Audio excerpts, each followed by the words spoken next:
Can you hear us? Can you hear me? I can hear you good, Mr. Mayor. Thank you, Councillor Wood. All right.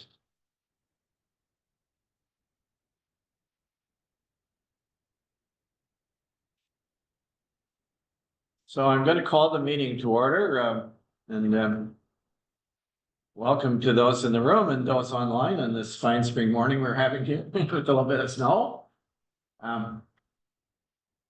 Anyway, I'll start by introducing council. Here in the room with me is Councillor Janice Bray, and Councillor Joe Lamb. We have online, we have Councillor Brian Woods and Councillor Scott Nash. And we have also in the room our CAO clerk, Nigel Black, our deputy clerk, Wendy Schroeder, our CBO, Jamie, and we have one guest who is going to be speaking to us in a few minutes, so I'll introduce him in a minute. And so I see there are a couple of others online as well, and well, welcome to all of you. We'll start our meeting with the playing of our national anthem.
The municipality of Whitestone recognizes all of Canada resides on traditional, unceded and/or treaty lands of the Indigenous people of Turtle Island. We recognize our municipality on the Robinson-Huron Treaty Territory is home to many past, present, and future Indigenous families. This acknowledgement of the land is a declaration of our commitment and collective responsibility to reconcile the past and to honor and value the culture, history, and relationships we have with one another. I'll now ask if there is any pecuniary interest to declare on the part of councillors in today's proceedings.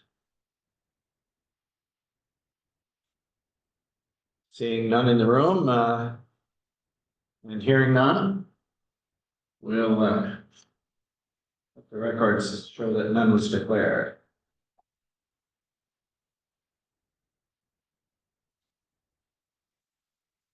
So our first item of business then would be to approve the agenda as circulated.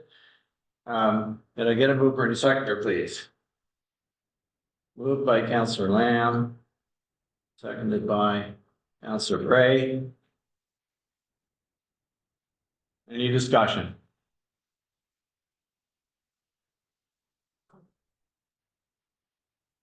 Okay, hearing none, I'll put the question. All those in favor, please raise your hand, and if you're online, if you wouldn't mind just speaking up. Councillor Woods, yes.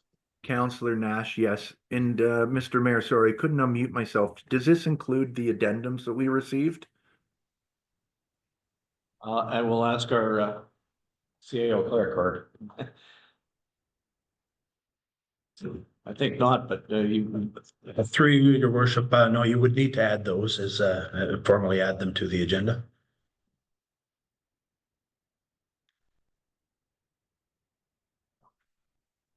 I'm assuming the thought was that we didn't need to discuss them today, therefore they could wait till the next meeting. Is that your suggestion? Maybe there's, I think the addendums that he's referring to, that Councillor Nash is referring to, was the two matters regarding the planning matter in the community. Oh, okay. So those were sent out by email yesterday, and if you, you know, they would help that discussion, so I would think you would want to add them. Oh, okay. Yes, you're right. Sorry, I wasn't thinking about that. So there was another one that came just this morning, right? About the planning. Yes, there was, and we weren't able to send that out by addendum, and we don't have copy of that one, I don't think, so we can, you'll have to look at that after the fact, I think. Well, we read it. Yeah. We all, I read it. Okay, well, I guess, yeah, when we get to that particular item, we can. I mean, I guess it can come up in the discussion, it's Well, nothing to stop us from. through you, Mr. Mayor, if the writer of the email this morning isn't put on the agenda and they wanted to appeal whatever, well, we don't make a decision, really, it's the planning board, right? So, Yeah. so it's a me, okay, I withdraw my remark. I was trying to think Yeah, whether they no, I could know. appeal it to the OMB, sort of, right? Yeah. Well, I mean, I guess there were, one of the questions that's raised is whether there was sufficient notice to people about that particular application. So I suppose it's possible that council might defer the whole matter to another meeting. Okay. But, anyway, that's, we can't add everything that's been received because one of the items we don't have. Well, I guess we could find it online, but to try and circulate it to everybody, I just saw it first thing this morning. Okay, so can we proceed with the agenda circulated? I think everyone did vote in favor, am I right? No, we never voted again. I don't think we'll vote. Well, let's do it again. Make sure we got it. Hands up in the room, on the phone. Councillor Woods, yes. Councillor Nash, yes. Okay, thank you. So that motion is carried. We have an agenda. And then the next item, we do have two presentations / delegations, and the first one is our presenter is Jim Shedden. And I'm sure some of you know him, but he was actually scheduled to appear at our last meeting, but wanted to talk to us about youth baseball in Whitestone. So Jim, welcome. And if you wouldn't mind going to the microphone. Sure. That's at the podium, that's so that the people who are online can hear you and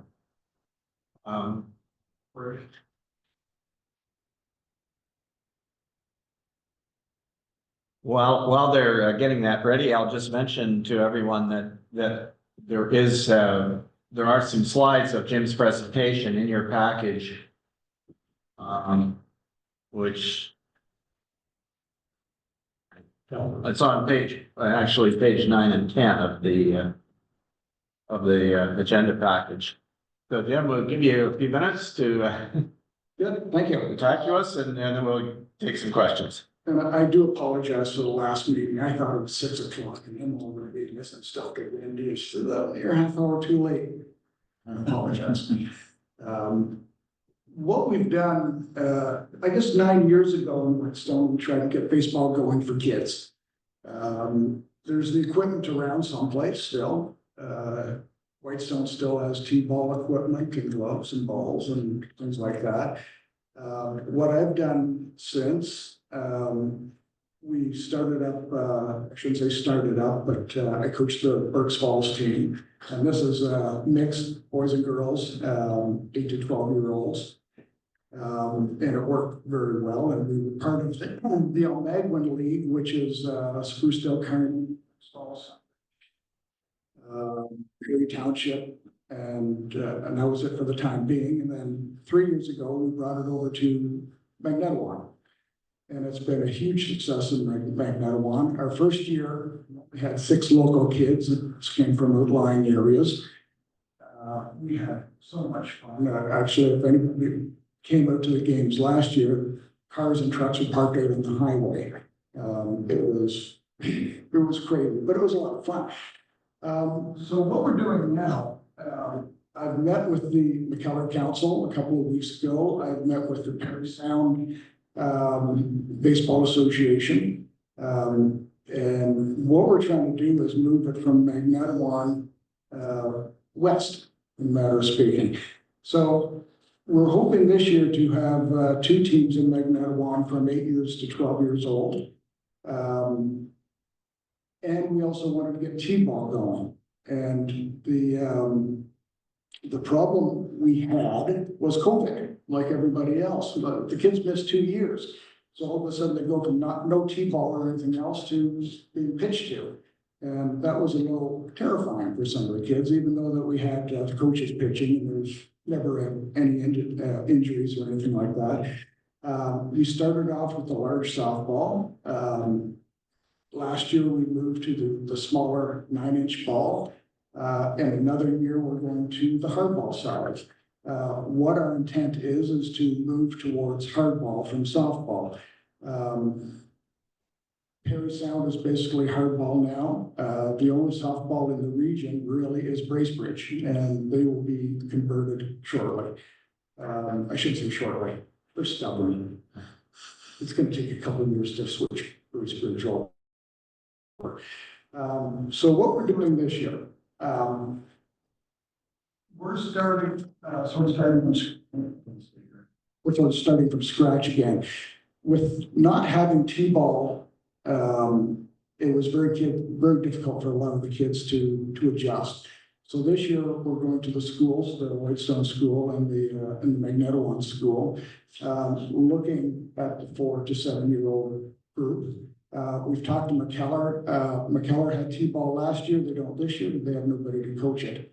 So what we've done is invited McKellar over to Magnetowan. It's a little late to expect that Whitestone can get a team together or McKellar can get a team together. So what I'm suggesting is that we merge it for the time being into Magnetowan. You guys have got a great park down Farlers Road. We've got a great park, except for second base is usually a limited swimming summertime sometimes. And, we would send an email to Sprucedale parents who were coming up with their kids, and we joke, tell them to wear life jackets, and sure enough, they're wearing life jackets and that second base. They have fun.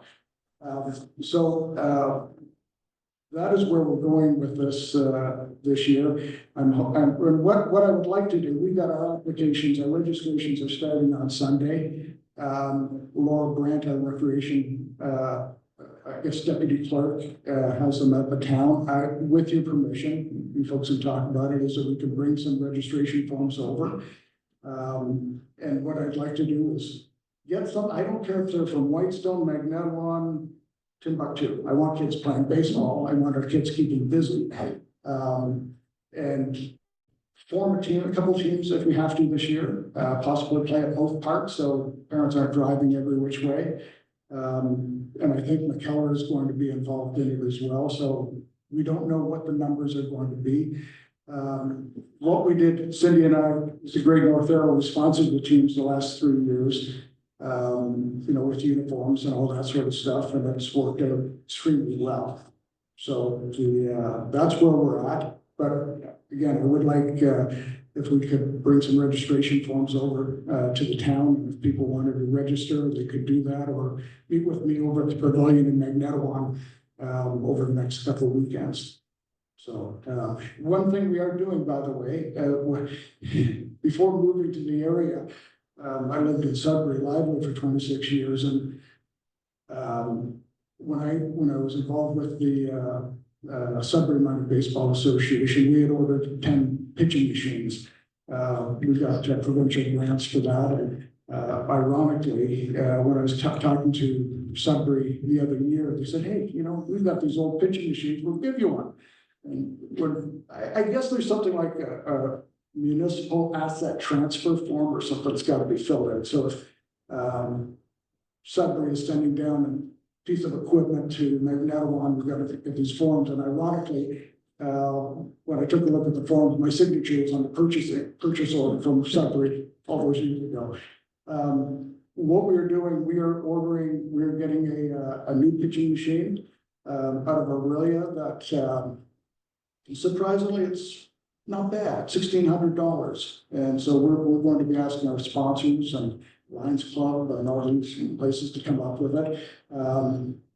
What we want to do is move the kids after the T-ball, with the Ontario Baseball Association, and move into using the pitching machine. So it's the same pitch, same spot. The kids don't have to worry about getting hit from a wild pitcher. Okay, so we get them used to that, and then 2 years later, what they do is move up to a pitcher from the mound where they teach it. So we are getting the pitching machine, and my intent is that we basically truck it around to the parks, and that is what we're going to be using for that age group.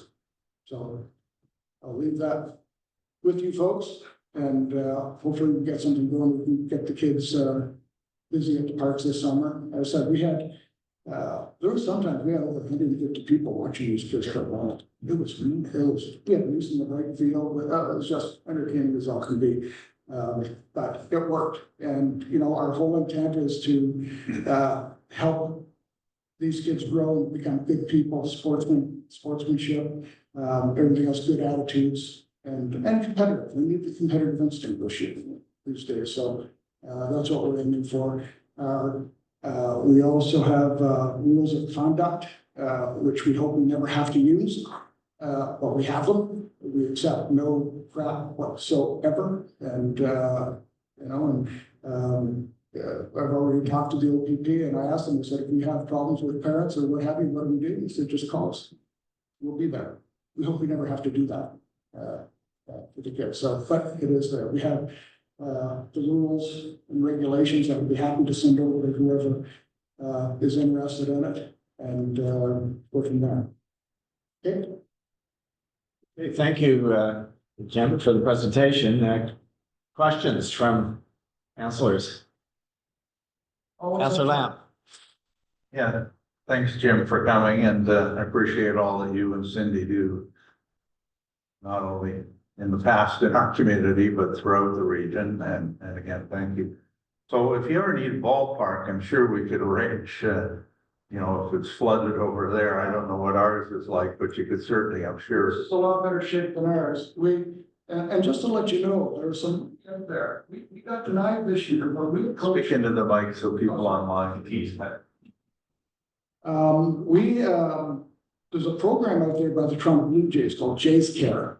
Yeah, We got turned down this year, but it's usually the second or the third year that it comes through, where you can apply for redoing your field and all this sort of the fencing and all this sort of stuff.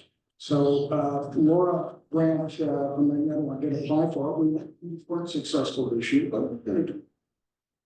maybe you should just put a request into Vladimir Guerrero. He has enough money. Petty Cash could probably handle it.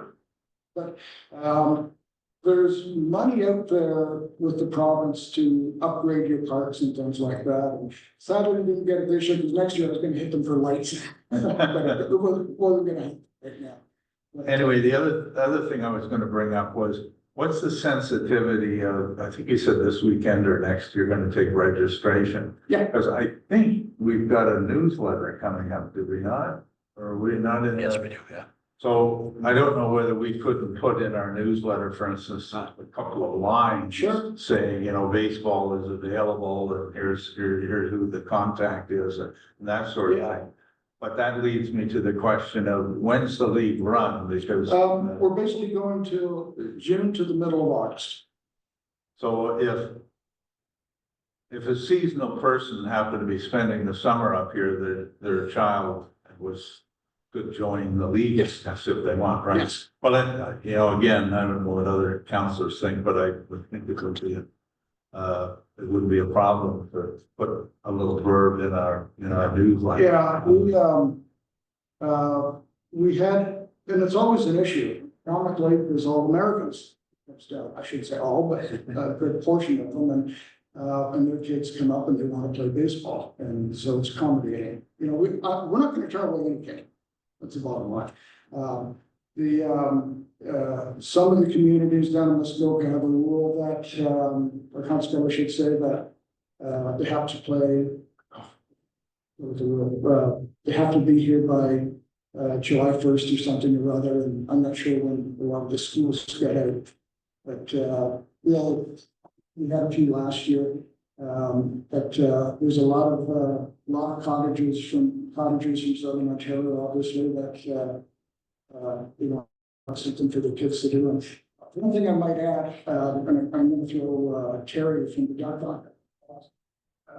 Terry's really into soccer, and you know, I'm not a soccer person. I'm used for soccer. Baseball person. However, I can be wrong. And what I've been trying to get hold of Terry about it, because I know he's actually soccer games. Now, Ted McEwen from Ted's General Store, convenience store, Ted purchased small soccer nets last year, and he's been running soccer Thursday nights at the Amick Park, which has been really good. One thing one of the communities has done, I believe Sprucedale, their baseball team is also their soccer team. So these kids really get tight, and it works for them. So I will be talking to Terry and see if we can work something out between soccer and baseball. And Terry does soccer, I do baseball, and get as many kids as we can to keep busy through the summer. So hopefully. Good, thank you. Thanks. Other questions? If I might, through you, Mr. Mayor, Councillor Nash. Go ahead. Thank you. Jim, very good presentation, but where I'm going on that is great idea. If you can get this going, I think it's fabulous. Get people out in the community for sports instead of sitting indoors. I applaud you for trying to do this. You'd have my full support as a councillor. Councillor Lamb just mentioned that, as you know, we do have a baseball field, and I know it's been brought up a couple times by several of the councillors that, you know, we need to invest a little bit of money in that to maybe get the bugs down a bit and make sure the grass is cut a bit better and things like that, and put up a sign so people know there's a baseball diamond in the community. So hearing that you're doing this, I'd really like to see us through some of our recreational, or I'll call it parks work, use some of those funds to do some improvements at our diamond that can hopefully help people get back to play there as well. So great job, and thank you for your presentation, Jim. Thank you. One thing I will add is that our intent is to have Whitestone to have their own team next year. You know, or teams, let's put it that way. If we can get the word out, I took criticism last year because I didn't get over to the public school here, and there's kids that wanted to play and we missed them.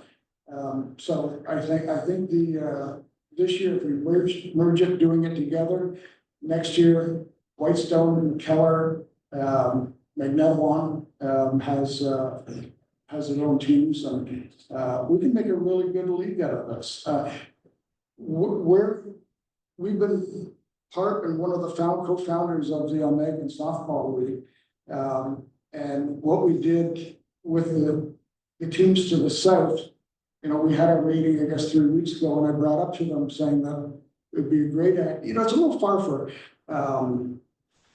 kids from Carnegie to go to Keller. And that's not realistic. Maybe for hockey they'll do it, but not in the summertime for baseball for now in 15-minute game.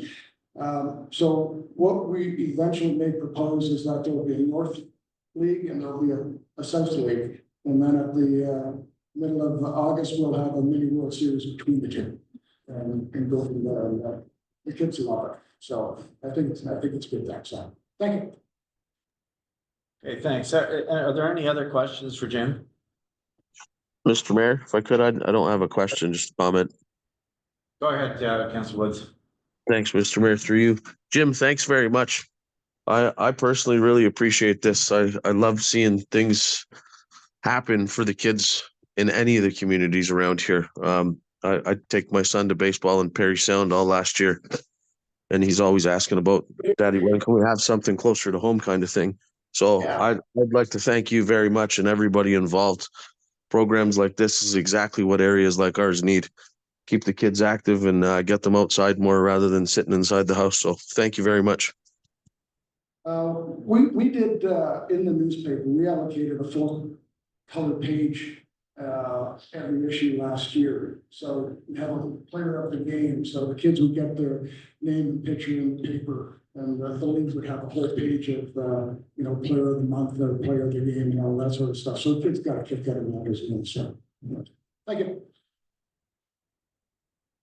So I was just gonna say your presentation, Jim, is quite timely because, there has been, as Councillor Nash alluded, there's been some, discussion in our own recreation committee about whether we would be able to use the diamond and, because we have it. And there have been some attempts over the past few years for the odd time, there would be some sort of, I guess you would call it pickup ball kind of, but if it's possible to have something organized, that might very well attract, people. So I guess my question for you would be to just confirm when we're done with our next delegation, we have an opportunity to decide if there are actions we want to take in response to this. So if I understand correctly, your ask of us is that you would like, principally, you'd like us to do is to publicize the availability of the league and through whatever media we can, which is we have a website, a Facebook page and that sort of thing. We have a sign out there as you've seen, and we can use those, and maybe the newsletter, if the timing works out all right, a printed newsletter, we can use all of those things to let people know this is available. And We'll put it in our quarter page and, Friday. Let people know as well. So, one interesting thing. We've got a couple of writers in Wisconsin. sorry, use your, if you don't mind, Jim. Okay, we've got a couple of writers from Wisconsin in our newspaper, and they're very much involved in baseball. And what was pretty cool is that they're interested in coming up and playing by our rules, not hardball. And because we hit, I think, February 15th, I think we had like 42,600 online subscribers, so it's being seen all over the place. And so one of the writers who's coaching, is convening the league, is very interested in coming up for a week and traveling around and playing all the different teams that we have in the region. So I don't know if it'd be a little overwhelming for us, but got to start someplace and find out where we stand. So it'd be fun. But yeah, if we can get, I'd be looking, if we can get 30 kids to play T-ball, that'll be maybe 3 teams. And generally from Magnetawan, we were playing Wednesday nights. We're having a practice Sunday nights, usually. T-ball, I've never coached T-ball, so it'll be something new for me. But I think it'll be a lot of fun for the kids and get them going, because we're running out of kids right now. We're finding it this year that, our kids are, a lot of the kids are now 13. And there's nowhere for them to go unless you want to go to Perry Sound or Huntsville. There's nothing here. And we're trying to get something going in Sunridge. But we're losing because I don't want to keep blaming it on COVID. We lost those 2 years, and it has really affected the kids. So we got some makeup we got to do. Well, thank you very much for all your efforts, and we'll see what maybe we'll get a resolution when we're finished with the next presentation. And the next presenter is Caitlin Potts. Let's see her online here. Some of you will remember her from MPAC. And she's here to do, that's fine. I see your picture now. Caitlin, thanks for joining us. Council requested a presentation to and an opportunity to ask you some questions about how your how your process works with our building department and that sort of thing. So, and I see also, it looks like Christina Williams is also from MPAC is on the line. So ladies, welcome. And if you would, do you want to share the screen or will we just? Yes, I'd Yeah, like to. sure. Thank you. Okay, we'll get that going for you and then we'll So it looks start. like it's disabled. The presentation is in the package. It's page 11 of 298 as you're looking at the package that was circulated. Go ahead. You're ready. I am trying to do that.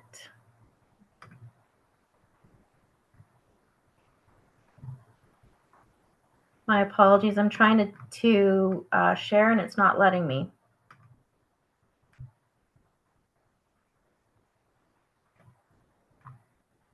Should be able to. Yeah, it's not letting me. It's grayed out. Hold on 1 second.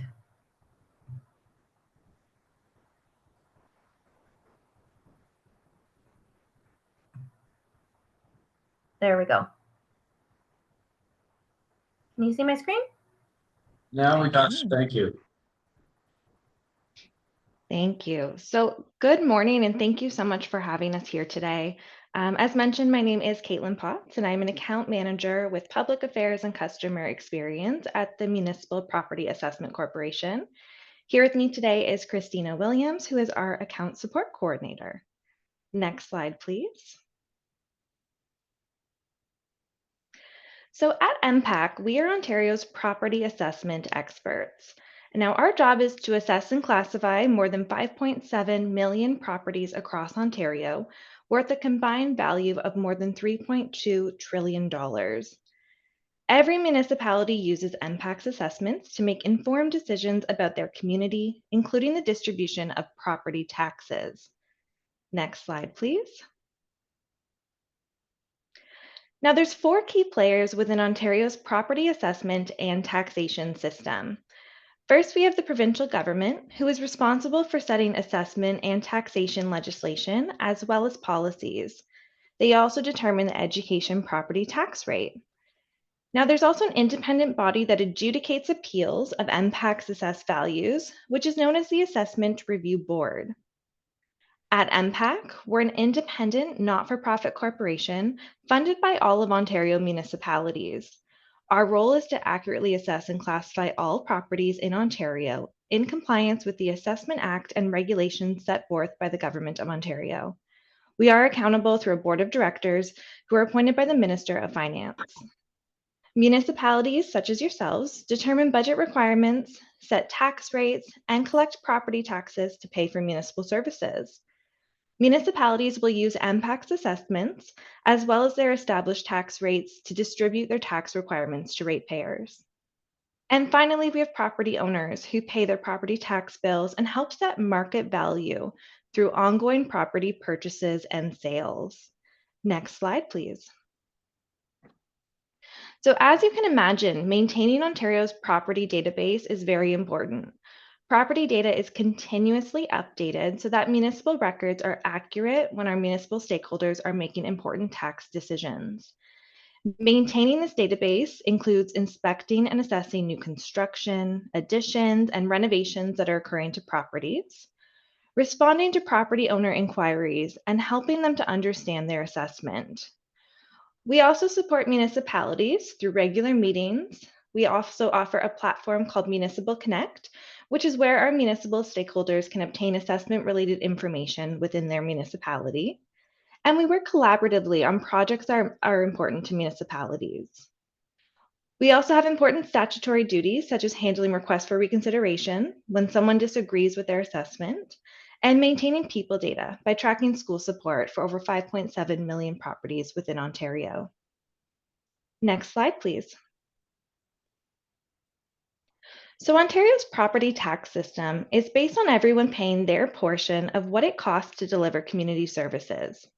And to do this, all properties are assigned a value at a common valuation date. This is a principle called current value assessment, or CVA. It's the price a property might reasonably be expected to sell for if sold by a willing seller to a willing buyer after appropriate time and exposure on an open market.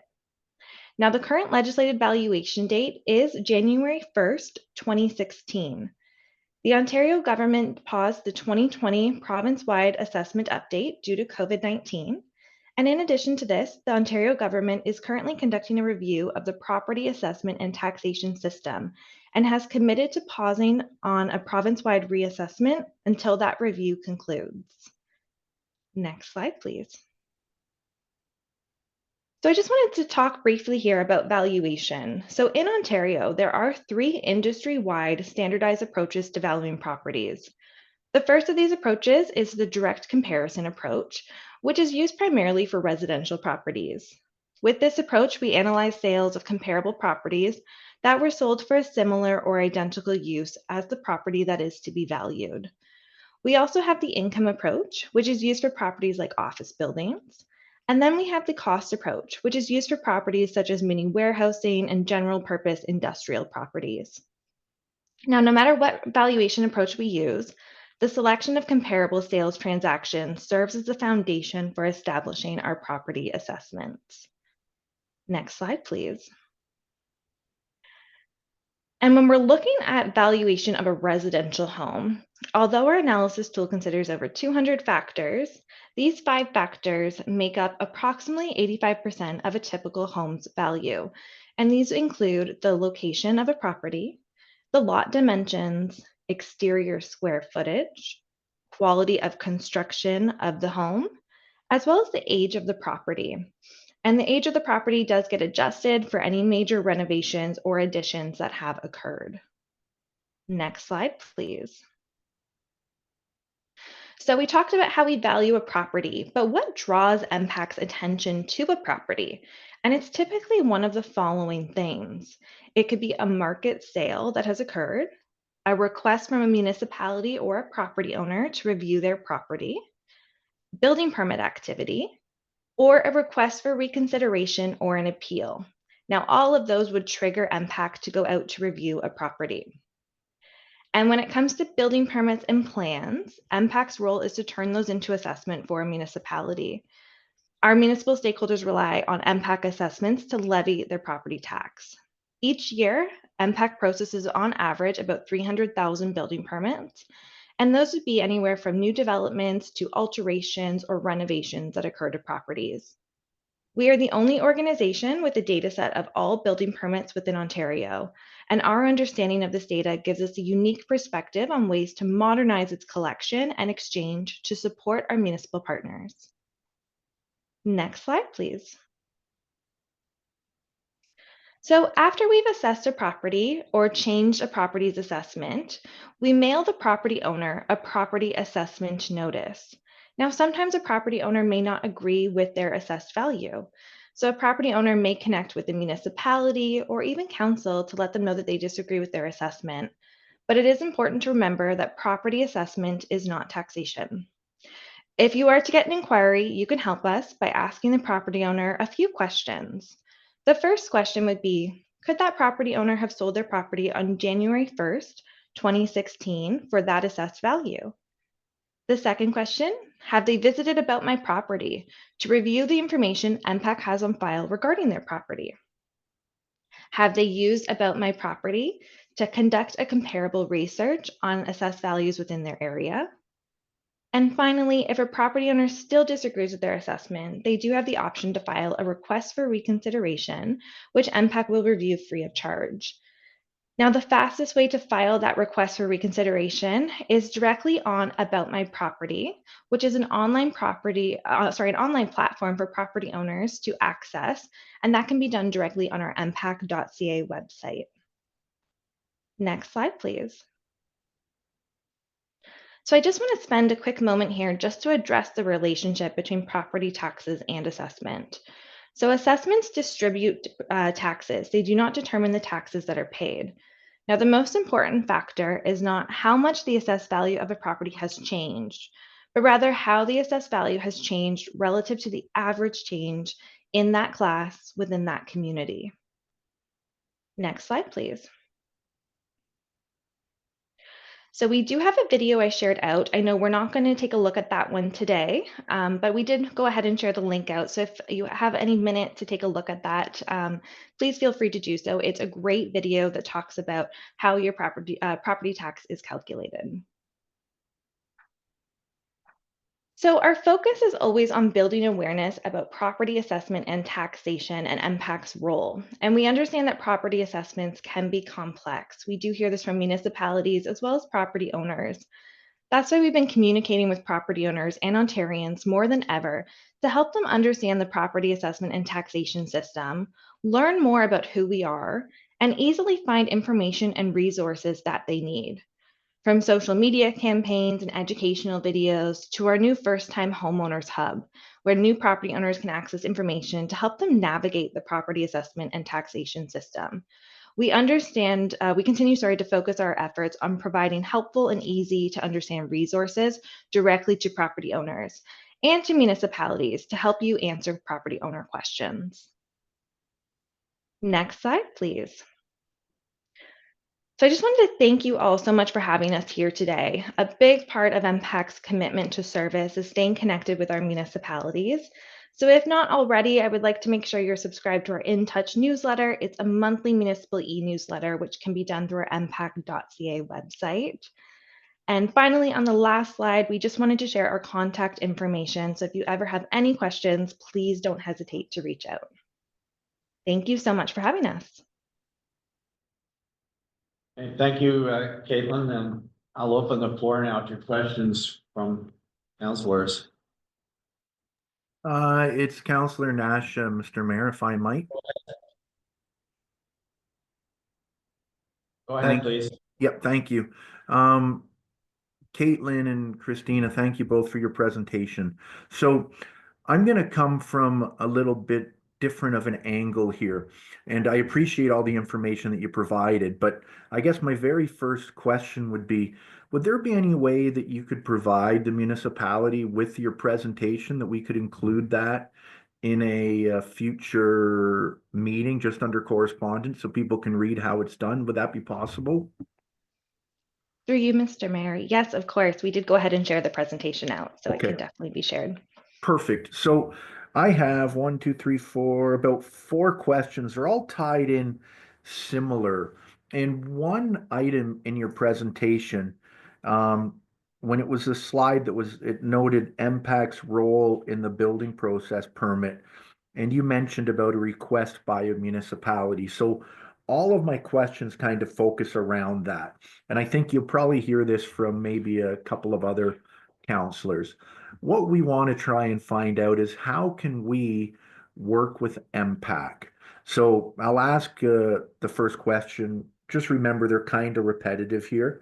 So the first question would be, if the municipality identifies a property that has an MPAC assessment error, what can be done? Example of this is no building permit was obtained for a structure and therefore the assessed MPAC value is incorrect. So basically, if we notice that lot number 2 has an assessed value of 100,000, but there's a brand new building on it that no building permit was taken out for, what can we do as a municipality to make sure that MPAC is assessing that property correctly so that in turn we can collect our tax revenue from that? Through you, Mr. Mayor. Thank you so much for that question. We work very closely with your chief building official, Jamie, as well on these. So anytime that any structures seen without a permit, you can definitely feel free to send that in. That can come directly from your municipal staff to myself, and we can work with your chief building official to ensure that we have all the correct assessment and structures on that property, and we will send someone out to do a review. and vice versa. We'll work very closely with Jamie as well. If any of our assessors notice any structures, maybe we don't have a building permit on, we'll always ensure we reach out to Jamie just to confirm if there is a building permit or not. And then we will go ahead and assess that structure. Okay, Thank you so much perfect. for that question. Yeah, no, thank you so much for that answer. And number two, again, all these are kind of similar, so mind me. How do we engage MPAC to help assist the municipality in identifying structures that are undervalued for MPAC assessment value in order to update the assessed value based on what is on a property? So basically, I think you've already answered that the chief building official can reach out to you direct, or staff can reach out to you direct with the property that we think something's off with. Am I correct in that? Through you, Mr. Mayor, you are correct. Yeah, Okay. any property you have any questions on, please feel free to reach out. All right. And the third question, is the municipality able to engage MPAC direct to visit properties for reassessment or to identify properties with a large discrepancy in value? What I mean for that is, are we able to engage NPAC to go out? I'll kind of put my two questions together because it'll make sense. Can we have, this is my last question, but can we have a specific area reviewed, such as a specific lake or region? I'm going to use an example. Snake Lake is one of our lakes in our municipality for missing assessments due to builds or cabins or garages that may have been done with no permit. Can we hire you guys to go out, or do we have to hire somebody on our own to go out and identify those properties? That's kind of the, is there a way that MPAC can get engaged with us to go out and look at a lake that might be water access, or is that up to us to have our building officials or a staff member go out, note what might look incorrect from aerial photos or from on-site review from a lake, and then get back to you with those lots? Does that make sense? Through you, Mr. Mayor, yes, that does make sense. There's a couple ways we could go about it. We're definitely happy to work with the municipality on any initiatives like that. Some municipalities have taken a look at aerial imagery, as you mentioned, to kind of identify what structures may be on a property. But that's definitely something we can take offline as well with staff to further have a discussion about and see kind of what structures you are seeing, and we can work with our valuation team on that as well. Perfect. Thank you very much. I think that was my, when I was one of the ones that asked you to come out, and those were my questions, really finding out how can we, a municipality, maximize our tax income, making sure properties are assessed correctly. I'm not, to be honest, I'm not too concerned if somebody's redone their kitchen or, redone a bathroom. It's more the big structures that have been built without a permit. That's what I'm really concerned at. And I think if we work with you guys, and hopefully we can, we'll be able to get, tens of thousands or hundreds of thousands of dollars in taxation probably. So thank you very much again to the both of you for presenting, and I appreciate it. Thank you. Other questions? Councillor Lamb. Yeah, good morning, and thank you, Caitlin and Christina, for coming. I have a couple of questions. So I want to understand the process. So let's say today I have a vacant lot and I am going to put just for sake of argument, $1 million cottage up on that lot. And I get a building permit. I have 3 years to build that. When is it that MPAC visits? Like, what's your protocol for visiting that property from time of putting the application in to final kind of occupancy and finaling a building? Can you take me through that briefly? Of course, yeah, thank you. Through you, Mr. Mayor. So when we receive a building permit for, say, a new cottage that's being built, that will come directly from your chief building official to MPAC. In our system, we will automatically put a proposed reinspection date on it. And that's based off how long does it typically take within the municipality of Whitestone for a cottage to be built? Is that a year, 2 years? And that's kind of our indicator of when to go out to inspect a property. We will also look for finals and occupancy dates to come in as well. And that's another trigger for MPAC assessors to be out to the property to have it assessed. That being said, our assessors are always out within your municipality, so they'll always have their eye on any new builds or construction that's occurring just to see the stages it's at. In addition to that, we will always work closely with Jamie as well to kind of get any last inspection updates. Is this project close to being completed? Those sort of information. So we would be out there essentially once the project commences to be used. It's fully built. It has an occupancy at it. We would go ahead and assess it at that point. So as a follow-up to that, we have building permits that are open going back to 2010. There's no doubt in our community, as there are in many communities, people are reluctant to get finals on their buildings because they think their taxes are going up, so they avoid it. And Jamie's been trying very hard to sort of clear them out, and starting at 210 and whatever, but we're losing, or correct me if I'm wrong, we're losing tax revenue because of that. You know, if you go out and see a property when it's half built a year into the 3-year period, and they never final it, you know, you may catch it on a visit out there. But when is it that you kind of scratch your head and say that building permit came in 5 years ago and we haven't been out there? Because I'm aware of properties that have been 5 years, 6 years, that have not had a visit from MPAC. And I don't know whether you're short staff or what, but can you hear our frustration a bit on council? Because, you know, I'm paying for other people's, you know, not getting their properties properly assessed. Thank you, through you, Mr. Mayor. So I know we did take a look at some of those older permits recently with Jamie, and majority of them have actually all been had the assessment, have all been assessed. So with or without the final or occupancy date, as I mentioned, when we put the permits into our system, we will put and kind of an automatic reinspection date of when we believe that structure will be completed. And we will head out to that property to take a look. If it's not ready at that time, we will update that date to maybe come out, you know, maybe 5 months later, 3 months later, after speaking with the property owner, when they believe construction will be complete. So we did take a review of many of those older permits, and they have been closed out on our end, meaning that the assessment has been completed with or without a final or occupancy date, as those structures have commenced to be used.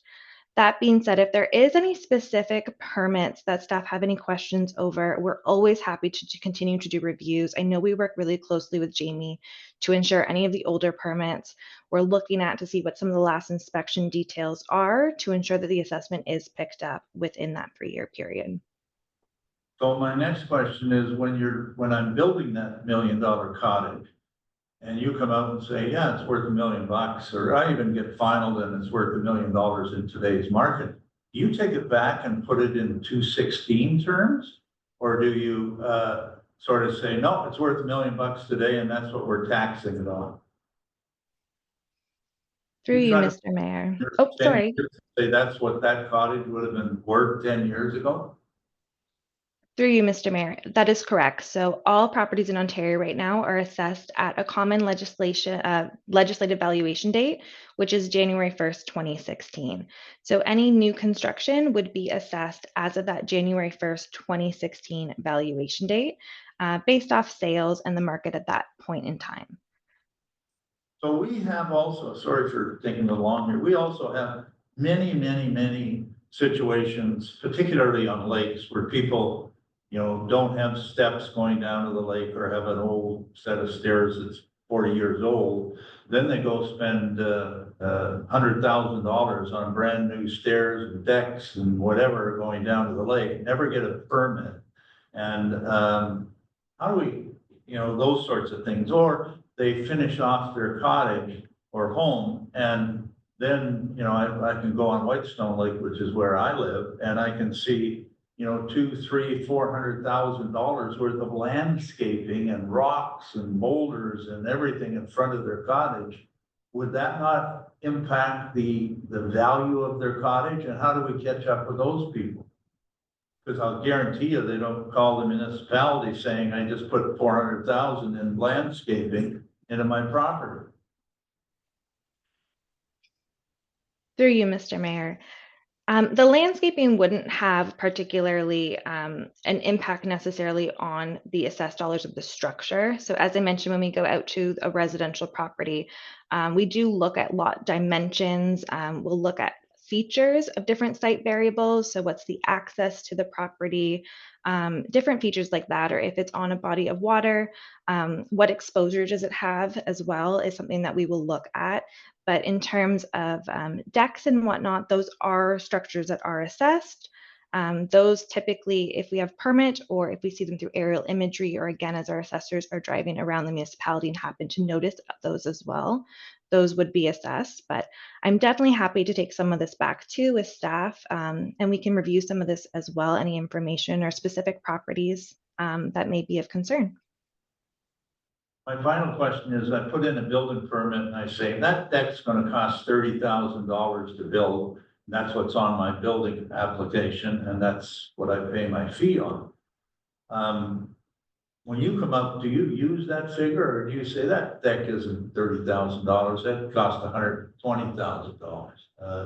I'm gonna assess it at 120. So how do you deal with that? Thank you, through you, Mr. Mayor. No, that's a great question. So when we receive the building permit information, we do look at the value that's attributed to building that structure or deck, as you mentioned. However, that 30,000 may not be the actual assessed value that's attributed to that deck. So we would go out and measure the deck size, kind of do a review of the property itself as well while we're out there. So that assessed value may differ from what you're seeing on the permit value as well. Yeah, I have one final question. This will be my last one. So we're closing out, or Jamie's attempting to close out building permits in 210 and 211, and he's done a pretty good job. I think we only have 2 left from 210. When he closes that out, he contacts you, and I assume that you go out and visit that property. Is that correct? Thank you, through you, Mr. Mayor. That is correct. So we Okay. did look at a lot of those permits. Many are closed out, but the second any of the other ones are, we'll get someone out right away. Okay, so you go out and you final that property. And let's say the assessed value is whatever, 100,000, and you go out and say, in 216 terms, I guess, or in 210 terms, whatever you use, it's not worth 100,000, it's worth 200,000. You can go back 3 years, even though it was built in 210? Or do we not get any extra income from that? Or in other words, should we be looking at permits in 220? Where we perhaps can get some money if they're final? You see where I'm getting at? Are we working the wrong end of the scale, right? Because we want to obviously maximize our tax revenue and live within all the rules of the building code and everything else, right? So use my 210 example. Can you go back and say, it's worth 200,000, so I'm going to tax you for 24, 23, and 22 extra for that? Or do you just say, nope, too bad? Thank you. Oh, sorry. By looking at files in 210. Thank you, through you, Mr. Mayor. So as per the Assessment Act, we can only go back those 3 years. That being said, it's still a great exercise to look at all of the permits that we have in our system. I know I've been working very closely with Jamie on some of the open permits we still have on MPAC side that have not yet been assessed. So that is an exercise that we continue to work on, and it's something that we will do throughout the year, and it's on an annual basis. We'll continue to do that to ensure we have status updates, and then can have a conversation for some of those older permits too, which ones that your staff believe are ready to be assessed. And also from our end too, we'll ensure that we get out to those older ones. So I think it's a great exercise all around. Okay, so again, sorry for me being so thick-headed here, but again, use the 210 example. So you go out, on the roll, it says the assessed value is 100,000, you go, Jamie finals it, you go out for a visit and say, no, it should be worth 200,000. What happens in terms, can we go back 3 years from 2025 and collect the taxes based on 200,000 for 3 years? Or do we say, no, that was 210, we're not getting any extra taxes? Thank you, through you, Mr. Mayor. So we can go back, current, as per the Assessment Act, we can assess going back to 3 years. We cannot go back to 2010. We would assess it back to the date that it commenced to be used. So if that structure has been ready and completed since 2010, then we can go back the 3 years. From 2010 back. Sorry, no, to clarify, current plus prior 2 years.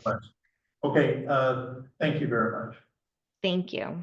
Thanks. Councillor Gray. Yeah, having gone through that process, maybe 2 or 3 years ago, yes, you can, they do go back 3 years and they do assess you and you get an interim tax bill and that has to be paid. I know. Anyways, my question, thank you very much for your presentation. My question is, has the province given you any idea when their review will be completed? Thank you, through you, Mr. Mayor. So at this time, I don't have any new information as to when the next assessment update will be. But once we do have more information on that review, we'll be sure to share that out with you. Okay, but the province hasn't given you an idea it's going to take them 2 years, 3 years, 1 year, nothing? Through you, Mr. Mayor. At this time, I don't have any new information. No specific dates as to when it will occur. We'll need to have a chat with our MPP. Okay, thanks. Are there any other questions? Yeah, Mr. Mayor, if I could ask one. Councillor Woods. Yeah. Thanks, Mr. Mayor. Caitlin, thanks very much for the presentation. And thanks to everyone on council. I think most of my questions have been answered already. But I do have one question. We do have quite a few areas where they are water access properties. Now, when it comes to impact due and assessments, do you guys actually get in a boat and go across the lake out to those water access properties to review them and update them? Thank you, through you, Mr. Mayor. We do. We have boats that go out during the summer months to go out and assess any water access only properties. Okay, thank you. Thank you. Well, thank you. I just have one, and I think it'll be a quick question. Going back to the building project that's taking 3 years, and as you heard, I think there has been a tendency in Whitestone for some building projects to go on longer than 3 years, sometimes for reasons of money and various other things, but anyway, they might take a while. But I guess my question is, what is the earliest point that you can actually do an assessment? Is it in fact upon occupancy? Or let's say after the building permit's been out for 3 years, but the building's not finished and the owner is not occupying it.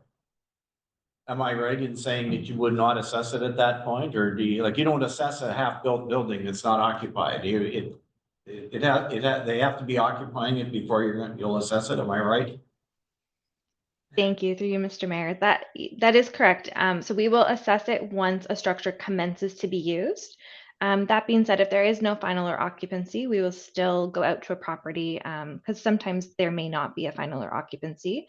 So we'll go out to see if the structure is completed and assess it at that time. If there's parts of the structure where it's unfinished, we may add a component for that unfinished part just temporarily, and then go on and add that structure on fully after it's fully completed. So for instance, if let's say not all the flooring is completed, that sort of thing. But yes, you are correct in the sense that it would need to be when it commences to be used and a structure is complete. Okay, thank you. Can I have a follow-up on that? How can you use an occupied building if you don't have an occupancy permit? Isn't that against the building code? See? Let our CBO answer that one, I guess.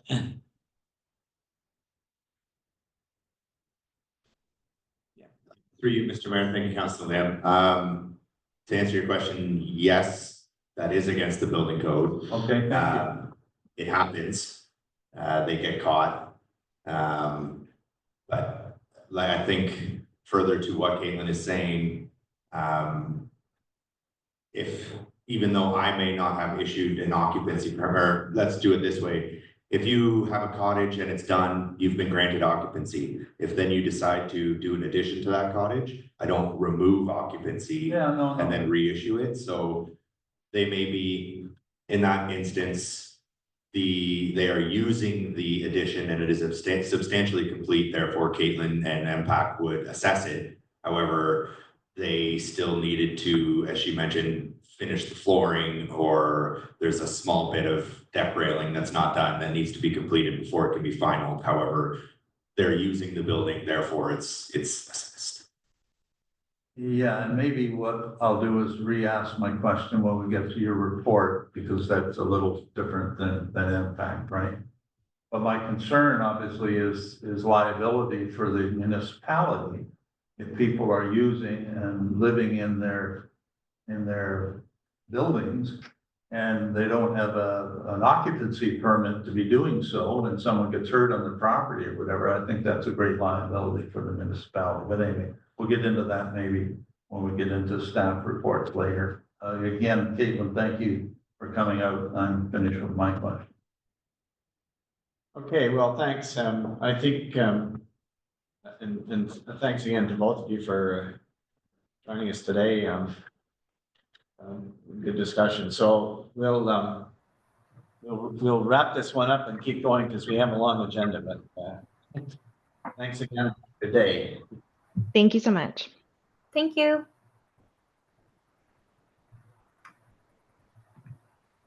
I would now like to then move to matters arising from the presentations and delegations. And the first one is going back to Jim Shedden's presentation about youth baseball.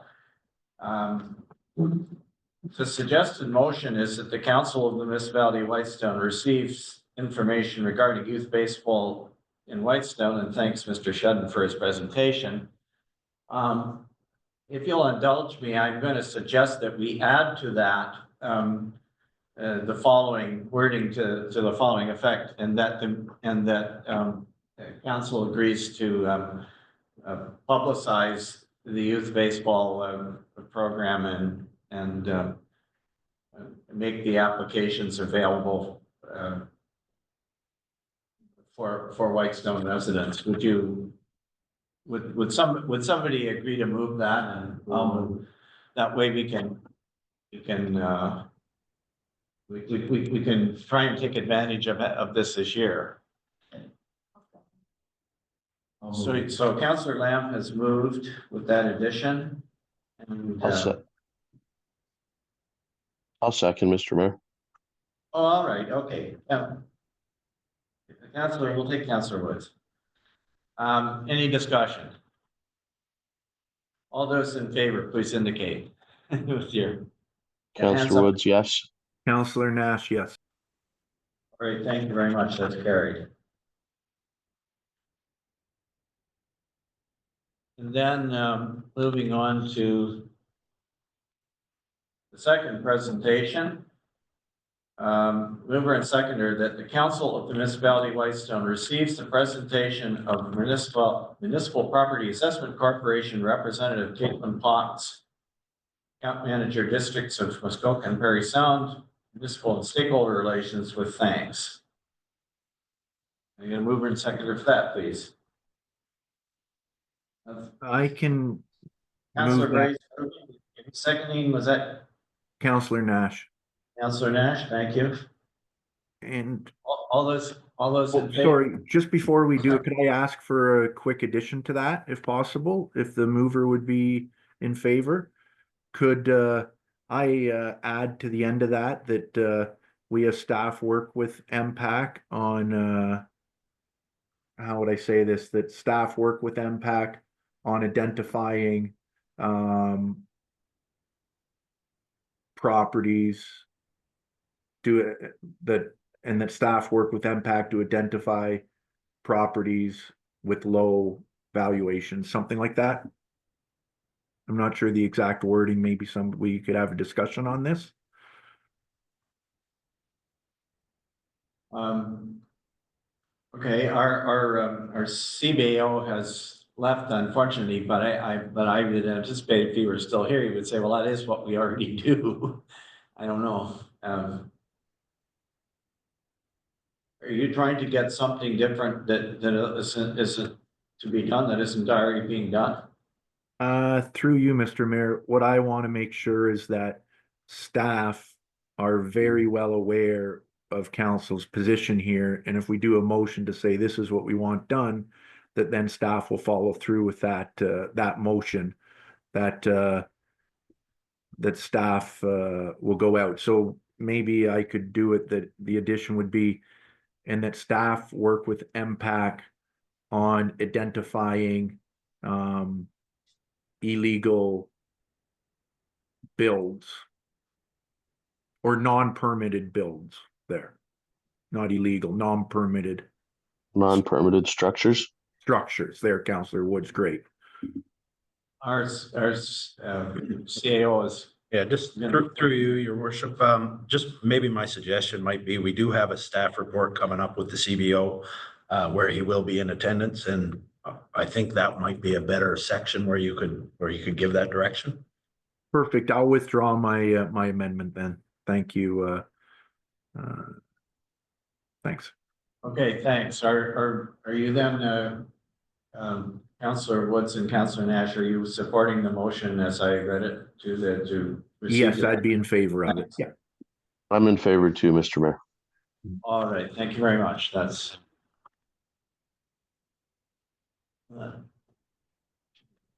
Get this. Okay, all right, anyway. So we are at, after 11. Yeah, I was just gonna ask, would this be, a time for a quick recess? Do we want to recess? What's about the planning? Just, Or do you want to do the planning first? there's only one item, isn't there, Skiba? Well, there's two committee of the whole items. There's only one planning item. Yeah, is Patrick on the line? Maybe Well, yes, he is. He's on. maybe we do Skiba, would that make sense? And then we can break for a bit. Yeah. All right, okay, if that's your wish, we will carry on for one more. So we need first to move into committee of the whole for the next two items. Mover and seconder, please. Councillor Lamb moves, seconded by I'll second, Mr. Mayor. Councillor Woods. Thank you.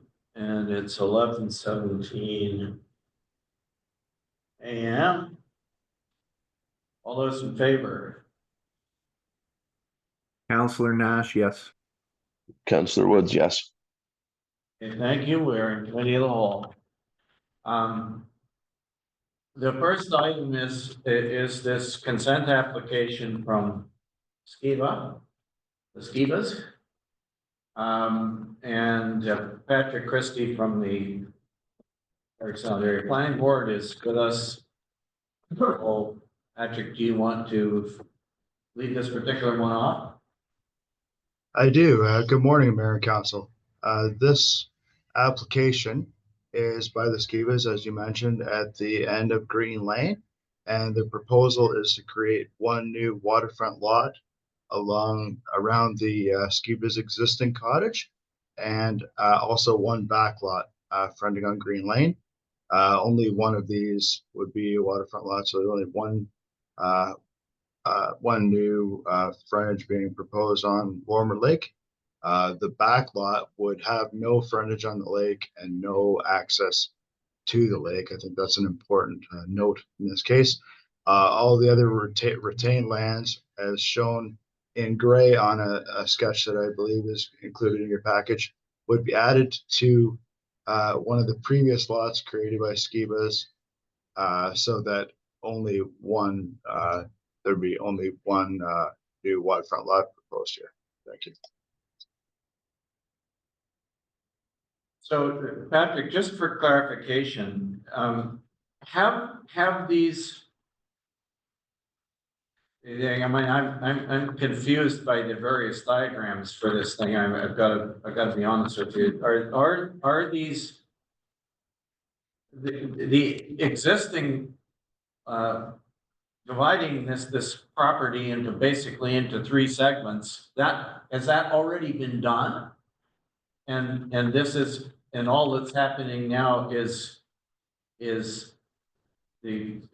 separation of the retained land, or is it like, how many lots are we actually talking about here when this is finished?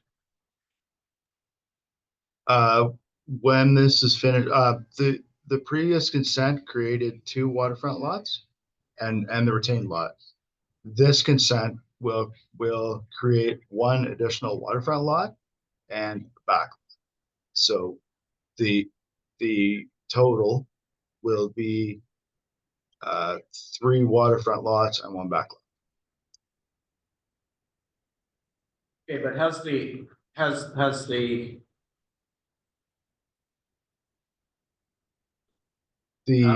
Previous, I'm looking on page 33 of page 298 in our package.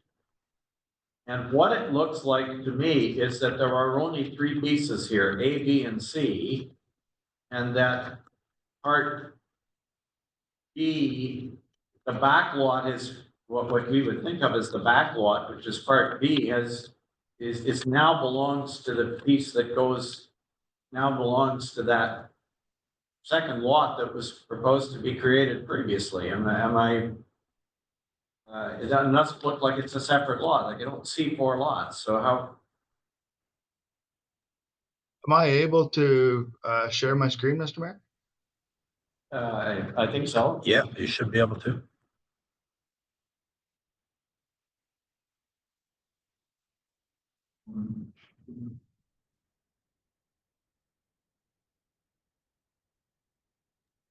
All right, so can everyone see my screen? So what page in our package is that? Page 22. 22.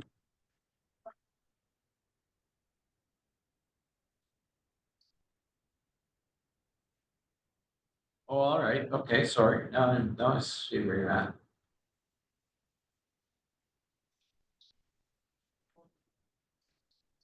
Yes.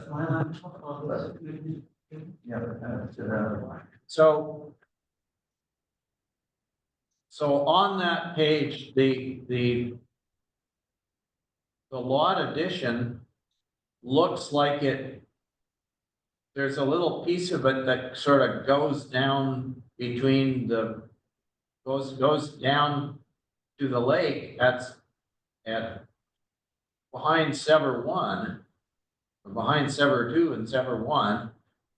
And I thought I read somewhere that said that there was no water access for the lot adjacent piece. So is that right or wrong? There is no water access for proposed Sever 2, which is a backlot, Mr. Mayor. Oh, it's Sever 2 that has no, but the thing that's marked lot addition of 13.8 hectares, what does it belong to? That in the end, that will belong to the benefiting lot, which is shown as part 2.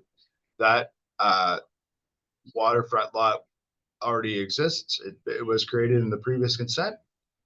So now that consent will need to be decertified so that these backlands shown in gray can be added to part 2. The reason for this is that the Skibas wish to sever off their lot, which is Sever 1, that has their cottage on it. And so there's 90 meters of frontage there. There's not enough frontage past that to create another lot. It's only 70 meters. So now, we can't create a new lot with 70 meters. So we have to add that frontage somewhere. It can't be part of this Sever 2. So the idea is to add that, all of that in gray to an existing waterfront lot so as to not create a new waterfront. So all of the gray gets added to part 2, which is an existing lot. Okay, I think you've answered my question. Councillor Gray. Yes, thank you. Through you, Mr. Mayor. Patrick, wasn't the lot addition originally with part 1? And that's changing now? I believe it was always meant to be added to lot 2, which shown. On page 20, the diagram shows it as part of the other lot. I'll have to pull up the agenda package here. But I do know that the Skivas, I believe, are building on or are planning to build on part 2, and they want to control the remainder of their lands. So it'll be added to part 2.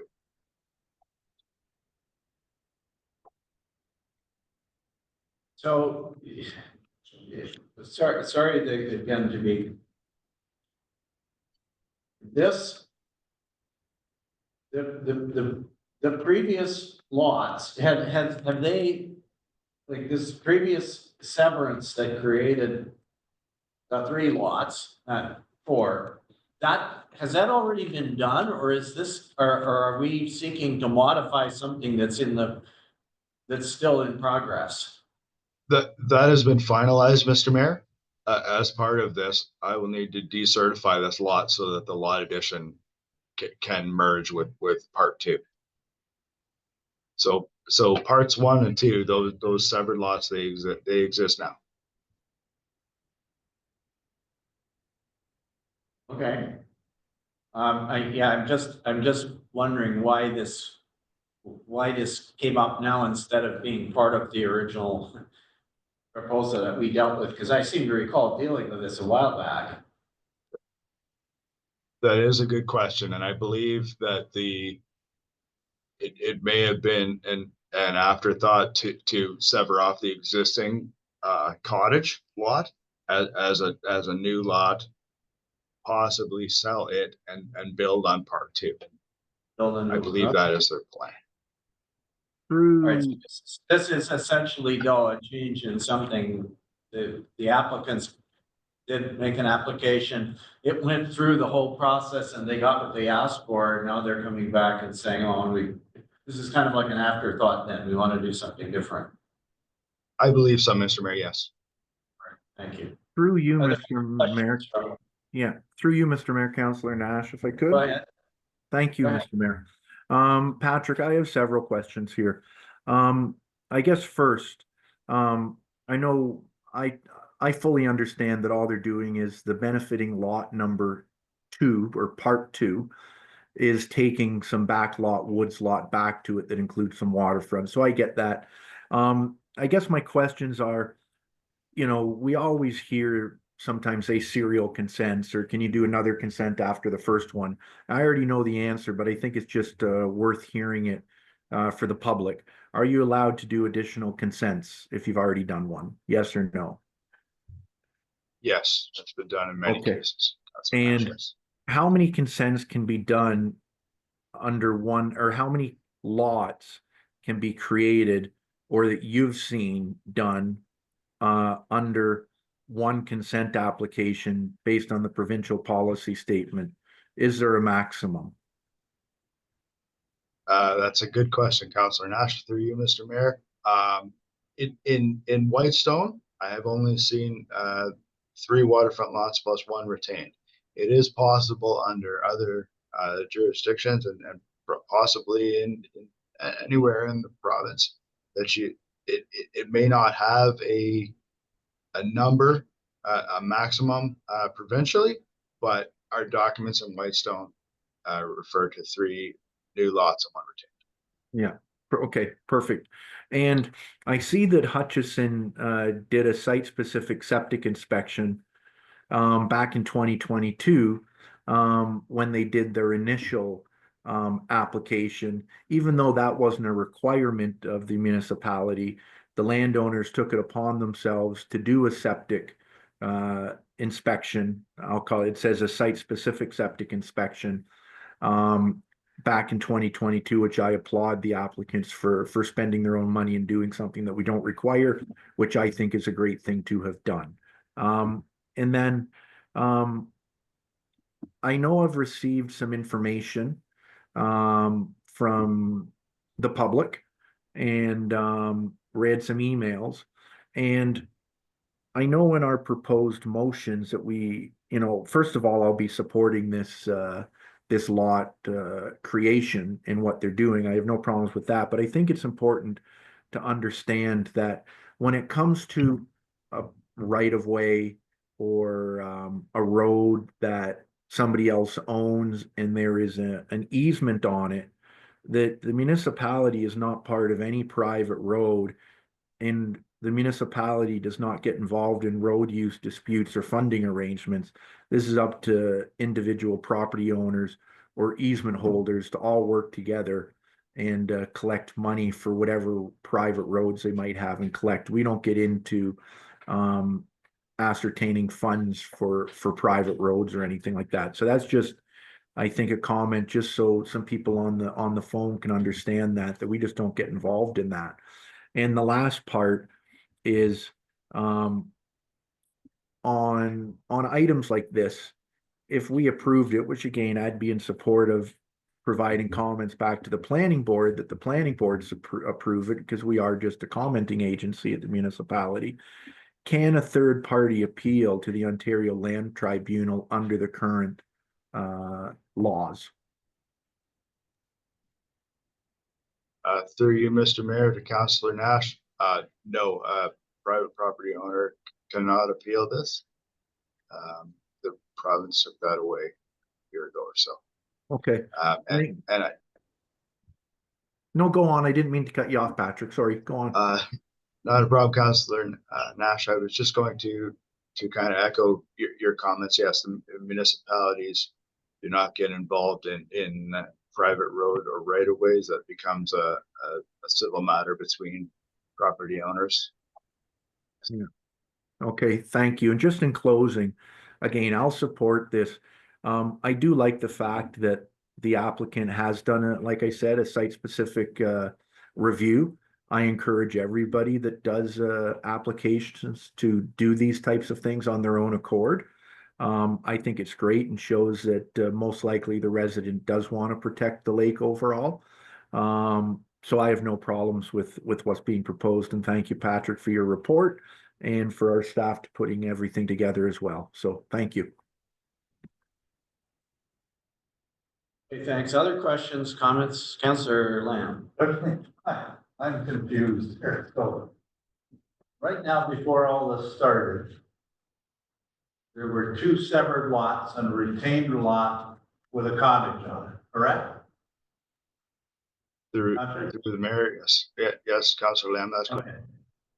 And at the end of the day, there's going to be still those two severed lots, with one of them getting some benefiting land at the back, I guess. And there's going to be a back lot. So when you say we're creating a new waterfront lot, it really isn't creating a new waterfront lot. That lot already exists, which is on the water. In other words, I don't think we're putting any more lots, waterfront lots on Lorimer Lake. Is that correct? That is correct. Through the mayor to Councillor Lamb, that is correct, because if you could still see my screen, we have two water frontages here, plus the retained had all of this water frontage. Now this water frontage is added here, so there is no new. Adding as a back lot when push comes to shove, right? That is correct as far as water frontage. Thank you. Yes. Thank you.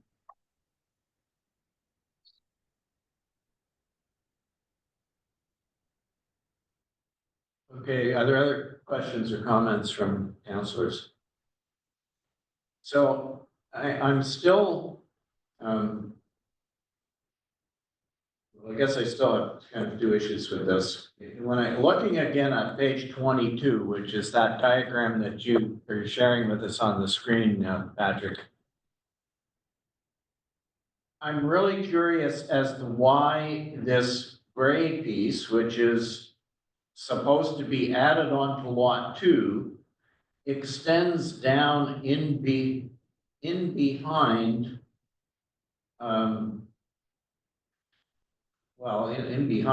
in beside what is labeled Sever 1, which is the waterfront lot that has, if I'm not mistaken, has the cottage on it? Or am I wrong? Anyway, it's a very odd shaped thing that crosses it looks like the driveway is coming up in between Sever 1 and Sever 2. And then there's a little piece of Sever 2 that crosses the driveway and goes down in the direction of the lake, and it almost goes out to the shore of the lake, you would think, from the picture. I don't get why that, what's the purpose of that? I agree, Mr. Mayor, that it is an odd shape, an odd configuration. The applicants wished to have Sever 2, the back lot, to perhaps have a view of the lake, but no access or use thereof of the lake. The piece that is between the proposed backlot and the lake is approximately 15 meters. Any dwelling would need an additional 9 meters of rear yard. So anything to be built there would have a significant setback, but the owner wished to have that lot at least have perhaps a view of the lake. And they only wished to use the minimum lot frontage for Severed Lot 1, which excluded the rest of the frontage. Maybe that's Through, But it would be possible, though, to build on that little piece build something that would have a view of the lake that sticks down there, and it would, seems to me it would also be possible for them to walk down and access the lake using that, because at the corner of it, it comes, of that little gray area, it comes out to the lake. Or I very believe close, sufficiently close to people who walk down there, and then probably they would end up putting a dock there and go and, you know, going out on, I mean, it looks to me like it's a, you know, what I would describe as a failed attempt to create a waterfront lot that's not, it's not really a waterfront lot, but that does in fact have access to the lake. through, I oh, hear your thoughts, Mr. Mayor. My comment would be that the owners wish to retain what would be part 2 and the gray area. And if the owner of proposed Sever 2 were to cross that land, they would be trespassing, whether it is 15 meters, 20 meters, or whether it was on the other side of the road. So comments. through you, Mr. Mayor, could I ask a question? Yes, you may. Thank you. Patrick, 2 additional questions just based on the discussion going here. Does the municipality, or is it up to the applicant to decide what they want their lot to look like? It can look any which shape that they want to create it. Is that correct? I believe so. I agree that this is a different configuration, but the reason that it is a different configuration is because there is 70 meters remaining that the owners didn't wish to include in their Sever 1.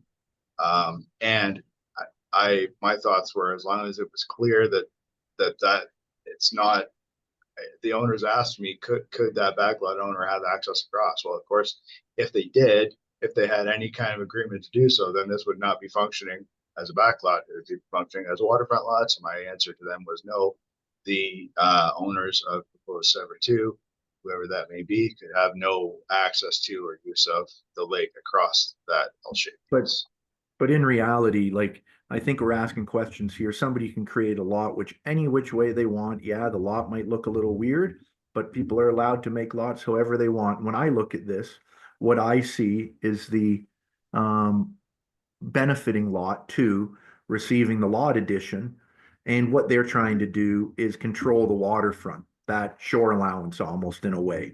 They're trying to control that when they're creating severed lot 2, which again, they can create a shape however they want. And if they wanted to, by all means, they'd be able to tell anybody that if you have permission to walk across any lot, if somebody gives you permission, you're allowed to walk across it. At no time, if somebody from severed lot 2 wants to walk down to the water and the owner of the lot addition says yes, there's no problem with that. That's not for us to deal with. They have a back lot. There's a back lot.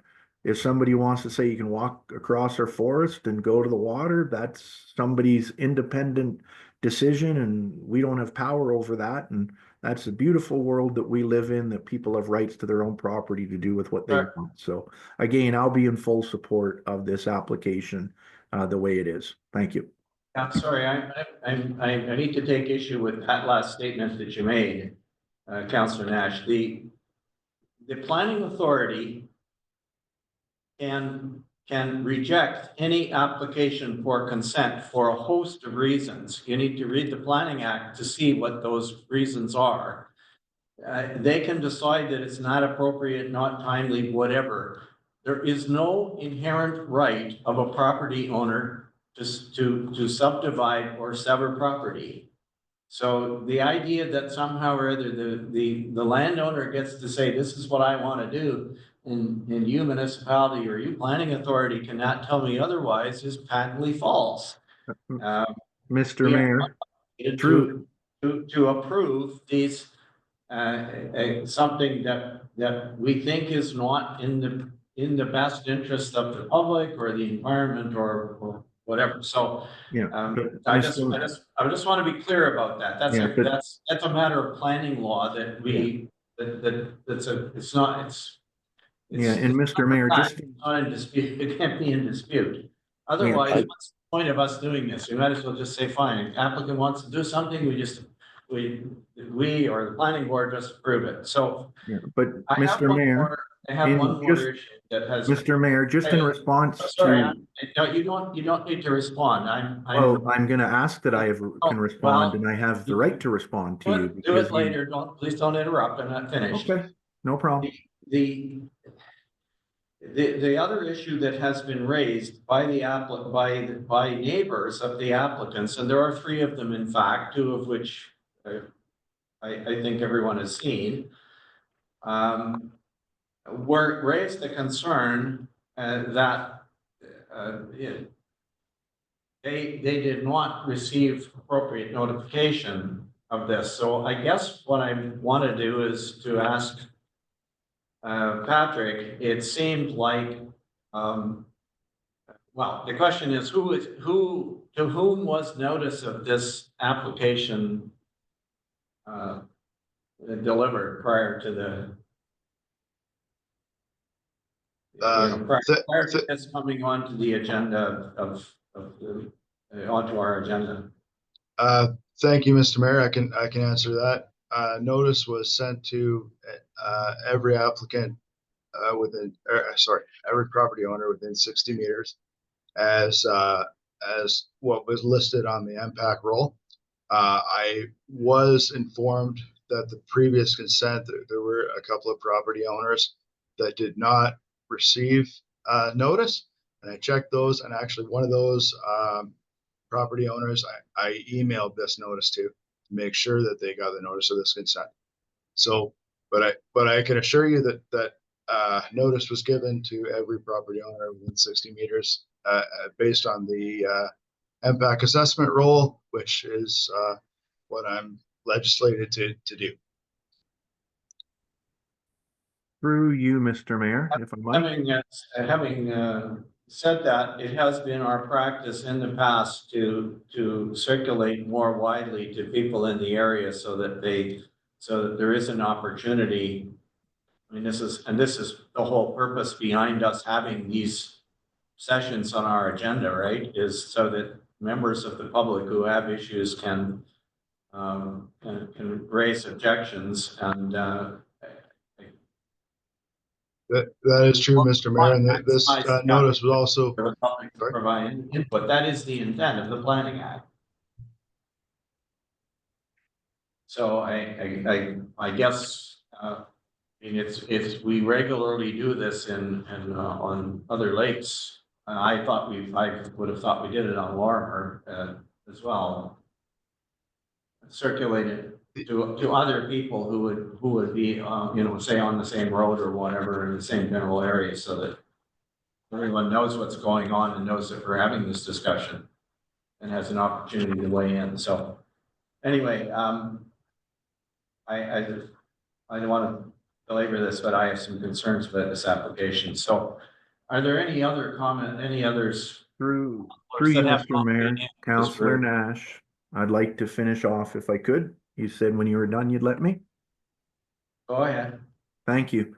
So just in response to your comment directed towards me, it's very simple. We are a commenting agency as a municipality, nothing more. We don't control anything when it comes to planning. It's the planning board. And the planning board can say yes or no. And if we want to say no to Mr. X, just because we don't like him, planning board's able to do that. But there's this wonderful system in place, which is called the Ontario Land Tribunal. And that applicant can put an appeal towards that denial. And as long as everything meets the provincial policy statement, it will pass. And that's what I was saying. Just because the lots are different, we could say no at a planning board, we could say no at a council meeting, but I'd assume 99.9% chance win at a appeal if they say no, because there's no merits to say no to based on the provincial policy statement. That's where I was going with it. And when it comes to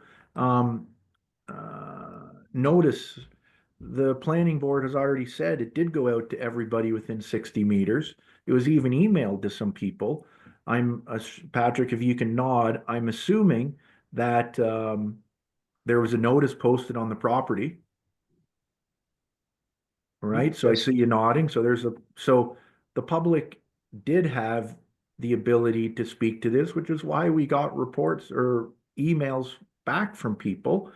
And they did write in, and it is on our council agenda. At any time, anybody from the public can look up our council agenda under planning items and see what's there. That's exactly the way it's supposed to work. I don't believe there has ever been a resolution by council to say that it is mandatory for the municipality or the planning board to send out notices to road groups or to lake associations or any other environmental association. There is no formal resolution to do any of that. And we shouldn't be following anything if there's no resolution, is my take on it. The public is welcome to see an agenda. The people that got notices could have sent that to anybody they want. There's a notice on their property. The applicant's doing everything correct in this application. Those are my comments just to respond back. Thank you. May I make a comment, Mr. Mayor? Patrick? I just want, yeah, may I make a comment, please? Yeah, go ahead. Sorry. I just wanted to say a few things that I believe that the purpose of this odd configuration is in fact for the SCIBAs, the owners of the retained the benefiting lot, to control the waterfront. So I agree with that statement. And I just wanted to say too that when someone says that the municipality is just a commenting agency, I think it's not, the word just shouldn't be in there. I think this is an important step. I really do. I think it's a good opportunity for the municipality who has, it's their ratepayers. I think it's an important step in the process here to vet these things and bring out whatever concerns there are. So I think it's very important. I just wanted to make that, and yes, I did send this. These do go to the lake associations if I have a contact for the lake association, which I do on Lomert Lake. Generally don't go to road groups. I don't normally have those contacts, and that hasn't really come up in the past. That road groups. I think the problem would be if you go too far, where do you stop? Should we send notice to the entire municipality? I think is the problem. So I adhere to what I'm legislated to do by the act, which is 60 meters. In the past, I have seen if there's a rezoning required that it would go further. There's no rezoning required in this case. And so I take it very seriously when I do circulate notices that we do it in accordance with the Planning Act.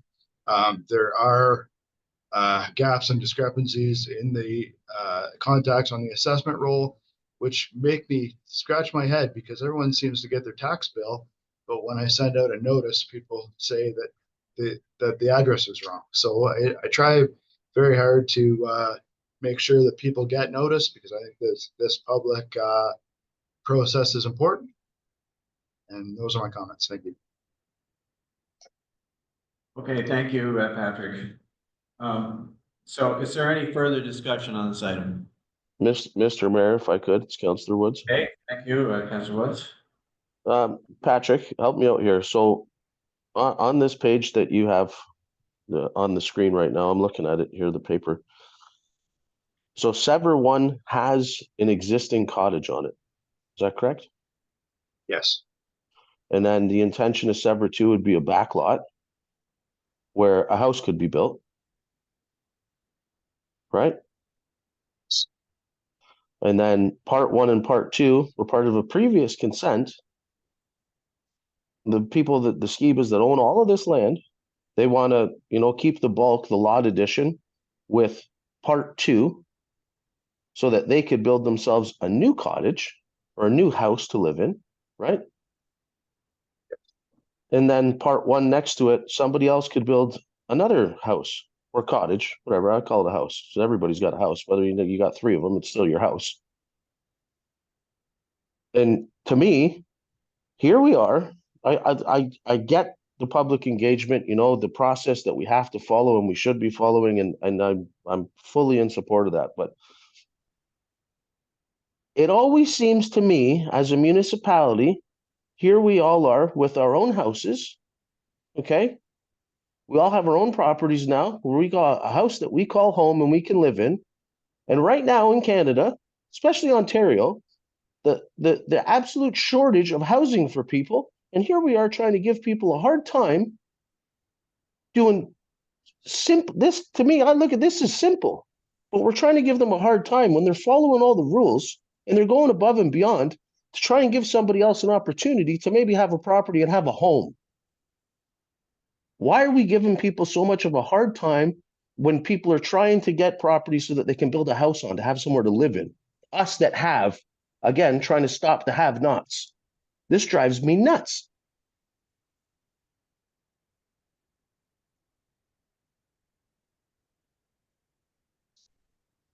Okay, thank you for your comment. Time for lunch.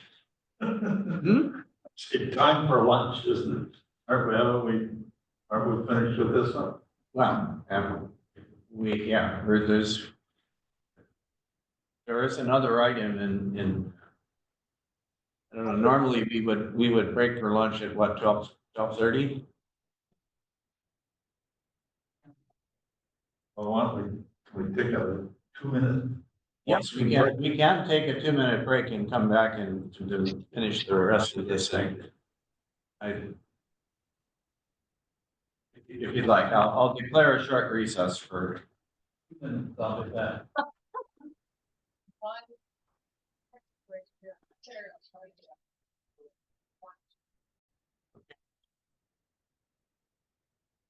Okay, thank you. We're We're back. And we're still in committee of the whole. We have one more item. This particular section, and it's in committee of the whole. It's not a planning matter, but it's in committee of the whole because it has a budget implication and we're gonna be dealing with budget later on, so we might as well just raise it here, and it has to do with the Parry Sound, the West Parry Sound Economic Development Collaborative. It is actually, and there is a note in your package that contains material that was presented at a recent meeting of that collaborative.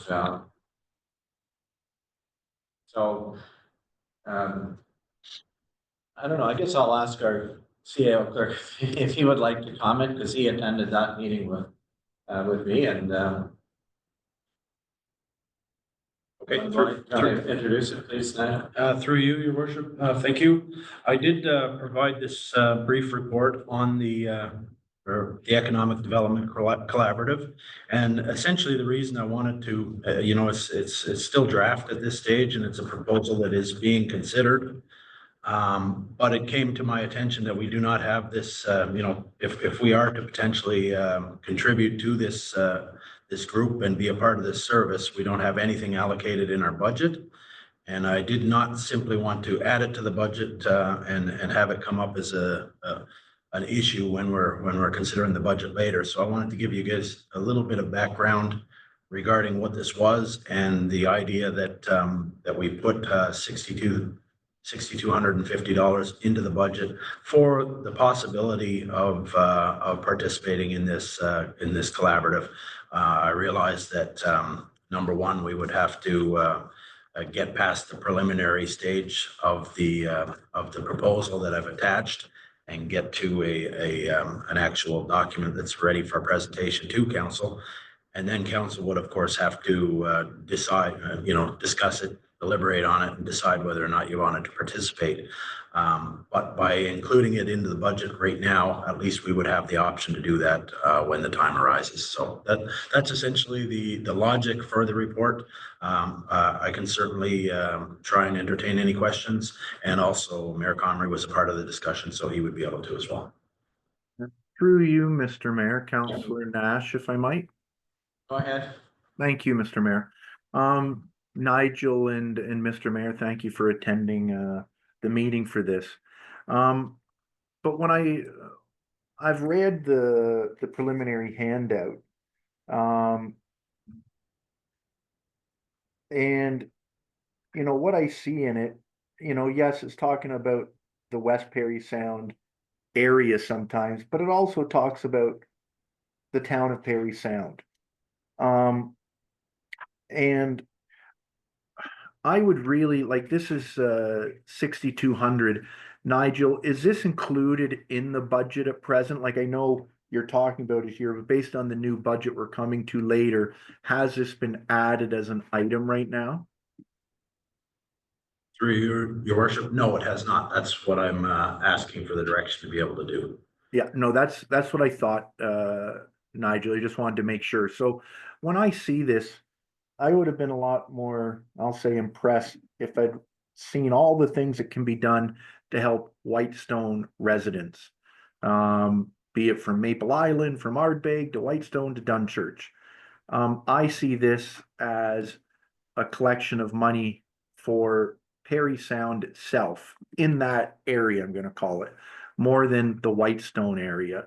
In it, I see that it also says after the 6,000, it's going to go up to 8,000, and then item 4 of it says it's 8,000 plus CPI. We're signing a contract to enter into something here, and already Seguin and McKellar have opted out. When I look at stuff like this, and when I see Parry Sound, I'll say it reminds me of the pool. All they want is money, nothing else. They want money from Whitestone. In my eyes, this is my own view.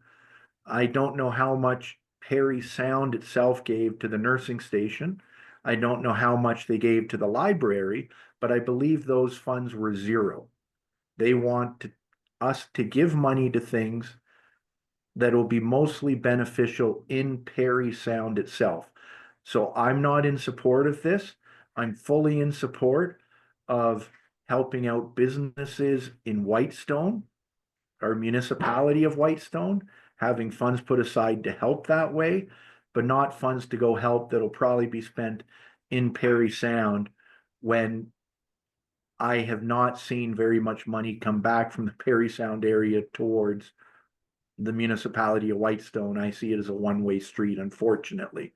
So I will not be in support of adding this to our budget or be in support of entering into an agreement with them. Just as Seguin and McKellar opted out, I would suggest the same. Those are my comments. Thank you for listening, everybody. Okay, thank you. At some point I'll respond, but are there other questions or comments that people want to make first? Councillor Lamb. Yeah, thank you. I'm on, I guess, yeah. Just so I understand it. The 6250 is for the collaborative that Keller and Seguin have gotten out of. I think Perry Sound exited at one point, but then on top of that, there's 8,000. Like, are we okay? So really, it's putting 6250 as a place marker in the budget in order to support the 8,000 that Perry Sound wants for their economic development officer. Is that correct? Through you, your worship, the 8,000 in this proposal was what was being proposed as the municipal share for all partners. But From Perry Sound. yeah, Perry Sound is the one that's providing the service, so they have the economic development officer, so we would be supporting his efforts to. But To do whatever. there are two separate issues. There's the economic development collaborative, I guess I'll call it, that goes back to 217, which I think they have monies left in the pot, do they not? They do, and that's why. How much money is there in the pot? I don't know that off the top of my head, but that is why the 8,000 fee that's in that proposal is being reviewed with a mind to bring it down by being subsidized by some of the money that's in the pot. But the collaborative itself is going to die, right? Is that correct? No, the proposal is that, I mean, if you read that proposal, it's essentially that the town of Perry Sound is going to provide the collaborative with a economic development function. And the prime goal of that will, in year one at least, is to do a strategic plan for the area. And it may die at some point, but it's not proposed to die right now. And the other key thing in there is that you do have the option of opting out of the service after 1 year. With Okay, perhaps I can help with this question, and maybe I should have said this at the outset. Unfortunately, we're at the stage where what we're trying to do is to understand is to get something into the budget, but we're not in a position to figure out exactly how all of this is going to work and so on. But what the consensus is, and I think we did talk about this before, the collaborative as it has existed for the past several years, and our contribution has been 6250 for the last several years. It has, I think, been determined by everybody to not be a workable arrangement. So we had to try and the options are basically everybody just walks away and does their own thing, okay?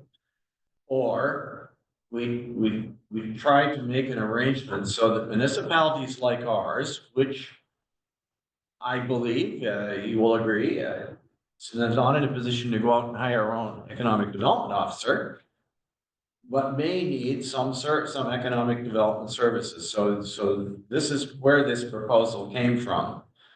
And, as was mentioned, the municipality of Seaman, the town, or whatever, township of Seaman, they went on their own.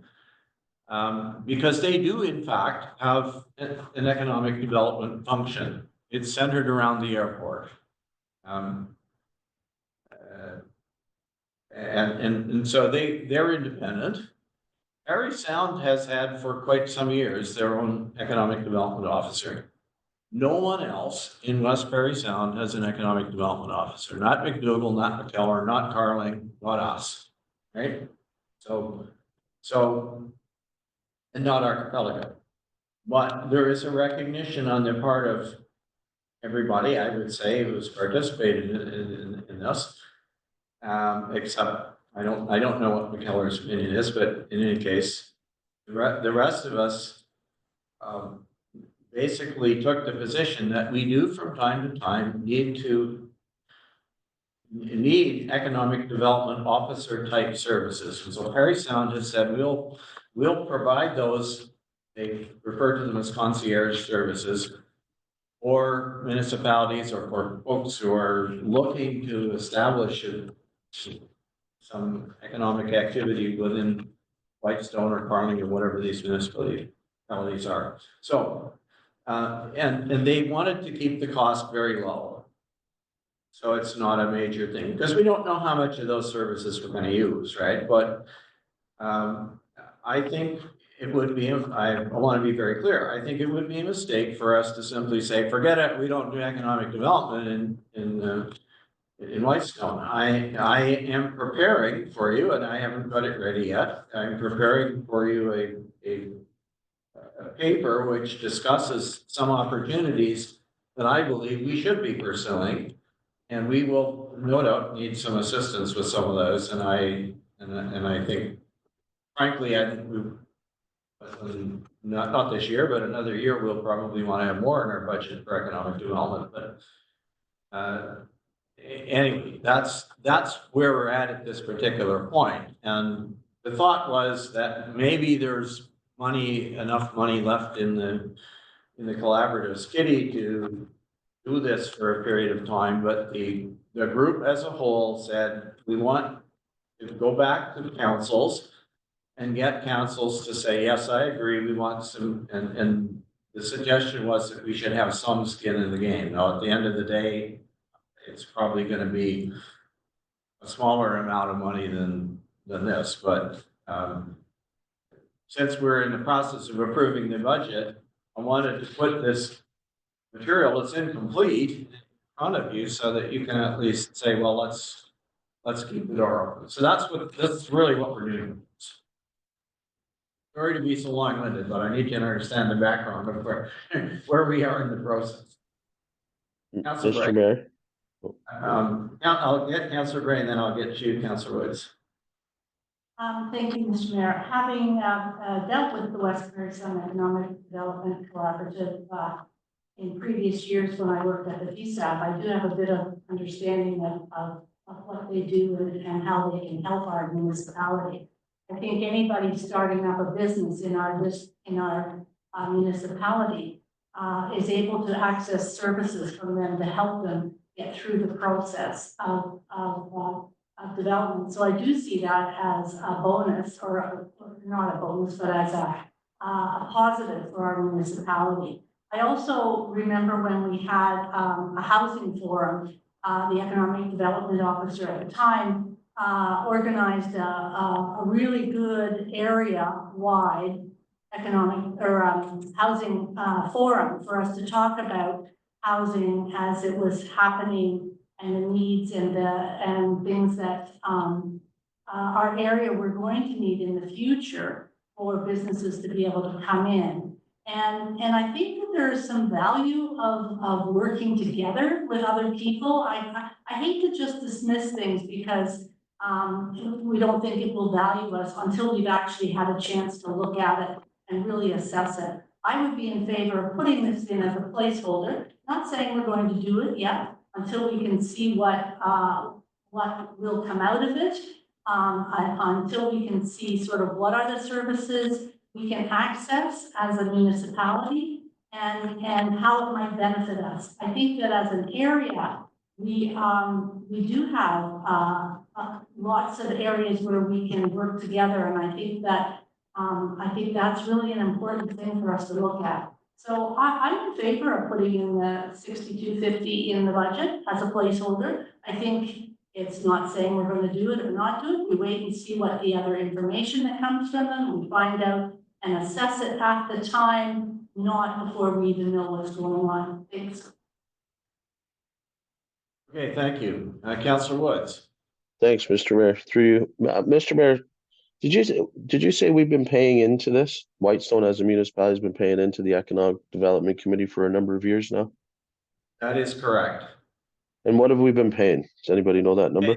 $2,250 for the last 3 or 4 years. I'm sorry, I should have, there was a previous report that we gave you about this going back in the fall. And it had all the numbers, but we paid the 2 large municipalities that participated, which were Parry Sound and Seguin, in spite of the fact that they, as I said before, they did have their own ED capacity independent of us.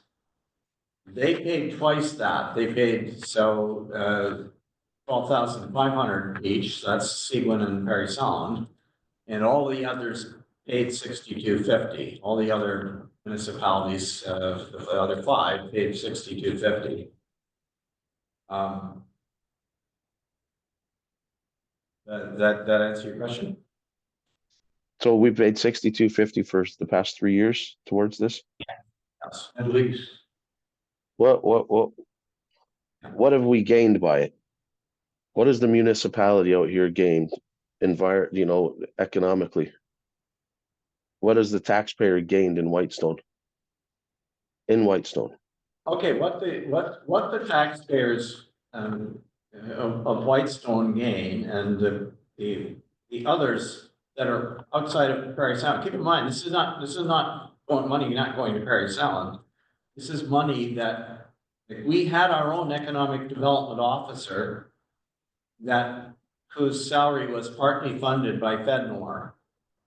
And that individual worked independently of any other municipality to try to scout business opportunities and bring them into the municipality. They bring them into other places in Parry Sound, notably other than Parry Sound and Seguin. Because let's face it, that's where the industry is concentrated, if you think about it. But we had if companies in our municipality or any of the other municipalities are looking for assistance in terms of accessing grants or loans or various other things, the EDO is the person who knows where those funds are available and how to apply for them. If somebody is coming to the area looking for a place to locate, they will spend time with them. And we did have a couple of cases that you might recall where there was a group that was looking at establishing an abattoir, which, by the way, is something that we actually have a shortage of here in this area.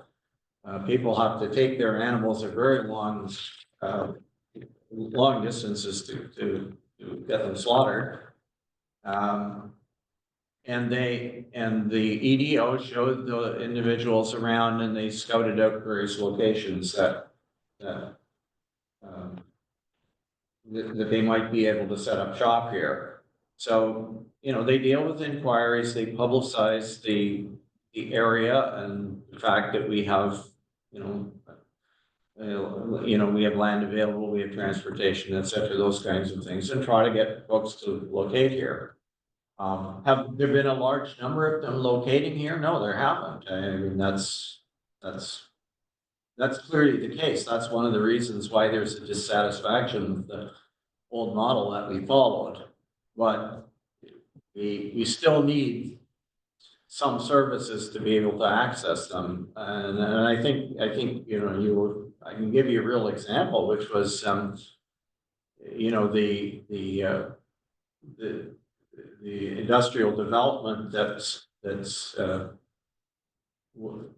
you know, is, I think, eventually taking shape down at Lower Lake Road and 124. The individual who is promoting that, as I think you know, was looking for some assistance from the municipality that you would normally get from a municipality if you want to locate a business like that in its jurisdiction. We were literally not able to provide them with any of that. We're able to meet, the CIO and I were able to meet with them and, oh, well, these are the rules you have to follow and everything, but we couldn't do the kind of, provide the extra kind of assistance that an economic development officer would normally provide. And that's what this is. I mean, that's what these concierge services are that we're talking about are for. And that's how they would benefit us. It wouldn't benefit Parry Sound, because Parry Sound already has an EDO of their own that is looking after their interests, so it's not. You know, we're not contributing to them. They're contributing something to us because they're large enough to have the necessary resources. That's all. Mr. Mayor, could I? Can I finish just real quick? So, thanks, Mr. Mayor. I won't be long, Councillor Nash. So it's Parry Sound's Economic Development Officer that is gonna be taking care of all this, and they just want us to provide funds to help offset the cost of the Economic Development Officer in Parry Sound. Well, they have some other support staff, by the way, that work with them to do things, okay? I mean, there is an EDO, but there's also some administrative staff who But that's essentially what we're doing, right? Put 6250 aside as a placeholder so that we can give it to them so that they can manage their economic development office, we'll say. Through you, your worship, I think it's, you know, somewhat accurate. We're moved, the idea is you're moving from a model where this collaborative used to have your own economic development officer. I think that model seems to have failed. And there's recognition of that. And the idea now is that the town of Parry Sound has some capacity and we would use them to provide that capacity to this organization. Through you, Mr. Mayor, if I might, Councillor Nash, just to finish off here based on some comments I've heard. Go ahead. Thank you, Mr. Mayor. So, I know there was some talk during what you were saying there, Mr. Mayor, about economic development in Whitestone, and you mentioned Lorimer Lake. And I guess I'd ask a question: how did this organization help in that application that came forward a few years ago to support the business that wanted to open up in Whitestone? I never heard of the Parry Sound Economic Development Committee trying to help that applicant, and instead, the municipality, in my eyes, railroaded the application. The applicant got lawyers involved in it all. Instead of promoting growth in our municipality, we scared off somebody that wanted to build a big factory for fabrics. That's what we did, and that business development in Parry Sound, certainly I never heard them reaching out and speaking up for that applicant to help in Whitestone.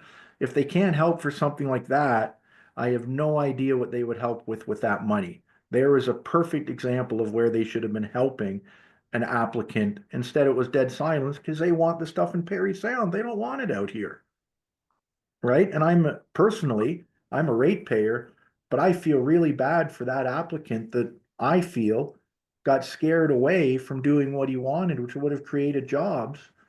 And then we're sitting here talking about how we want to do economic development. Meanwhile, we scare them off when they come forward. those are my comments. And I think a couple other counselors will support me on what I'm saying there. It's a shame. Thank you. Through you, Mr. Mayor. I don't want to necessarily address that comment. I just wanted to offer one more thought on it. In my opinion, you know, small municipalities like ours, your CAO and your existing staff are your economic development people. They're the people that are going to have to, you know, take these kind of proposals and get them to move forward. I don't think when you're looking at this collaborative, I don't think, number one, I don't think you want to judge it on its past successes, because it's been acknowledged that it wasn't a success. So what they were able to do with a past application, I don't think that should be your driving factor in considering, you know, whether we move forward with this or not. I think the way you really want to look at it, and the way I look at it, is that it's a potential tool that you know, myself as a CAO or other staff here can utilize when it comes to various economic development things that might come up. You know, I think there could potentially be value to it.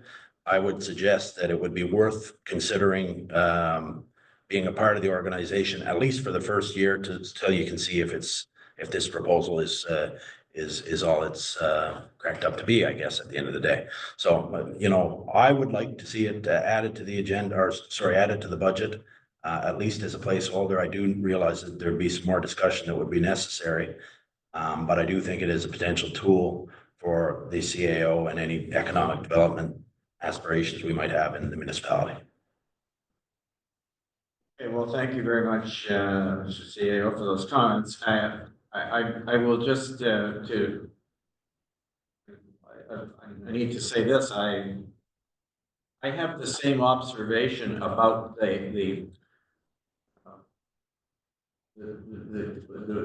it's the West Tech situation. I think everybody knows the one we're talking about. And that certainly could have gone better. The economic development officer, unfortunately, the one that the collaborative had, they were in between EDOs. Okay, the one person who had, when that applicant first arrived on our doorstep, we didn't actually have an EDO, and we didn't get one for a while, so we didn't get the benefit of the collaborative. And that's always a risk that you have if you've got, you know, a small operation. But they didn't have anything to do with Parry Sound. That applicant had already decided where he wanted to locate, and unfortunately, you know, ratepayers were very, very concerned that somehow or other it's going to be a negative environmental impact, without really understanding at all what it was that they were intending to do. So anyway, the goal of this is clearly to prevent that sort of thing from happening in the future. And I think we need some capability that we can draw on, so otherwise it'll be a self-fulfilling prophecy that we don't have any significant manufacturing, right? Councilor Ryan. Yeah, thank you. I've been on council for 19 years now, and there's been another iteration before this collaborative of economic development in Parry Sound. You have to realize that economic development in most sense, like the West Tech thing, is a one-off situation. You look back at West Tech, the mayor wanted to have a big industrial commercial zone or whatever in that area, and the community went wild. And we went through a whole bunch of stuff that we didn't have to go through. We had an economic development committee in Whitestone for years on council. That disbanded because, again, they couldn't come up with ideas and initiatives and that sort of thing. So it disbanded. So we keep going around in circles.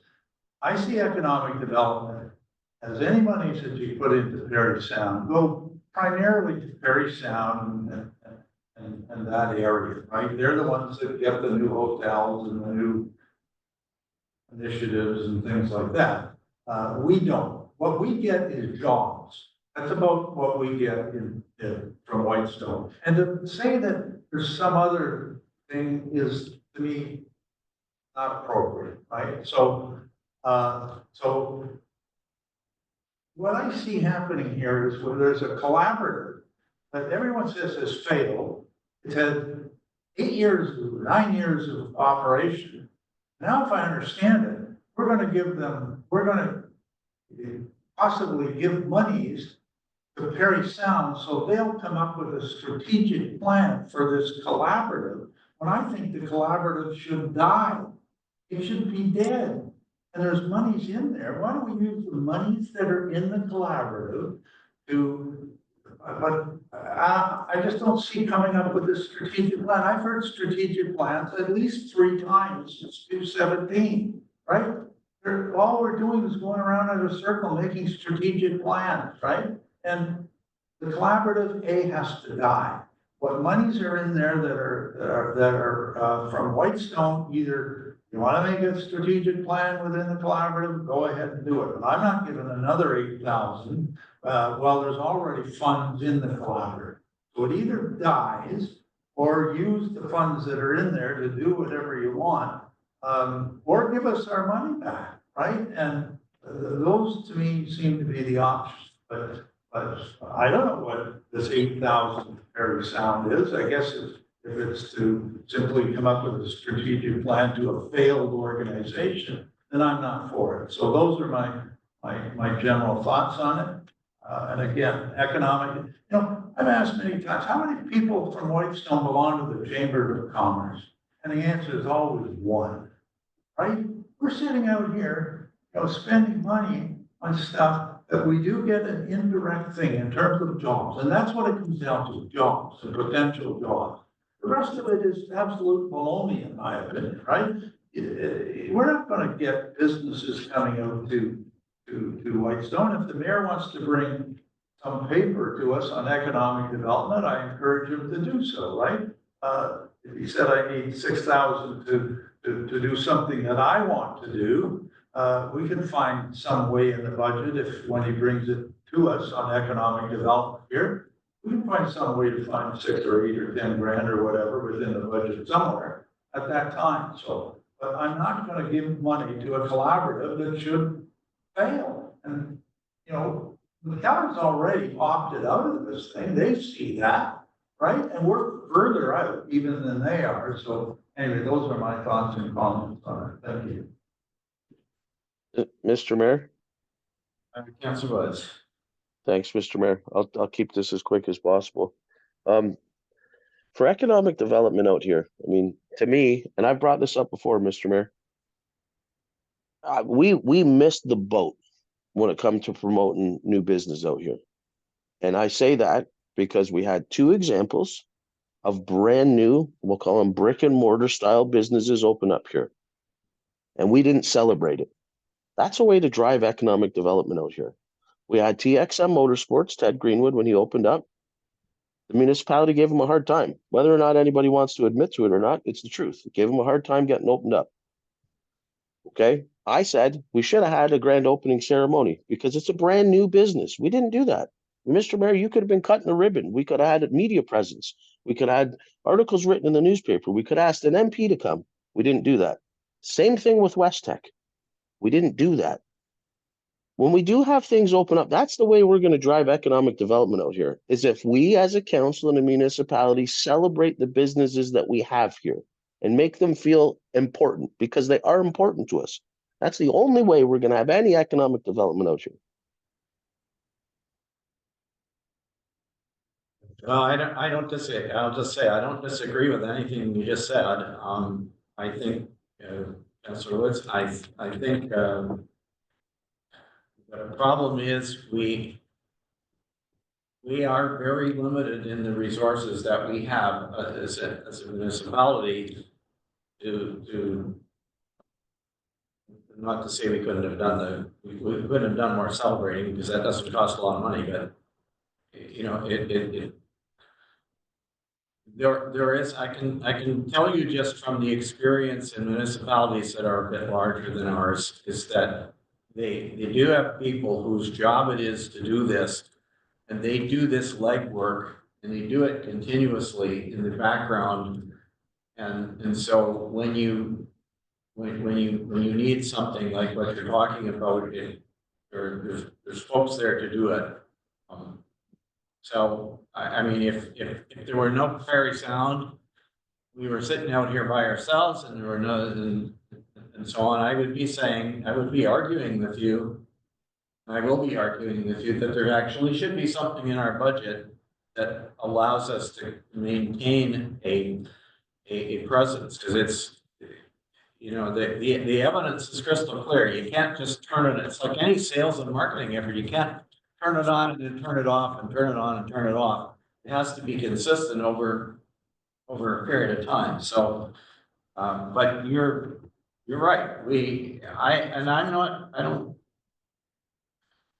I'm not pessimistic about the possibility of us attracting some businesses that we don't already have, and it would be nice to have more jobs here in Whitestone, and not that people don't have to go to Sunridge or Parry Sound to do.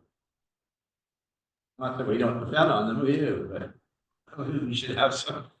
Yeah, and Mr. Mayor, if you'll remember, you might, sorry for cutting you off, but you might remember when we talked about our strategic plan in the beginning with Michelle Hendry, right? That was one thing that I specifically brought up. And Michelle said it would be something that staff would work on, and that never happened. You know, celebrate the businesses, because I hate to say it, and we're all at fault. We missed the boat. Councillors, we did. Because that's a part that we definitely could have pushed that. To me, that is a fantastic accomplishment for Whitestone. 2 brand new brick and mortar style businesses opened up in how many decades in Whitestone? And we should have been celebrating that. And I think if anybody looking to open a small business, seeing that the municipality would celebrate those accomplishments of new businesses, it would draw more people out here. It's much easier to set up a shop here and open up shop with a lower tax rate here in Whitestone than it is in Parry Sound. I can tell you that right now. It's much easier. Just as an aside through you, Mr. Mayor, when I first got on council, I proposed and went through council that the commercial and industrial tax rate be the same as residential.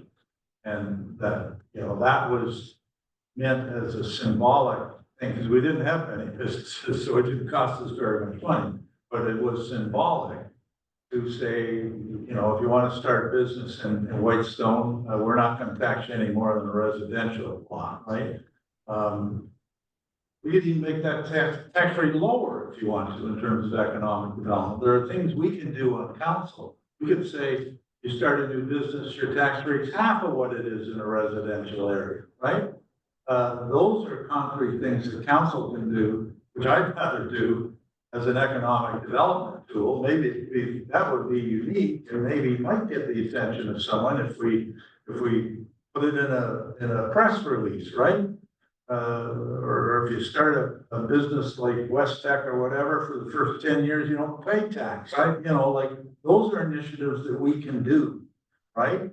As opposed to, you know, funding some strategic plan to go back to a failed collaborative, in my opinion. Or if the mayor has ideas that we can do ourselves in Whitestone, then let's do them, right? Let's be our own economic development committee here.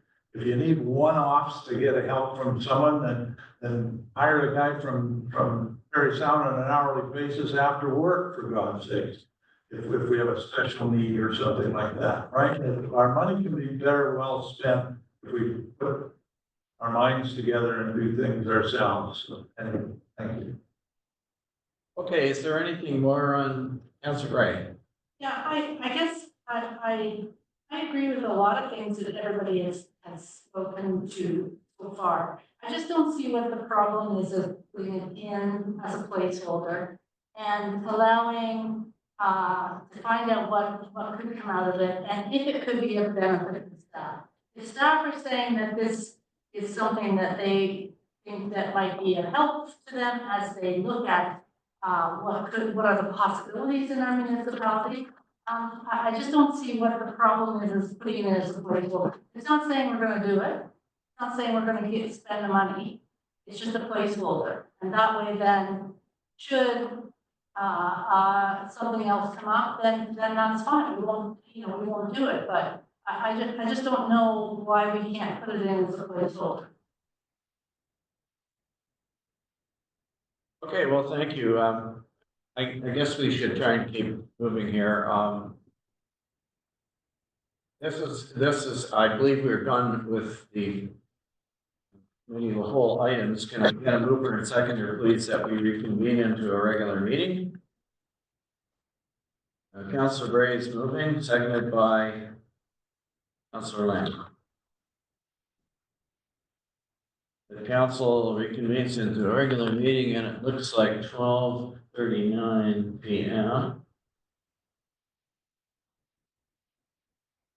All those in favor? Please. Counselor Nash, yes.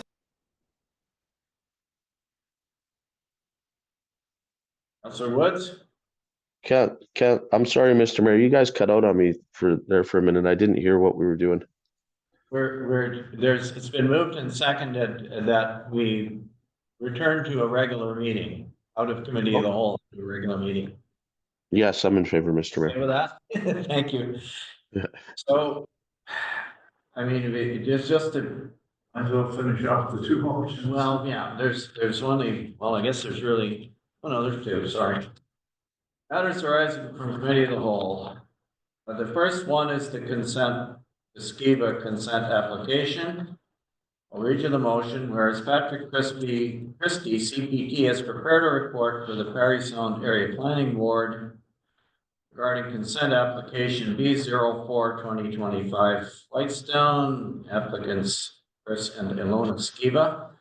Provided a copy to the municipality of Whitestone. Now therefore be it resolved that council of the municipality of Whitestone receive this report as information, and that the council of the municipality of Whitestone recommends this consent application for approval in principle, subject to the following conditions. There are 5 of them. Number 1, the payment of a parkland dedication fee be made in accordance with the current municipal fees and charges bylaw. Number 2, that the new lots receive 911 addressing from the municipality. 3, that the newly created backlot be rezoned from the waterfront residential 1 limited services to the rural limited services RULS zones. 4, that the applicants entered into a section 5126 consent agreement with the municipality of Whitestone to be registered on title to include first of all, the implementation of the septic system design measures set out in the Hutchinson Environmental Sciences Report dated August 31st, 2022 to ensure the retention of phosphorus. And second, recognize the private access road for the new lots and to indemnify the municipality for any responsibility or liability for the access or maintenance. And 5, condition 5 was that payment of all municipal planning consultant fees and all other fees associated with the processing of this application be paid. Is there a mover and seconder for this motion? I can move, Counselor Nash. Thank you. Seconded by I can second, Mr. Mayor. Councilor Woods.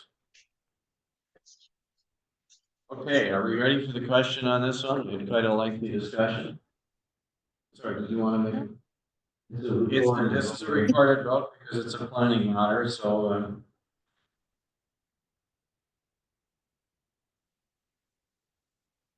I'll ask our deputy clerk to read the roll, please. Councillor Nash, Yes.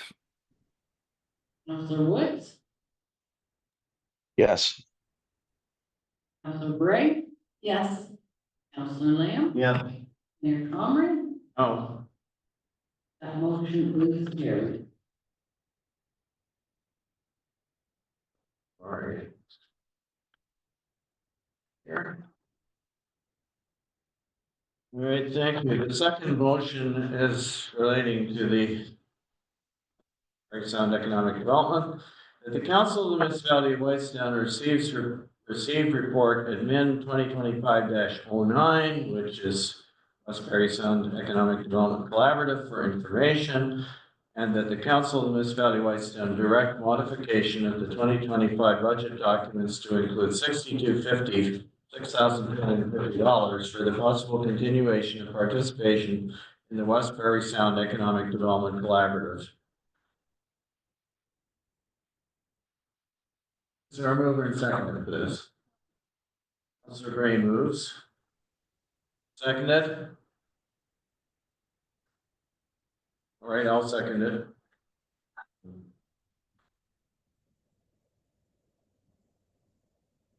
Any further discussion? All right, we'll, sorry, You didn't look up. Sorry. Councilor Lamb. Yeah, thank you. Yeah. So I don't want to participate anymore in the West Perry Sound Economic Development Collaborative. It is not going to exist in the future. I think you can, Well, read in the form that it's in. Well, first of all, the floor, let me go on, please. For the possible continuation of participation in the West Perry Sound Economic Development Collaborative. Read the doggone motion. I don't want to participate in the West Perry Sound Collaborative, Development Collaborative, plain and simple. You want to put $6,000 or $6,200 in the budget, we'll deal with it when we get to the budget.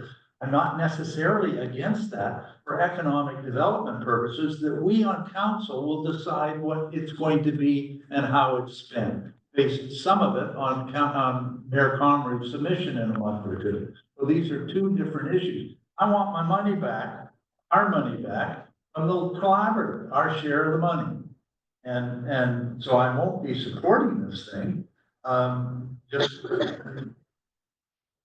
because of the way it's written to begin with, and I want out of it. We've been dealing with it for 10 years nearly, and with very little benefit. And these are programs, I'd rather be spending our money in Whitestone for Whitestone. So I'll be voting against this. Well, you know, I see the problem with the way that the second part of the motion is is worded. This is not, the intention is not to, very clearly, the intention is that the collaborative, as it has existed, will not exist in the future. And nobody is suggesting that the money goes into the collaborative. It's that I guess really, as I mentioned earlier, the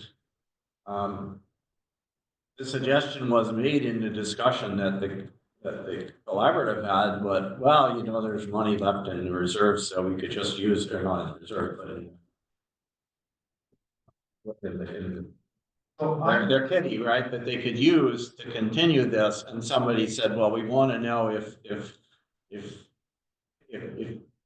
everybody gets a free ride this year until we get it sorted out, is the municipality interested in getting services, in having services available from Perry Sound going forward, from somebody going forward? You know, clearly the governance structure of the collaborative did not work. I mean, I think that's the argument that's being made.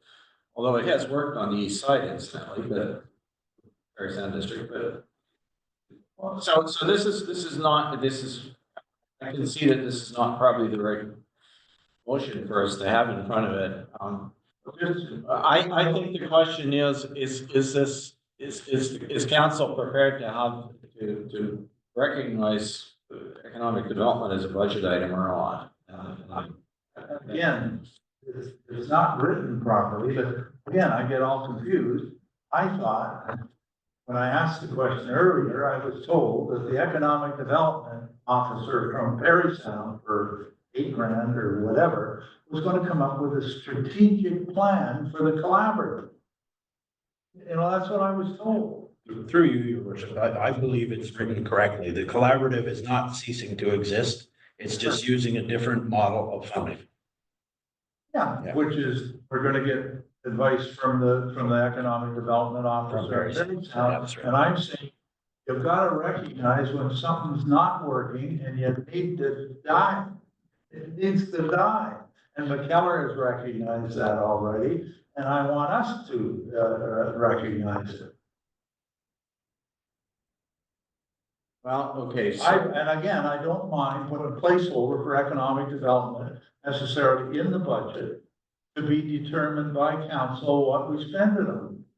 If Perry Sound wants to come out and say, give us $8,000, because whatever, then let them come out. If the mayor wants to come forward with a paper that says we need, $6,000 to do this, that, or whatever, I have no problem listening to that and making a decision on it. But I want the collaborative head.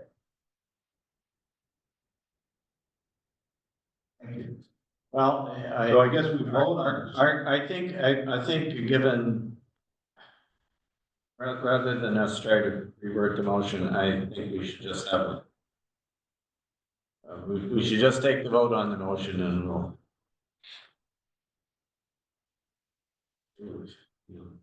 see where it goes. I don't know that there's much more I can tell you about it.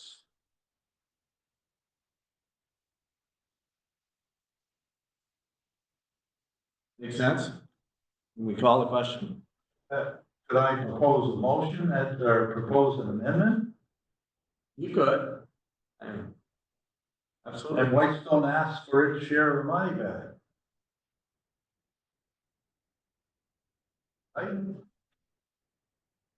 Right at the end, for possible continuation, and if defeated,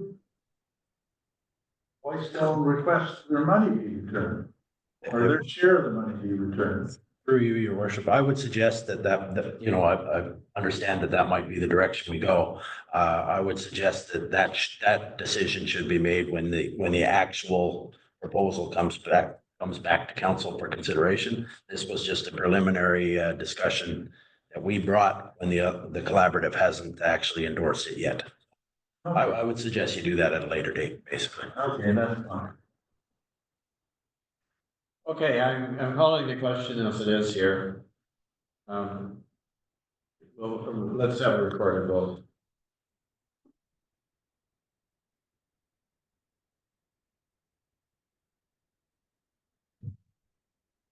Counselor Woods, No. Counselor Gray, Yes. Counselor Lamb, No, Counselor Nash, No. Mayor Comrie. Yes. That motion is defeated. Okay, thank you. We're now at, item 7 in our agenda, and it's coming up 1 o'clock, so perhaps we should break for lunch. I think we should try to keep it as short as possible because there are a large number of items still left on here. 20 minutes? Yeah, let's try 20 minutes. What? Sorry? Order after 30? What? Oh, you want to do 30 minutes? Yeah. I do good for 30. I still have to set the table. So if I don't mind, I can 10 minutes. Oh, all right. So do you want to, we can do the, what do we got here? A consent agenda coming up. All right, so let's see where we are. Go set up. All right, we're gonna keep going until the lunch is ready. So that's it's good use of our time, I guess. So our consent agenda today consists of the following items: the regular council meeting minutes of March 18th, a number of committee and board minutes, Whitestone Environmental Stewardship Committee for February 10th and March 10th, the Belvedere Heights Board of Management for February 26th, 2025, the District Social Services Administration Board, CAO's report of February 2025, and 4 minutes from the Whitestone Public Library and Technology Center Board, January 20th, 23rd, 24th, and February 10th, plus some unfinished business. That's listed on page 5 and 6 of your agenda package. Now therefore be it resolved, this is the motion we need, whereas White municipalities reviewed the consent application, the consent agenda consisting of those items I mentioned. Now therefore be it resolved that the Council of the Municipality of Whitestone hereby approves the following council meeting minutes. That's regular minutes for March 18th, 2025. And that the Council of the Municipality of Whitestone receives for information the remainder of those minutes and from the committees and boards and the unfinished business listing. So can I get a mover and seconder for that package? Councillor Lamb is moving. Seconder? I'll second, Mr. Mayor. Good, Councillor Woods. Any discussion? Not, I'll call the question. All those in favor of the consent agenda? Councillor Woods, yes. Councillor Nash, yes. Okay, thank you, everybody. That is approved. How about accounts payable? Let's see if we can do that one. I'm going to move and seconder that the Council of the Municipality of Whitestone receive for information the accounts payable listing in the amount of $512,326.26 for the period ending March 31st, 2025. I can move that, Councillor Nash. Okay, thank you, Councillor Lamb. Moved, seconded by Councillor Lambs. Whoops.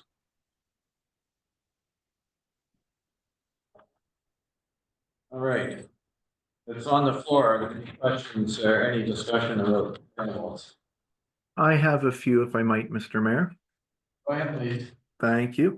I have 1, 2, 3, about 5 items. I always ask questions on these, as everybody knows. So on page 120, item 37592, it says Ed Bennett dock storage 1921. I know we had the Bennetts take out the log booms, and I thought they removed the docks, but what is the word storage there for? Mr. Mayor, I'm assuming you might know the answer. It caught me when I saw the word storage. I'm sorry, I do not know why that word is there. What they do with the docks is they simply detach them from the shore so that the ice doesn't, and chain them up so that the ice doesn't damage them as it, if you get a windstorm and the ice comes, they come damage them or disconnect them, but they don't store them anywhere. They're in the water. They're just out on the shore. You can't get access to them without walking through. I had the same question. I don't know why the word storage is there. Okay, but it would have been for the removal of the docks in the winter. That's what I thought. So, and then this one is a very small amount, but it caught me off guard. Excuse me, is that for the docks at Indian Narrows and at Sennett? Right. Yes. There's Yes, there's a dock at Indian Narrows and there's a dock at Bennett's Bay. Okay. They both get detached from the shore in the winter. Yeah, they're floating docks. They are floating docks. If you drive down there now, you'll see that they're floating and they're chained up so they can't escape. But Yeah. Okay, thank you. Sorry, Councilor. Yeah. Oh, no problem, Councillor Lamb. So item on page 120, just below, it's item 37595. And it says Sun Life. It's only $42.99, but it's when I saw council health benefits. And it just struck me as I'm like, I didn't think anything that council has to do with Sun Life. So maybe staff can look into that.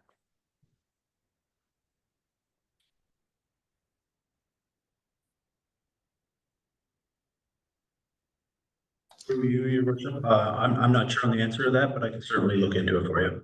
Okay, thank you. And then the next item, I know I won't get an answer now. It's on page 124. So again, page 124.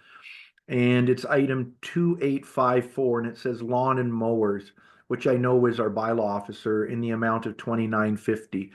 And I just wanted to know, is this for items that are before the courts? And I would just ask that staff advise offline due to the privacy and stuff. If you can just let us know what that is for, would be great. I know you won't answer that now. And then below that, on page 125, item 2864, it says Brant Sudbury. And I think we all know what this is for. It was 44,000. It's in our budget right now. It was for major grader repairs. And I just wanted to let everybody know that I have seen the grader since then at the works yard. Staff was actually working on it when I happened to stop by and look at it. It's a lot of money. I understand it had to be done. And I think with the new works managers, staff will really try and maintain it. And I heard from a couple staff members that they'd feel that this could last anywhere from, they said 8 years, and I said like 5 to 8 years. So I think with the repairs we've done, we can expect to get another 5 to 8 years out of the grader, which is good. So that was just, I wanted to know, let everybody know it was there and I'd seen the grader. And then the last one, on page 125 as well, it's item 2865 and says Cedar Signs. And again, maybe staff can just look into it and get back to us. It says York landfill, $1,590 for signs. And I'm just wondering what signs would cost almost $2,000 at the landfill. So I'm not sure if maybe that was plugged into the wrong spot or if we have a lot of signs that went up there, but maybe staff could just come back with an update to us on what those signs were. That was all. Thank you. Thanks. Other questions about tables? Anybody else? All right, are you ready for the question then, if we received this report for information? All in favor? Counselor Woods, yes. Counselor Nash, yes. Okay, thank you. Right, it looks like our lunch is ready, so we will now take a break and we will come back in 20 minutes or so. 125. Yeah. So 125, Mr. Mayor? Would be good. Yeah. Yeah. Thank you very much. Back on this.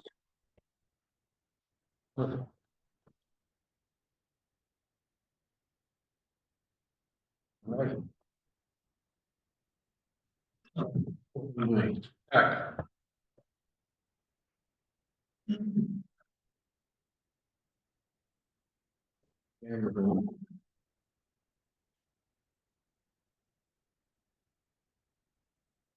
Good afternoon again, ladies and gentlemen. We're ready to resume the meeting. It's about 1:35.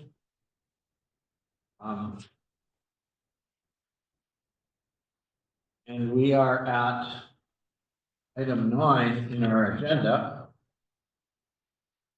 And we have 9 staff reports of various kinds here. We'll start with 9.1, which is the building services report. It starts on page 133 in your package if you're in pages. And our CBO, Jamie Osborne, is here, and so Jamie, if you would like to introduce your report, please go ahead. Thank you, Mr. Mayor. So building report 2025-02 as to update council on building permit activity within the municipality between January 1st and March 31st, so Q1. Provide an open building permit status update and the general activities of the building department. So to start off, from January 1st to March 31st, the municipality received a total of 28 building permit applications, which is up 5 to the same period last year. The number of permits for new construction issued from January 1st to March 31st is 26, which is up 10 for the same period last year. And additionally, 1 demolition permit was issued. Schedule A gives you a Q1 month-to-month statistics, but in a nutshell, despite the uncertainty of the economy, it seems that development is continuing to grow as we're up in building permits. So that's always good to see. Moving on to the open building permit update. Since January 2022, the building department has been working vigorously to create lists of issued building permits and determining the status of those issued permits in regards to the stage of construction. Comprehensive roll files were created for all properties within the municipality, consolidating all building permit information into one place. And digital roll files are also being created as property roll files are reviewed and updated on a continuous basis. Building permit status lists have been created dating back to the year 2010, indicating all issued permits for each year. And those lists are continually updated as permits are closed and files are reviewed. Due to the inconsistency with regards to record keeping in past years, determining the status of some of those older permits can be difficult at times and may require extensive investigation in order to update those permit status lists. In 2024, new lists which indicated inspection status were created by consolidating information from multiple Excel spreadsheets, inspection logs, and miscellaneous paperwork from within permit files. Into one comprehensive list per calendar year, starting with 2003. These lists are continually updated as permit files are reviewed, and these lists have made it far easier to determine the progress of construction for some of these older permits, allowing them to be inspected and closed. Over the past months, all 107 issued permits for the year of 2010 were reviewed and inspected, and 98% of those permits have been closed. The applicants for the remaining 2% have been contacted with regards to the status of their permit, and final inspections will be scheduled come the summer months when those seasonal residents are back in the area. A permit list spreadsheet for the year 2010 has also been completed with the most accurate and up-to-date information, and has been provided to MPAC to ensure that current and up-to-date building and property information for the municipality is given to MPAC. All 122 issued permits for the year 2011 are currently being reviewed. And as of March 31st, 2025, 92% of those permits have been closed. The applicants of the remaining 8% are being contacted with regards to their permits, and hopefully come summer months, we can get that number down. This process will continue for all calendar years progressing from 2010 onwards. Complete reviews of all permits issued in 2012, 2013, 2014, and 2017 are scheduled to be completed this year. And again, complete permit list spreadsheets will be provided to MPAC for those years with the most accurate and up-to-date information. The efforts of the building department over the past years are now coming to fruition as the database of permit and inspection information is now at a point where the status of those older permits can be much more easily determined. And in turn, these files can be updated and closed quicker with confidence regarding past inspections. Schedule B shows the permit status with regards to issued, open, and closed permits for the years 2010 to 2020, with some data to be confirmed pending the review of the permit files that are currently ongoing. The building department supports councils want to urge homeowners to contact the building department in order to close out older permits in order to avoid additional fees and or the revocation of the permit. The municipality will continue to use all tools at its disposal to work with the homeowners to complete their projects and close their permits. Revocation of a building permit will be reserved for the more extreme cases at the discretion of the chief building official. The revocation of a building permit may work in certain situations, but is not always the best course of action when it comes to some older permits where the structure is substantially complete and there are only minor deficiencies or outstanding items required to be completed for a final inspection. In an effort to prevent future building permits from remaining open for an excessive time period, council and the municipality could explore the option of amending the municipal building bylaw to include an open building permit annual maintenance fee. This would create the requirement for any permit that remains in an open or issued status for a period greater than 3 years to be subject to an administrative fee applied annually to each open permit file on the property until such a time that the permit is closed. Notification reminding each property owner would be sent requesting payment, and in the event that a payment is not made, the fee could be applied to the property owner's tax roll. This annual maintenance fee would not be retroactive and would only apply to newly issued permits. However, it may provide additional incentive for the homeowners to close the permits within an appropriate timeline. Considering all the information listed above, the systems that have been put in place by the building department with regards to property file organization, building permit status tracking, and the closing of old permit files far exceeds the standards that were previously put into place for the municipality.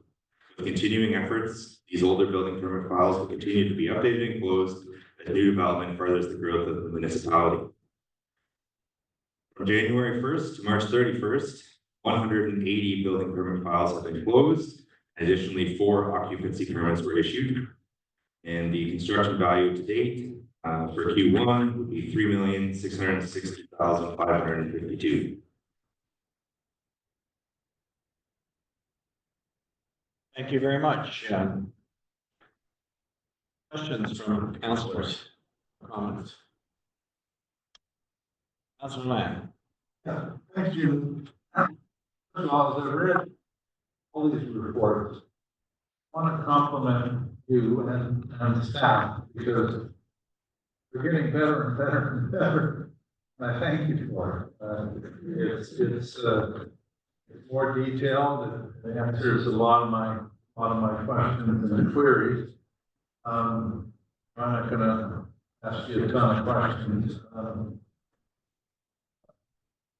I am concerned about open permits where they've never received what I call an occupancy permit. I'm really concerned about whether it's 210 or 220 or whatever. That people are living in property. And I feel that the municipalities have liability if they don't close the building for R&D. We don't have that on file, anything that says you can occupy that building. Someone gets hurt in it, someone trips downstairs, someone gets whatever, right? That a smart person could come back to the municipality and say, now they shouldn't have been even occupying the building. Right? That really concerns me. Is it true? I don't know, statistics or anything, that there's a lot of files where they haven't really got an occupancy permit to be using the building. Is that a true statement, Jim? Through you, Mr. Mayor, thank you, Councilor. Of the outstanding ones that I got. Right? So for some of the older permits, I'm working on going through the files and inspection list to determine whether or not occupancy ever was granted. When it comes to liability for the municipality, the Building Code Act is pretty clear on the stance that you are not to occupy a building or part of a building until occupancy has been granted by the chief building official. So if I came and did an occupancy inspection and I said to the applicant, hey, you did not pass the occupancy inspection, occupancy has not been granted, you need a handrail on your stairs, and you need a smoke alarm in your third bedroom. Right. If they then decide to occupy the space and someone falls down the stairs, it would reflect that occupancy was not granted, and they chose to occupy that building without the benefit of an occupancy permit, and the municipality wouldn't be liable just because you were told you needed to put a handrail on. Somebody fell down the stairs because there wasn't a handrail. You shouldn't have been occupying it.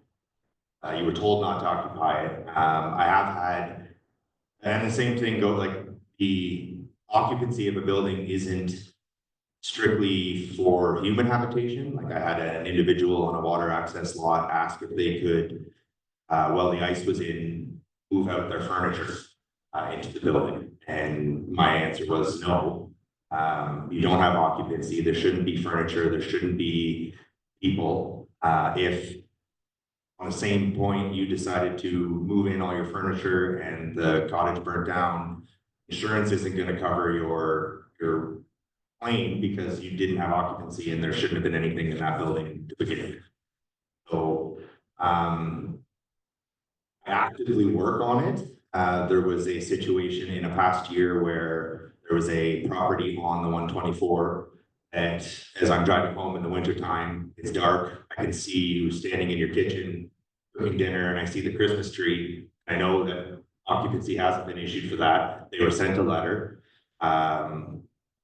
They reached out to me, and within, I think, 4 days, they had me there to conduct an occupancy inspection to rectify the fact that, you know, I'm driving home every day, I can see your Christmas tree, I can see you cooking dinner, I know you're occupying it, let's get this sorted out so that it's safe for you to be in there. So when it comes down to liability on the municipalities and the building code act is on our side, you are told not to occupy it until you have an occupancy permit. If you decide to do that, then that's a decision you've made against, you're in contravention of the building code act, and that was a mistake on the applicant or homeowner's part. Yeah, and of course, in that case, whether people do this or not, is where the deepest pockets. That's what they always look at, so you can't prevent someone from putting a claim in that case.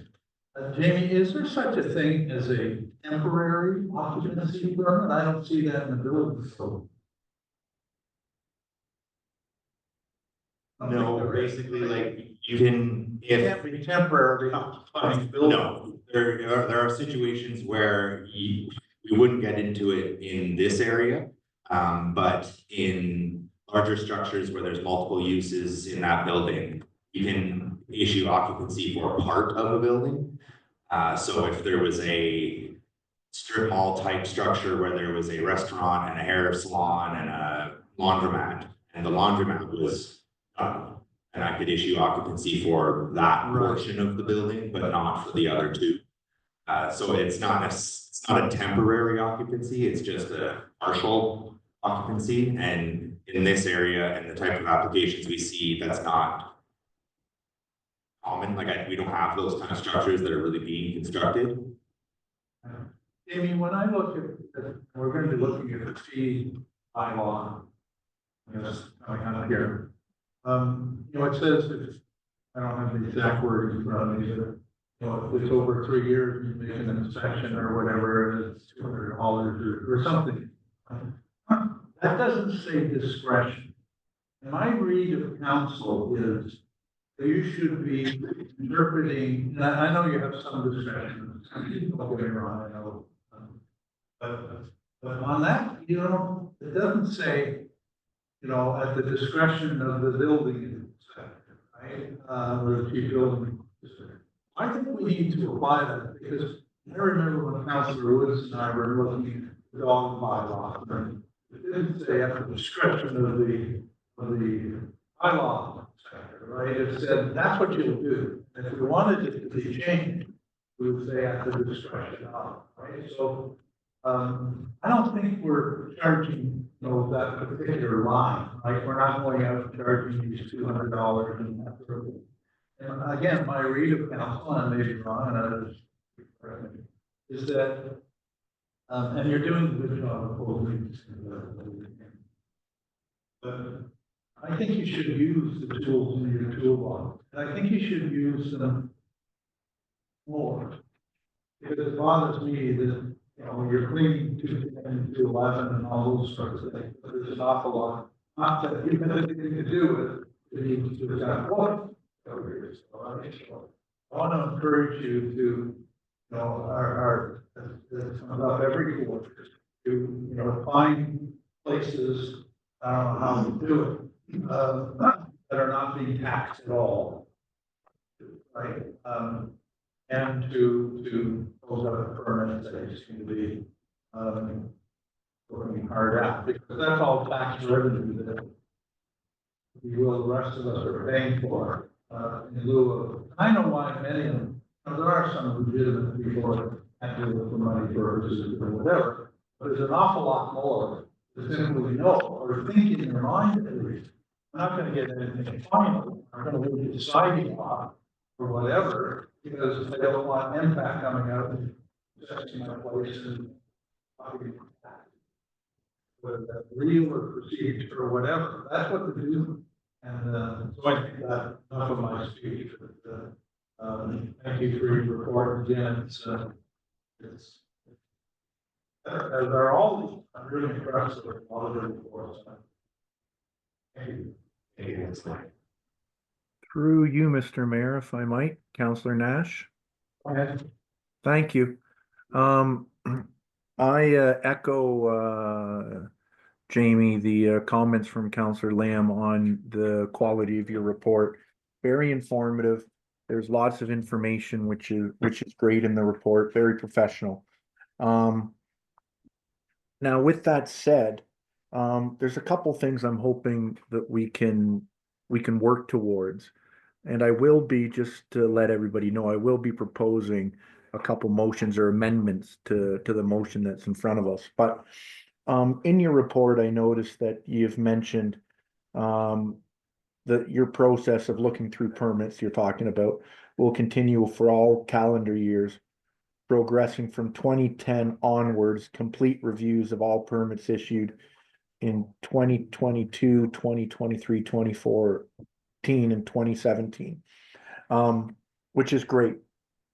But with that, I think we all know, myself included, that there's lots of people that may have an open permit that don't even know it's open. And some people that have an open permit that they know it's open and they just haven't closed it. Maybe it's because they think MPAC will raise their rates, whatever it might be. But for those permits that are over 3 years old, I know you've written the revocation of building permit, the revocation of building permits will be reserved for the extreme cases. With that said, I think it's very important that if we have a permit over 3 years, you've done such a good job in knowing how many permits we have, the building department has, that we know how many permits are outstanding, thus we'd know the addresses. For anything over 3 years old, I would think we should send out a letter to them saying, close your permit by the end of the year. If you don't close your permit by the end of the year, we may revoke your permit. And by the way, if you're over 3 years old, you'd be getting this letter. But our fees and bylaws says that you're going to be charged $200 a visit for any permits over 3 years old that you go out to. So I think it would be a fabulous idea that we issue a formal notice to everybody over 3 years old, ask them to close their permits by the end of the year, remind them their permit can be revoked, and to charge them $200 a visit. With that being said, again, your charts here are just so fantastic with all the information that on Schedule B, you have a comparison of the permits issued, permits closed, and open permits, and it's all color coded, which is fantastic, very easy to follow. So from 2010 to 2022, I'm not counting 23, 24, 25, because obviously people will take a few years to complete their builds, but going from 2010 to 2022, there's 208 building permits that are currently open. 208 that are over 3 years old, of which the years 2012, 2013, and 2014, it's a to be determined how many permits are open. So it's really, out of 9 years, we have 208 permits opened. We need to get those closed off, however it's done, and I think that has to be done with force by a formal letter. I'm almost done here, but again, your information, Jamie, is really good. It's easy to follow. When it comes to some stuff that we spoke about earlier about MPAC, I think we need the building department to work with MPAC, and I heard that we can, and we often do, but to work with them.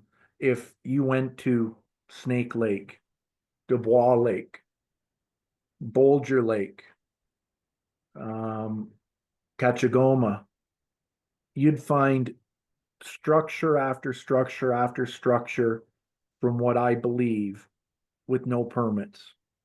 And I think we're gonna have to do some work like that to go out, look, coordinate with MPAC to get these taxes done. Or assessments done for places that had no permits. And in closing, when it does come to somebody that we know, I guess this is my only question to you, Jamie.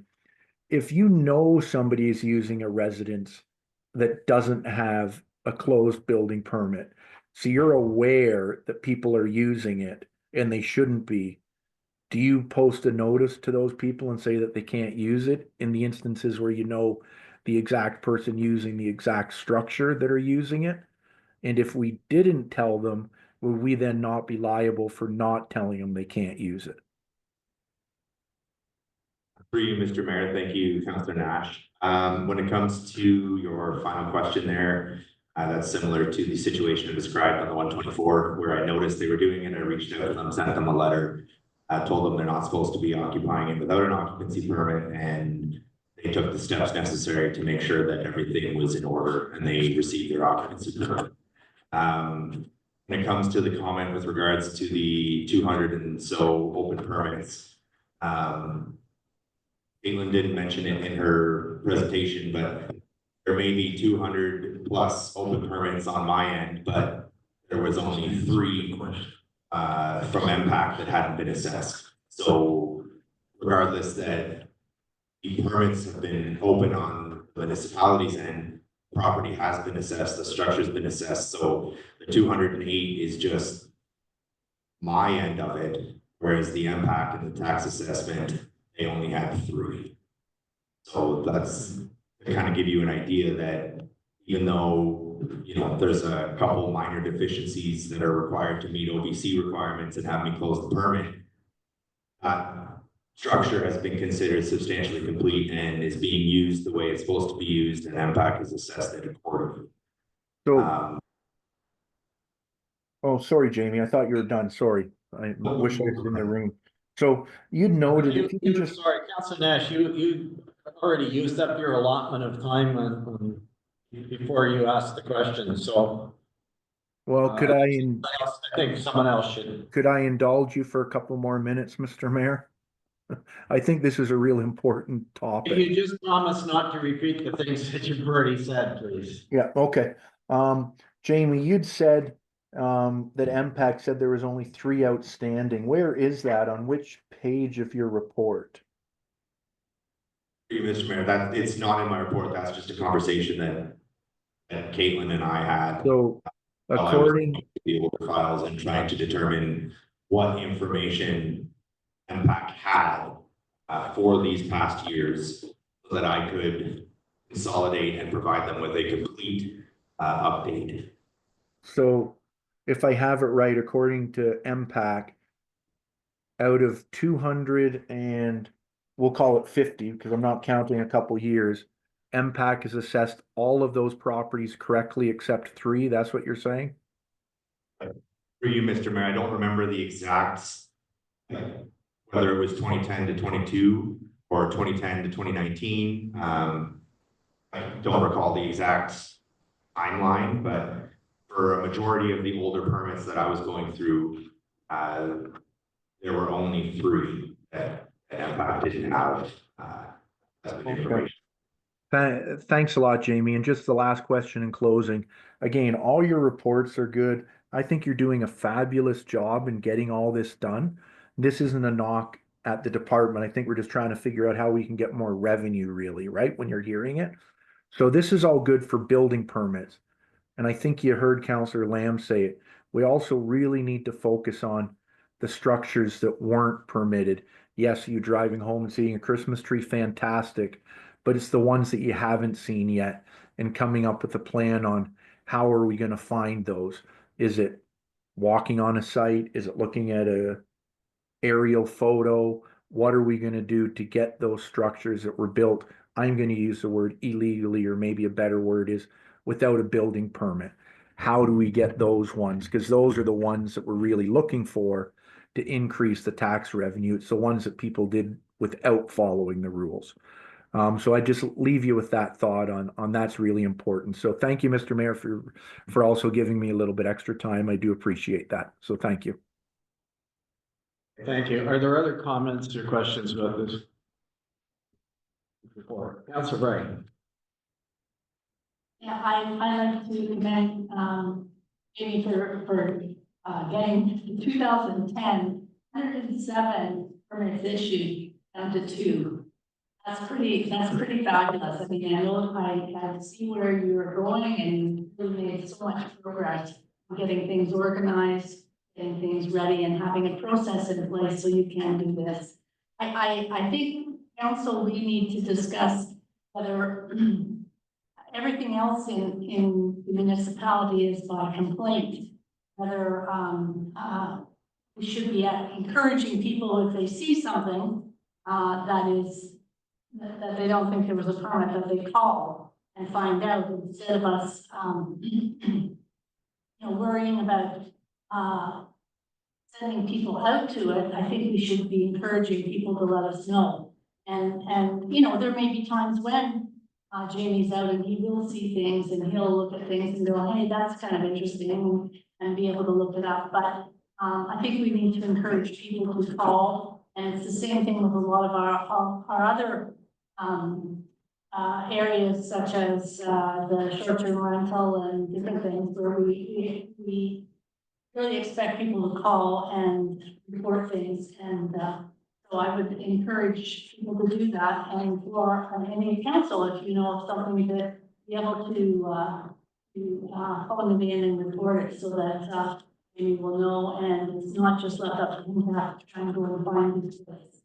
I'm sure he does that when he's out, and then he's out a lot in the summer months, and I'm sure he's checking on all those things, but again, we could do our part too. Okay, thank you. Is there anything else? Mr. Mayor, if I could just make a couple quick comments. Go ahead, please. Thanks, Mr. Mayor, through you. Jamie, I'm gonna echo what Councillor Nash and Councillor Lamb had to say about your reports. I think your reports are getting a lot better, in all honesty. I think you do a fantastic job at the paperwork end. I really do. So I got a question for you, because I probably know the answer, but I think I've forgotten.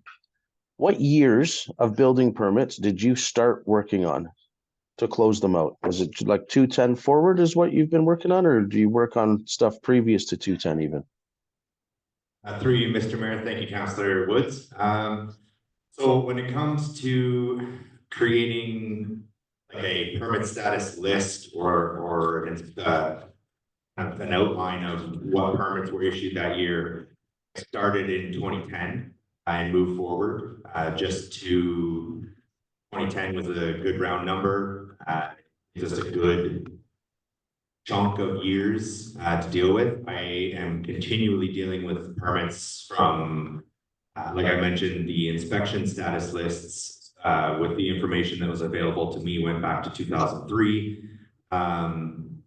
So even though there is only, a full consolidated list from 2010 onwards, that doesn't mean I'm ignoring previous permits. It's just, if I were to make a list of all the years, that's all I would be doing. So basically 2010 was a good year to decide this is where I'm going to start. This is where the lists are going to be created from. However, as I'm digging through your roll file and I see a permit from 2004, I'm still dealing with that as we move forward. I hope that answers your question. I am actively dealing with them. There just isn't a full running list of all the permits issued that year. 2010 to 2017 was a larger focus for me, just because from 2018, 2019 up until 2021, as I started in 2022, the record keeping from the former CBO, Tyler Irwin, was much more in line with what would be expected today, whereas the past years were not, for lack of a better term. So there was a lot more digging and investigating that needed to go on with those years, whereas with the 2019 to 2022, those permits are all still pretty active. With COVID having slowed down a lot of the construction, they're still open.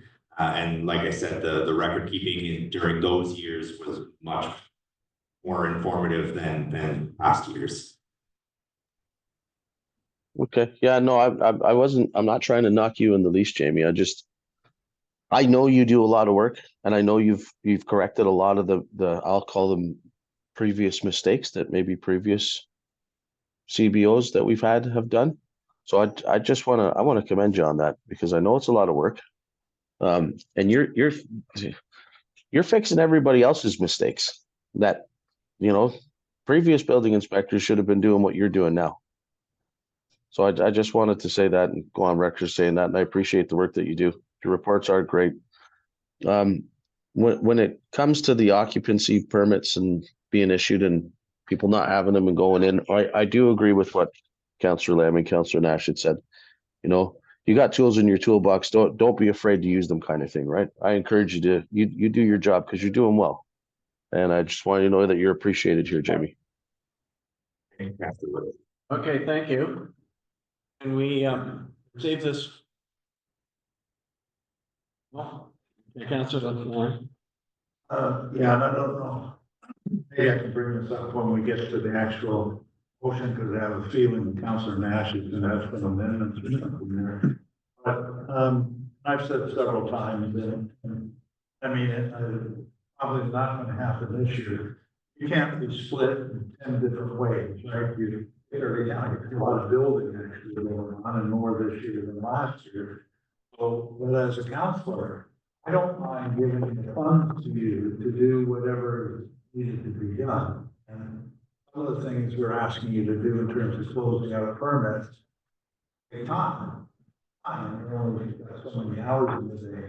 Whatever I've said in the past, if you needed a planning, geography, co-op student, or you needed a retired building official or whatever to take on some duties, I have no problem putting that in the budget in order for us to accelerate this, okay?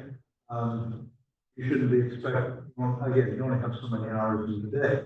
But again, I guess this is more directed maybe into our CAO. Like, to accomplish some of these things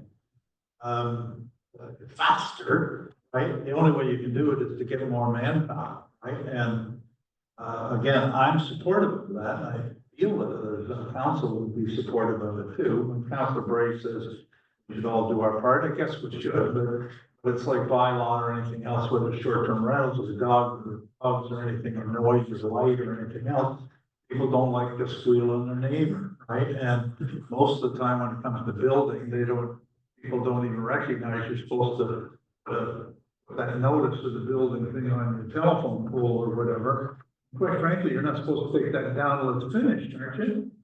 Well, there's violations all over the place. I'll guarantee you that 8% of those from 10 years ago are on the telephone pole.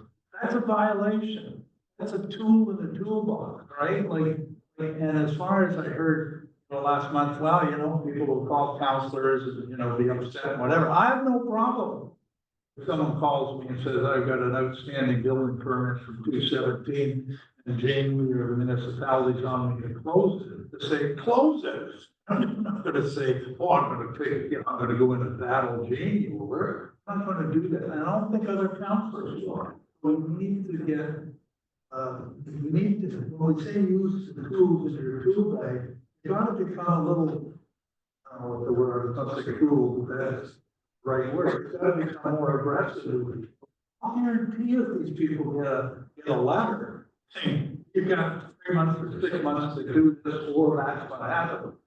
You probably need an assistant just from the people who are gonna be coming in to close them. So anyway, again, it's a speech more than a question. Maybe in the future, again, consider getting help if we need it, right? I think they did this at Seagull at one point. They sort of blasted through a lot of stuff in their building area. If maybe I think they recognized sort of, but I'm just talking on this. All right, thanks. I'd like to call the question. We've got a very long list of these here. We need to keep moving. So I- we did get,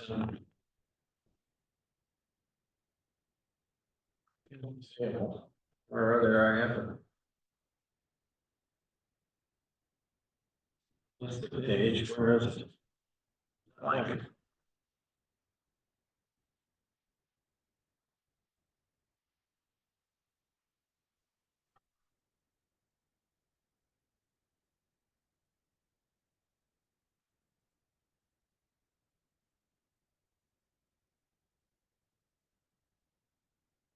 what?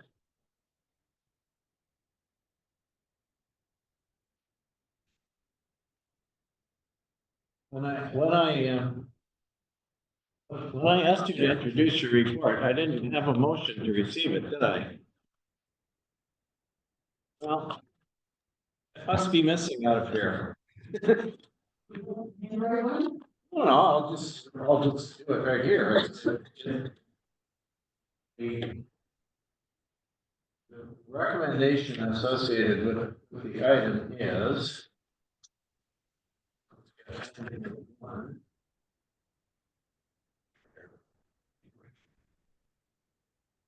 All right, sorry about that. That the council of the municipality of Whitestone, it's my fault, I should have put this to you before, but the council of the municipality of Whitestone received for information report building 2025 02 entitled the Building Services Update and Building Permit Activity, January 1st to March 31st, 25. Can I get a mover and seconder for that, please? I can move Counselor Nash. I can second it, Mr. Mayor. All right, well, we'll take Councilor Woods now. Okay, can I call the question, please? All those in favor? Through you, Mr. Mayor, I had said earlier I did want to do an amendment to it. I just was waiting until this time. Would I be able to speak to that now? You can. I'm concerned. I'm really concerned about the passage of time there with the amount of work we have to do though. Well, What is it you want to add to the motion? yeah, I feel it's very important. Anyway, so this is what I would propose, and just when I'm speaking to it, I will be emailing it to Wendy and Nigel, so they'll have it in a second once I've finished reading it, because it's in the email I'm reading. But this is what I'd like to add, that the council, there's two parts to it. That the council of the municipality of Whitestone directs the chief building officer through the chief administrative officer to issue formal letters to all building permit holders that have an open building permit for any building permits that were issued more than 36 months ago, in brackets, April 14th, 2022, and that the letter requests that open building permit or brackets permits be closed by December 31st, 2025, with the letter reminding the permit holders that one, the permit can be revoked as per the Ontario Building Code, and that a $200 inspection fee for inactive permits will be charged per inspection as per the fees and charges bylaw Schedule D, and three, that without an occupancy permit, you are not to use the structure as per the Ontario Building Code. So that's my one amendment. So I guess I'd ask to vote on each one of them separate. So that's the one. I don't know if I could get a first or a seconder for that. And I have emailed it to both the CAO and Wendy just now.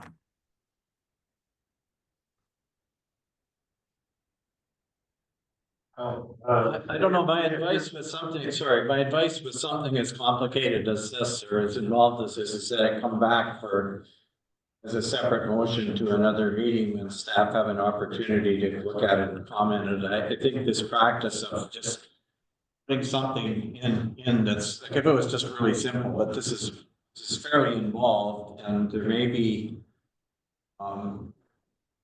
you know, for example, the Building Code Act is statute law, which has precedence over any bylaw or decision of this council, right? So I think staff need to look at that and see if if this is something that in fact they can do, or there's any point in doing it and so on. So With, we could spend another half hour on this today and we will not be able to complete our agenda, so. with all due respect, Mr. Mayor, we speak to this item all the time and we never do anything.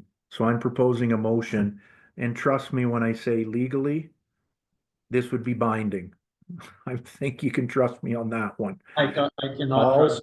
All I've asked is that we send out a formal notice to everybody. If you think about it, it's a formal notice to everybody that has a building permit over 3 years old.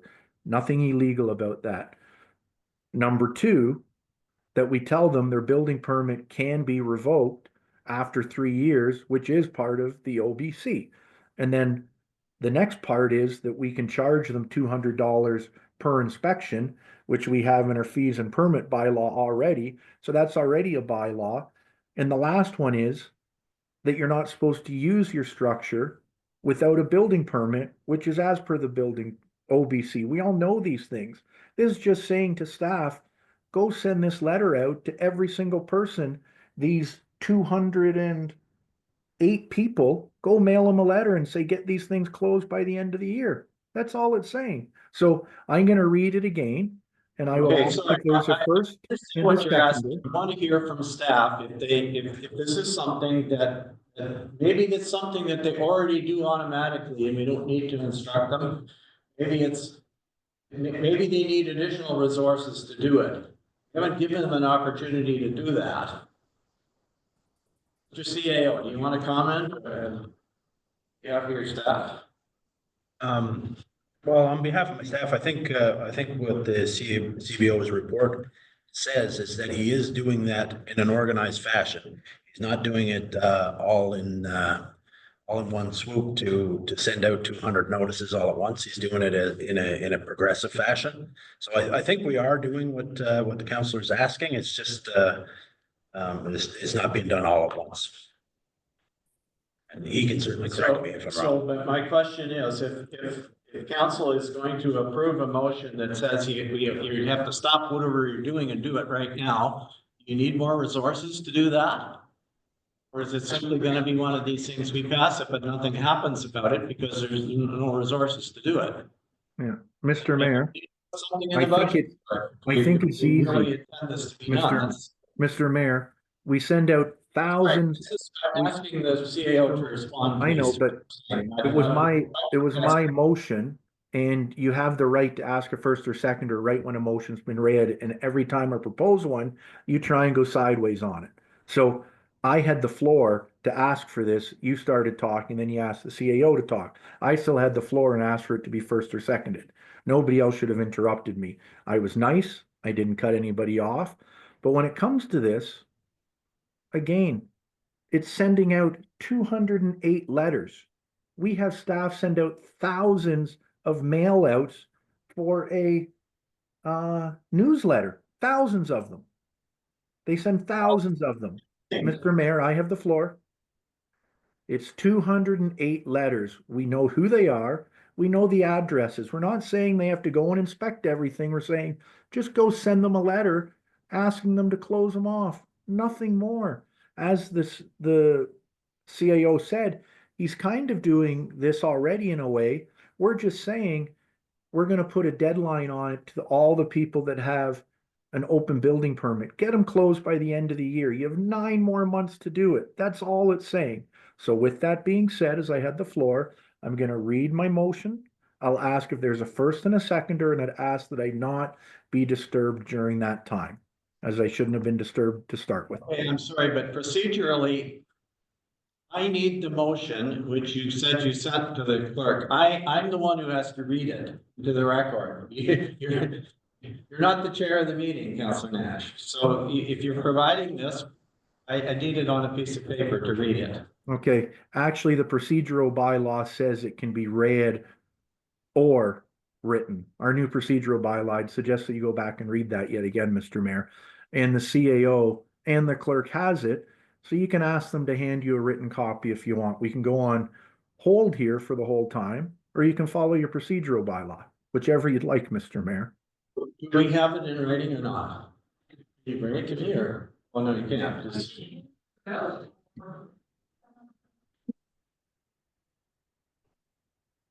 Okay, all right. So we can go- Mr. Mayor, first motion coming out of the staff report was to receive this. Yeah, Information. Have we voted on that one? well, no, because Councillor Nash is trying to amend it by adding. It's an amendment. He's trying to make an amendment. Okay. And I'm trying to capture the amendment and I can't, I mean, I can't write that fast, right? It's. No. It's a line or two would do it, no problem, but I'm it's just trying to clarify what it's stated for. Would you like me to email it to you, Mr. Mayor? Computer. If you have. You know what, I'll walk over because. I can read it. If you have it.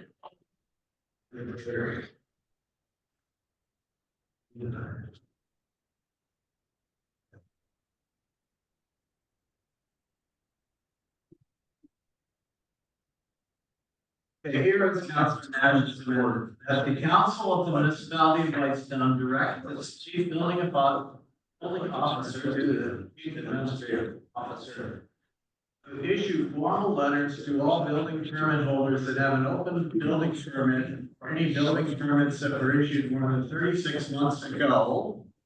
That's as of April 14th, 2022. And that the letter requests that open building permits be closed by December 31st, 2025. With a letter reminding the permit holders that one building permit can be revoked as per the that building permit can be revoked as per the Ontario Building Code.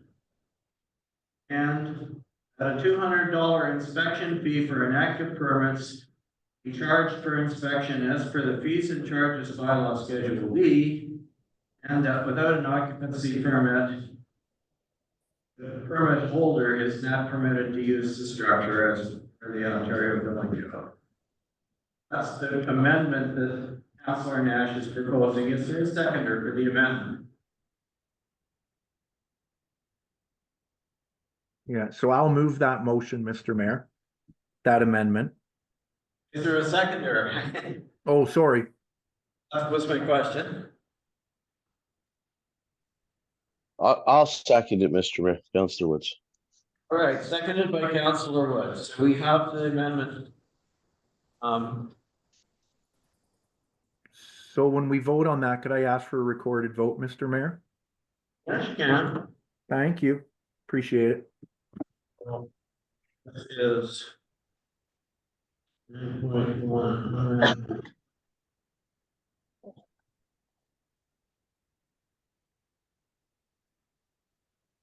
All right. Are you want to discuss the amendment? Yeah. Yes. Okay, Councillor Lamb. Is there anything, Jamie or Nigel, that, in terms of the motion itself or amendment, that's factually wrong? Like, I mean, that's the first thing I want to put. I think everything in there is correct. That's my personal. Through you, Mr. Mayor, just in the, speaking to the revocation of building permits. To do that. The Building Code Act does give the ability to revoke a building permit if construction ceases for a period of more than 1 year. So if you have a permit from 2017, and every year you have had me out there once, do an inspection, construction has not ceased, I cannot revoke your building permit. So if How many would be in that case? There's some, like, for instance, there is a contractor who I speak with and I see on sites for other inspections. And he's been slowly plugging away at his own, structure. I'm sure we're all aware that, you know, the saying where the barber's kid's hair is never cut, the mechanic's car is always broken, carpenter's house is never done. So Contractors house never done. he has been actively, every time I see him, I ask him about his project. And he gets me out there maybe once or twice a year to look at a few things that he's been able to knock off. So in that situation, I can't revoke his permit because he has continued on a like semi-annual basis to have me out there for an inspection. When it comes to sending out these formal letters, as the CAO has mentioned, I'm doing it progressively. Like, I just went through all of the 2010, those 2 people got letters going through their emails or phone calls, whatever information is available to me. Sometimes that the applicant isn't the owner anymore. So I'm reaching out to somebody who has no idea that their garage is still open. Yeah, but lock in, believe me. So Okay, so I think you've answered my question. There may be some exceptions where you can't revoke the bill. correct. And, Is. could I just add one thing, Counselor Lamb, to your question there? Would you mind? Sorry, Yeah. Lamb, finish, please. You can come back to this in a minute. You know, in theory, this is exactly what we keep talking about and what we want to do. And I keep coming back to, you're gonna get 208 people get a letter, or 10 or whatever, or 200 or whatever. They're gonna come in and, are we staffed to do that, right? Like, get this letter and I flock to the front desk at the municipality next week and say, I didn't know I have anything open or whatever, right? Do we have the resources to do this? I'm in support of what we want to do. It's just, it's gonna cause havoc, right? And that's why I cut back on what help do we need, right? Hire a student, right? Or hire someone who can assist with this. We don't have a receptionist right now. Do we? Are we about to get a receptionist in the very near future or not? Maybe I got the title wrong, but, is that, right now, Wendy and Paul are answering the phone all the time, right? So how is this gonna work, right? That's my concern. Again, I'm in agreement with the intent here. I'm answering that. Through you, your worship, I can answer part of that.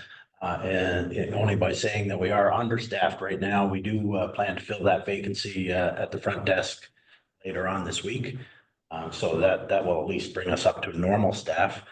In terms of addressing whether we need extra staff to do this duty, I don't know. I haven't, I mean, like Mayor Comrie said, this is the first we've heard of this idea, so I haven't assessed whether or not we have enough capacity to take the people that are coming through the door, or to assess whether we have the capacity to do the letters, because I don't think this is a matter of a simple form letter that you could just press a button. I think they're going to need individual facts on each of the individual letters in terms of permit numbers, specifics, those sorts of things. So I do think it will require some resources. And, you know, perhaps it makes some sense for us to bring it back as a matter. We've had a chance to look at that and determine how much resources we might need. So if we were to bring this back next month, not with we can't do it, but with a plan, how we're going to do it. Is that fair ball? Yes, absolutely. That's something, Councillor Nash, that you might see as, again, 1 month out, but it's still not off the plate, it's still there. And I guess a month from now, we'll get back and say, in order to accomplish this, we need this, that, or whatever, or nothing, or we can do it, or whatever. Is that fair ball? Through you, Mr. Mayor, Councillor Lamb, just before I answer that question, in item number 1 in the proposed motion, it said the permit can be revoked. Doesn't say it will be revoked. That's Okay. where it allows you to still have somebody who has a 1-year permit.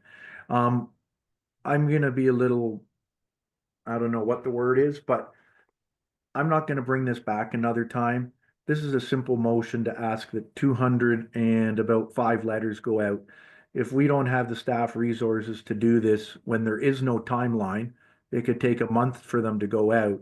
When, yeah, I'd agree, you'd have to put a building permit number on it, an address, and let them know it's still outstanding. I'd volunteer my time for free to do this. I know I can't, but I'd volunteer for free to do this because this is not a big job. We're here to ask staff to do projects for us and then find the resources to do it, not to come back to us to tell us how much it'll cost to do it. It's sending out 208 letters. Yes, we might be short a receptionist, but in my eyes, this is not a big ask to send out. And this is part of the problem in our municipality, that we can never get anything done because we always, including myself, we always micromanage and try and figure out how to do it instead of just saying, please get this letter out, please get this done, please have this letter issued, and let's get on with it and have people running to the door to say, I want to close my building permit, and then figure out what we need to do. But then it's done with. Anyways, that's my thought. If people don't want to vote for it, I totally understand that. It is, that's how we do things. But I wouldn't be chasing this again because we talk about this so often. So it's just brought so we can end the discussion and the waste of time about talking about this all the time. This is an action plan to get it done in my eyes. If that makes any sense to everybody. That's the way I look at it. So. Okay, thank you. Well, I'm gonna, Again, I feel, for you, Mr. Mayor, I feel a little uncomfortable because I don't wanna pass something and then have it, it's not sending out the letters. I agree with you in terms of sending out the letters. We could probably get someone in to do that. But I'm more concerned about the reaction to the letter, and do we have the time to then deal with 200 people trying to close up, because this will cause action. And I'm not against that action. Just do we have the staff in order to accommodate that? And if we do, at what expense of Jamie's time in terms of other new building permits or whatever? So again, I plead with you a little bit to rather than jump this kind of through today, that I'm in agreement to just give it a month so that Nigel can come back, knowing that, or at least we can vote on it, that we want this, but just, come back to us, and I feel more comfortable versus just, they're away to go out and then we can't respond to them or whatever.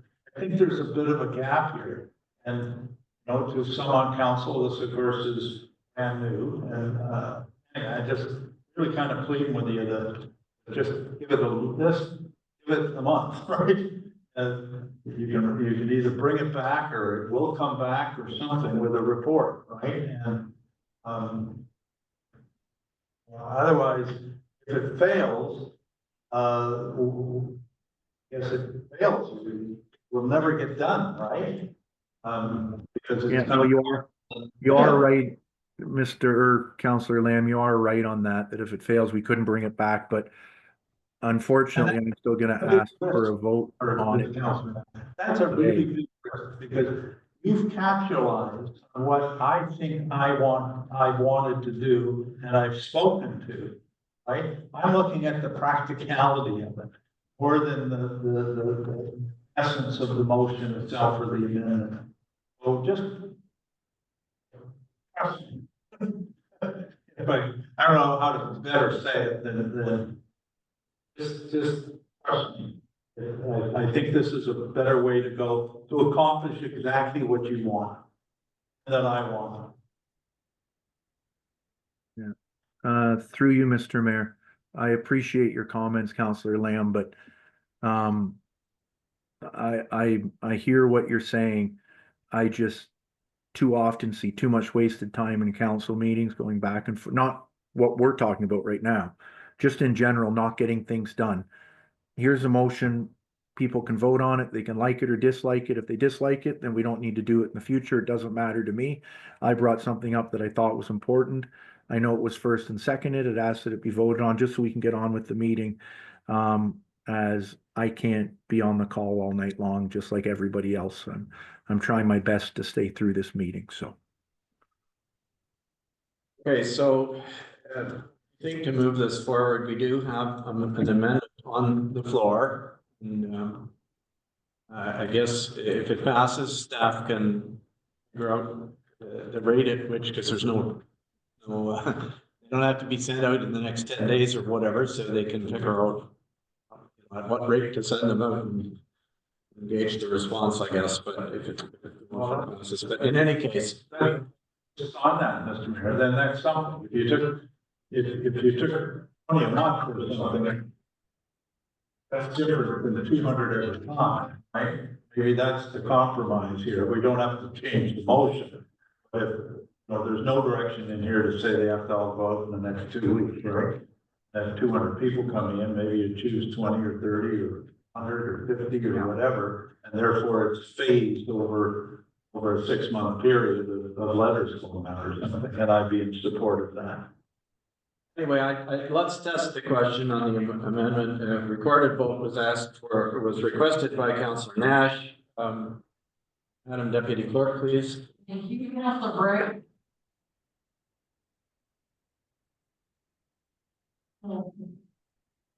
Councilor Lamb, Yes. Councilor Nash, Yes, Councilor Wood, Yes. Comrie,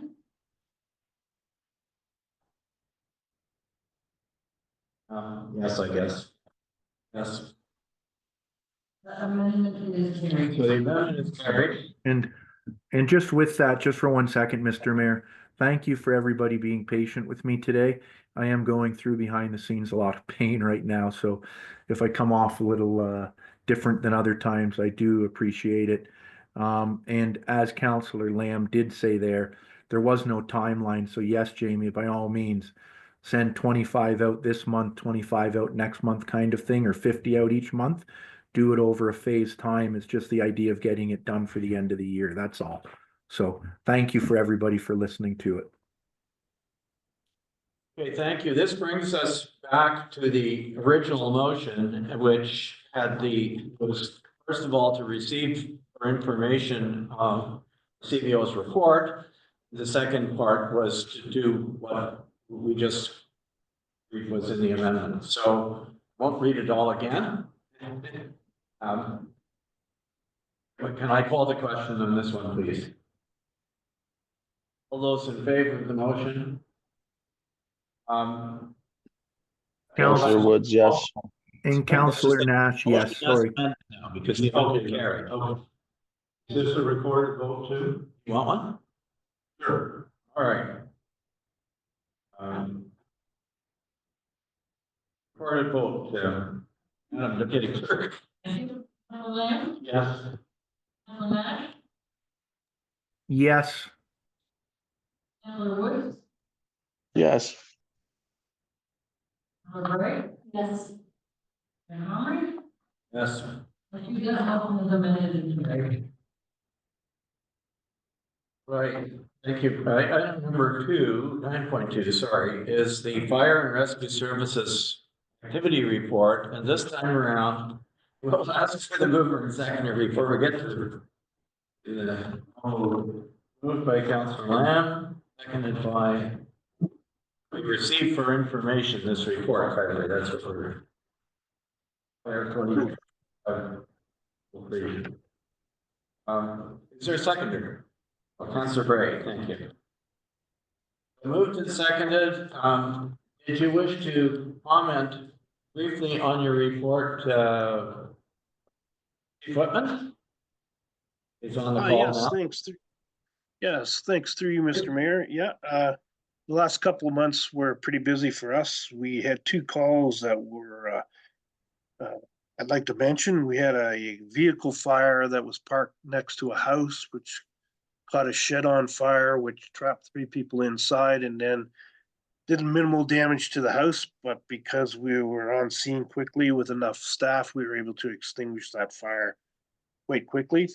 The second call of note was a head-on collision on Highway 520 where we used the jaws of life to extricate the patient out, which took us about 10 minutes. It was a pretty hard extrication, but we were managed to do it and extricated her and got her transported to the hospital.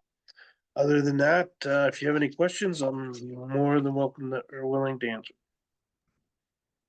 Through you, Mr. Chair, if nobody else has their hands up first. Thank you. Bob, thank you for your report and your work on the fire department. Also, Councillor Bray, thank you for your work on the fire department. It's a great service that we have. To hear that you're able to put out a fire and save a structure, I'm really happy to hear.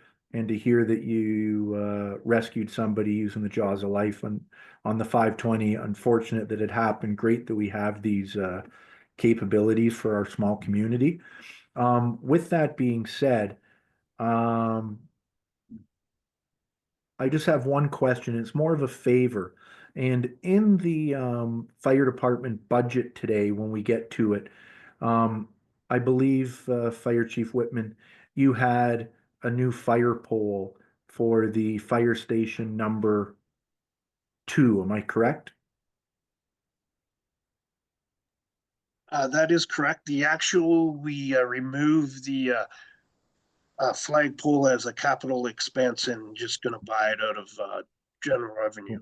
So it actually was removed, but no, it is still part of what we're going to do for the garden up there or the flower bed. So what I was asking, just to see if we can get council's blessing or the CAO's blessing, I'm not sure what we need, is part of the stewardship committee was to make a pollinator garden where that flagpole is, which would be right at McDonald Lane and Highway 520, right where it terminates there. And there was an existing flagpole that was kind of broken. So would it be okay if the fire department orders that flagpole now? The reason I'm saying that is I know the budget may take some time. The flagpole is not too expensive, but we do need to get the pollinator garden planted in the month of May. So that's why when I saw this report here, I'd scribbled down that I wanted to ask this just to make sure nobody's doing anything wrong if we get that flagpole so that we can do the garden all at once in May, if that makes sense.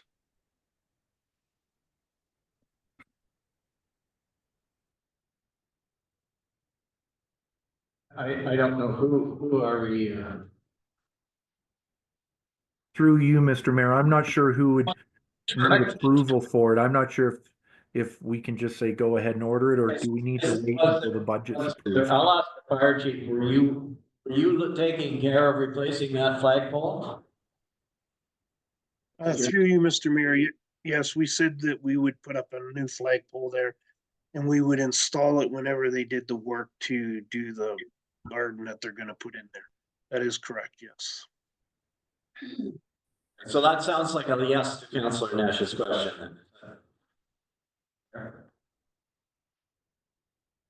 Thank you, Mr. Mayor, and thank you, Fire Chief. I think the answer to your question was a yes, Councillor Nash.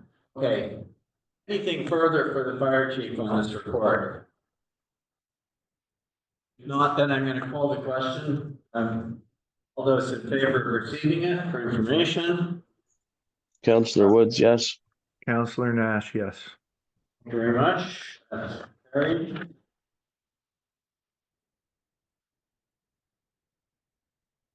Nine point three.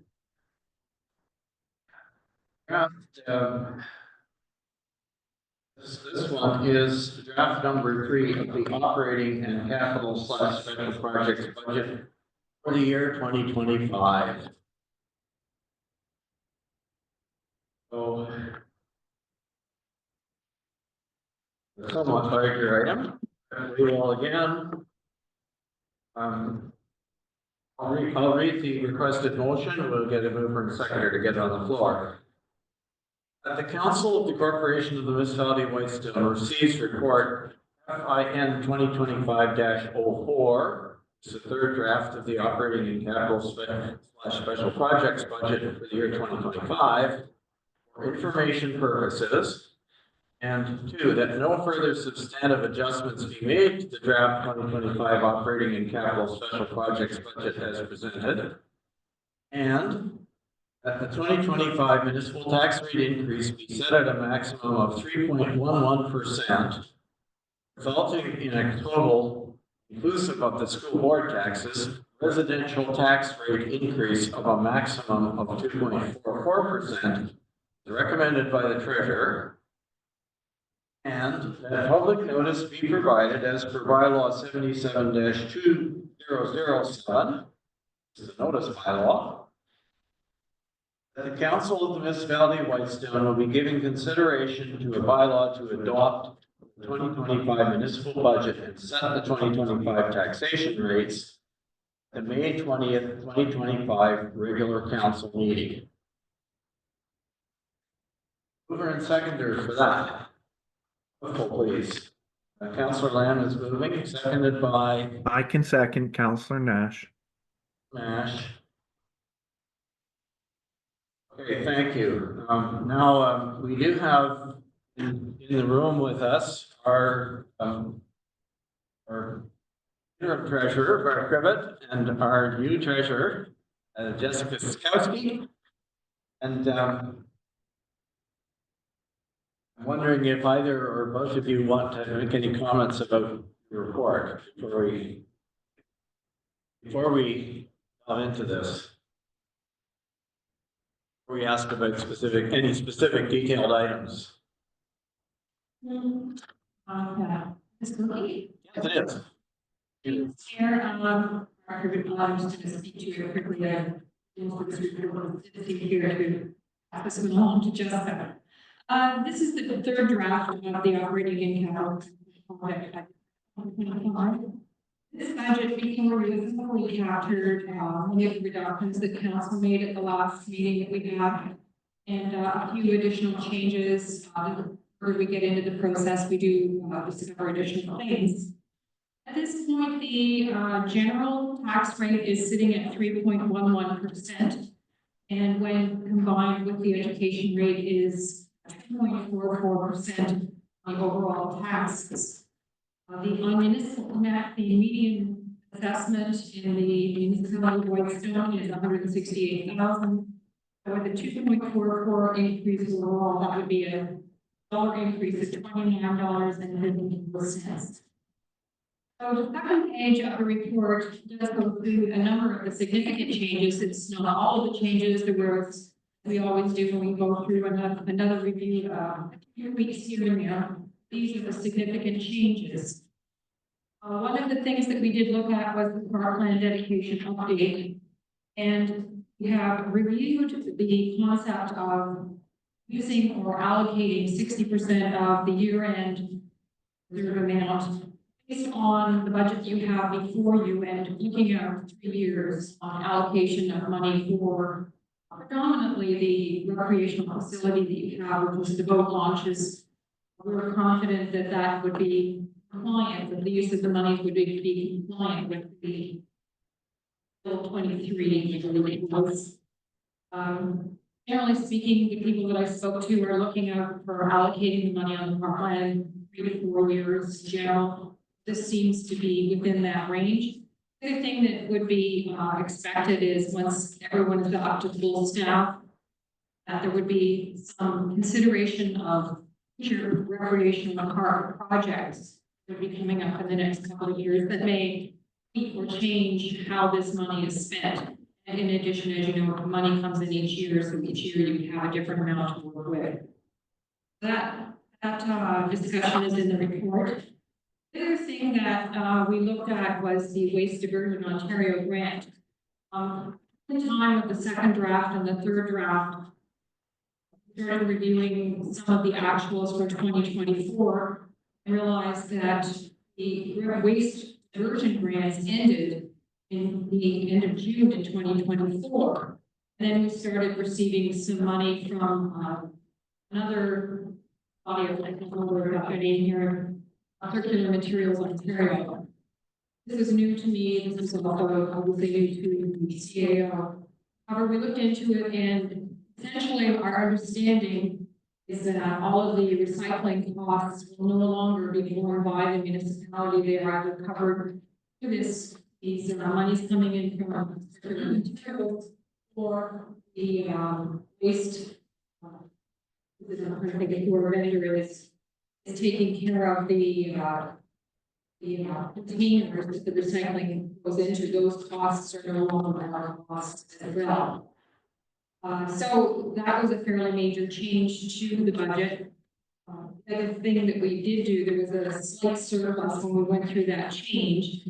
We rounded up the contribution to the asset management reserve with that small amount to basically incur an extra year of contributions to that asset management reserve that we're going to be seeing in the asset management that is coming forward. So those were the major changes that were made. So other than that, reserves have obviously gone up due to the contributions to the reserves. Changes to capital as well, changing some of the funding that seemed appropriate, having anything to do with recreation, coming from the Parkland Reserve. And in addition to that, we are also going to be transferring $20,000 from the Parkland Reserve coming actually into the operating budget, which is a little bit different, but is not unheard of. That would be to cover the $20,000 for boat launches, the recreational facilities that you are going to be spending those boat launches. Those are the individual comments. Thank you. Ready for questions then? Councillor Lang. Again, Barb, and thank you for the report. I only have a couple of. What is our actual surplus? Or is that been determined? From 2023. Yeah, Mr. Mayor. 24. Yeah, the 2024 surplus has not been determined yet. This budget is being drafted, considering that. Basically, what will happen is once we get through the year end and the audit, which obviously is a little bit delayed this year due to government transitions. What will happen is once that surplus is determined, then we'll come forward with the budget amendment. And in all likelihood, depending on how the CAO and the new treasurer feel about that budget amendment, would be to transfer the surplus into a reserve. They require some discussion of that. As part of this, just the right today, that surplus that comes forward, just going to the general reserve. To increase our reserves more. You, Mr. Mayor, I think that is within your purview to make a recommendation like that. The general reserve would, in my opinion, would be a good place to put something that is not, you're going to have a good plan with your asset management. So your money going into your asset management reserves, et cetera, are going to be all part of the plan. What you don't have is you don't have the general purpose or tax rate stabilization or a special projects reserve. You don't have something like that. So that would be, in my view, a good place to put surplus monies so that you do have general reserve for those programs. I feel pretty good about this council increasing. Generally, it's been around $1 million or $1.2 million reserves. To over $2 million. I feel good about that, although some of it is not doing that project. So I felt really good about it until I looked at Carling's reserves. And Carling's reserves are $6 million. The tax rate is 50% higher than really, well, that's, I guess, the top of the group of reserves. Anyway, thank you. So, do you have any idea what that surplus might be? Guesses? Won't hold it to you. I would hesitate to say at this point. It looks like it will be a healthy surplus. Six figure? Maybe low six figures. Second question, my last question, on page 4 of 6.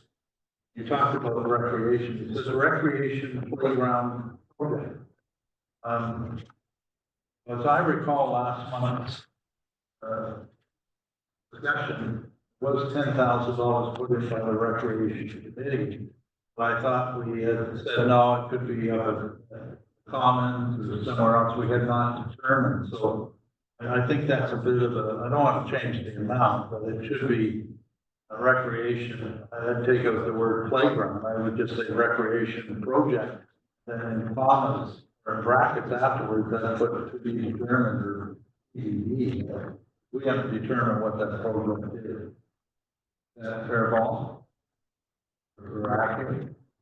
Where is that one? Do you mind? It's on page 4 of 6, where it says under recreation draft capital budget funding.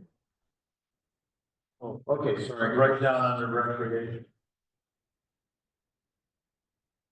Mr. Mayor, it's also on page 158 of the spreadsheet, if that helps you.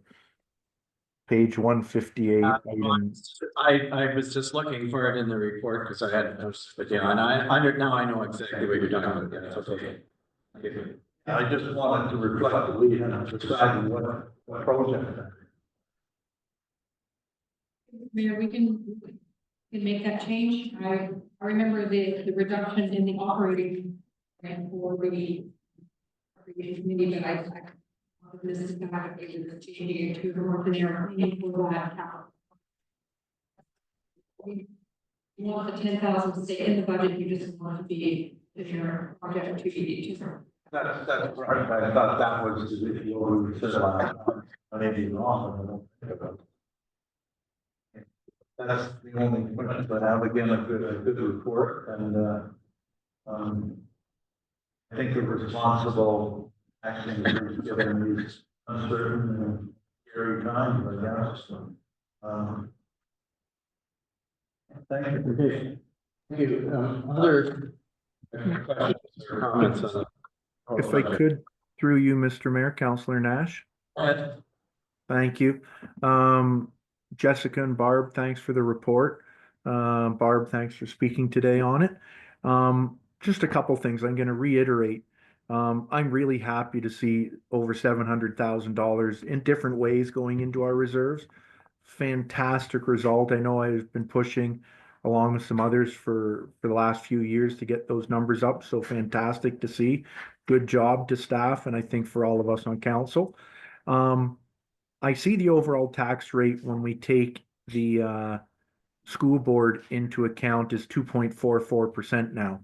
I'm just saying that I think even though we've managed to do a really good job on keeping our numbers down, that if we were to keep that number at say a 2.9%, so an extra 0.5%, that'd be 15K.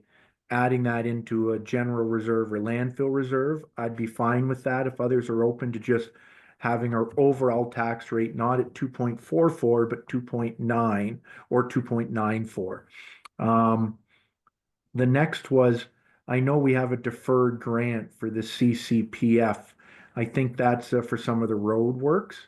So hopefully our new works manager will be able to ensure that we're spending that next year. And then there's a couple items here that I just wanted to go over, which I've brought up before, but I'm going to bring them up again. Number one on, I'm not sure what page it is, but it's on the spreadsheet, item 16-337. That is page 152. So page 152, it says bridges, culverts, goods and services, and it says 8,000. When we spoke about it before, I think the CAO had said that that was what the past works manager had maybe noted. And currently, I'm not sure if anybody else has, but if we go through and look at our works yard, there are literally dozens and dozens and dozens of culverts sitting there. So that number was doubled from last year. I'm going to say again, that number does not need to double. I'm not sure what others think about that, but if we're changing it, just put it to reserves. But we don't need 8,000 when literally there's dozens and dozens of culverts. I don't know if anybody else can speak to that or what they feel, but that's my one question on that one. I have about 3 more, but any thoughts on what I'm saying there? Mr. Mayor, if I could say something quick, Councillor Woods. Go ahead. I took a little bit of a drive around, I call it the neighborhood, right? Whitestone, and I check a lot of things. But one of the stops was in the yard, and we do have a very, very large amount of culverts over there. They all used to be in one pile, and they've been split up into 3 separate piles at the yard. And then from what I remember, we also have a bunch of culverts over in our pit. Well, I don't know why we would want to spend another $8,000 when we have, I'd say probably 30 to 40 culverts, at least, kicking around. We're definitely not short on them.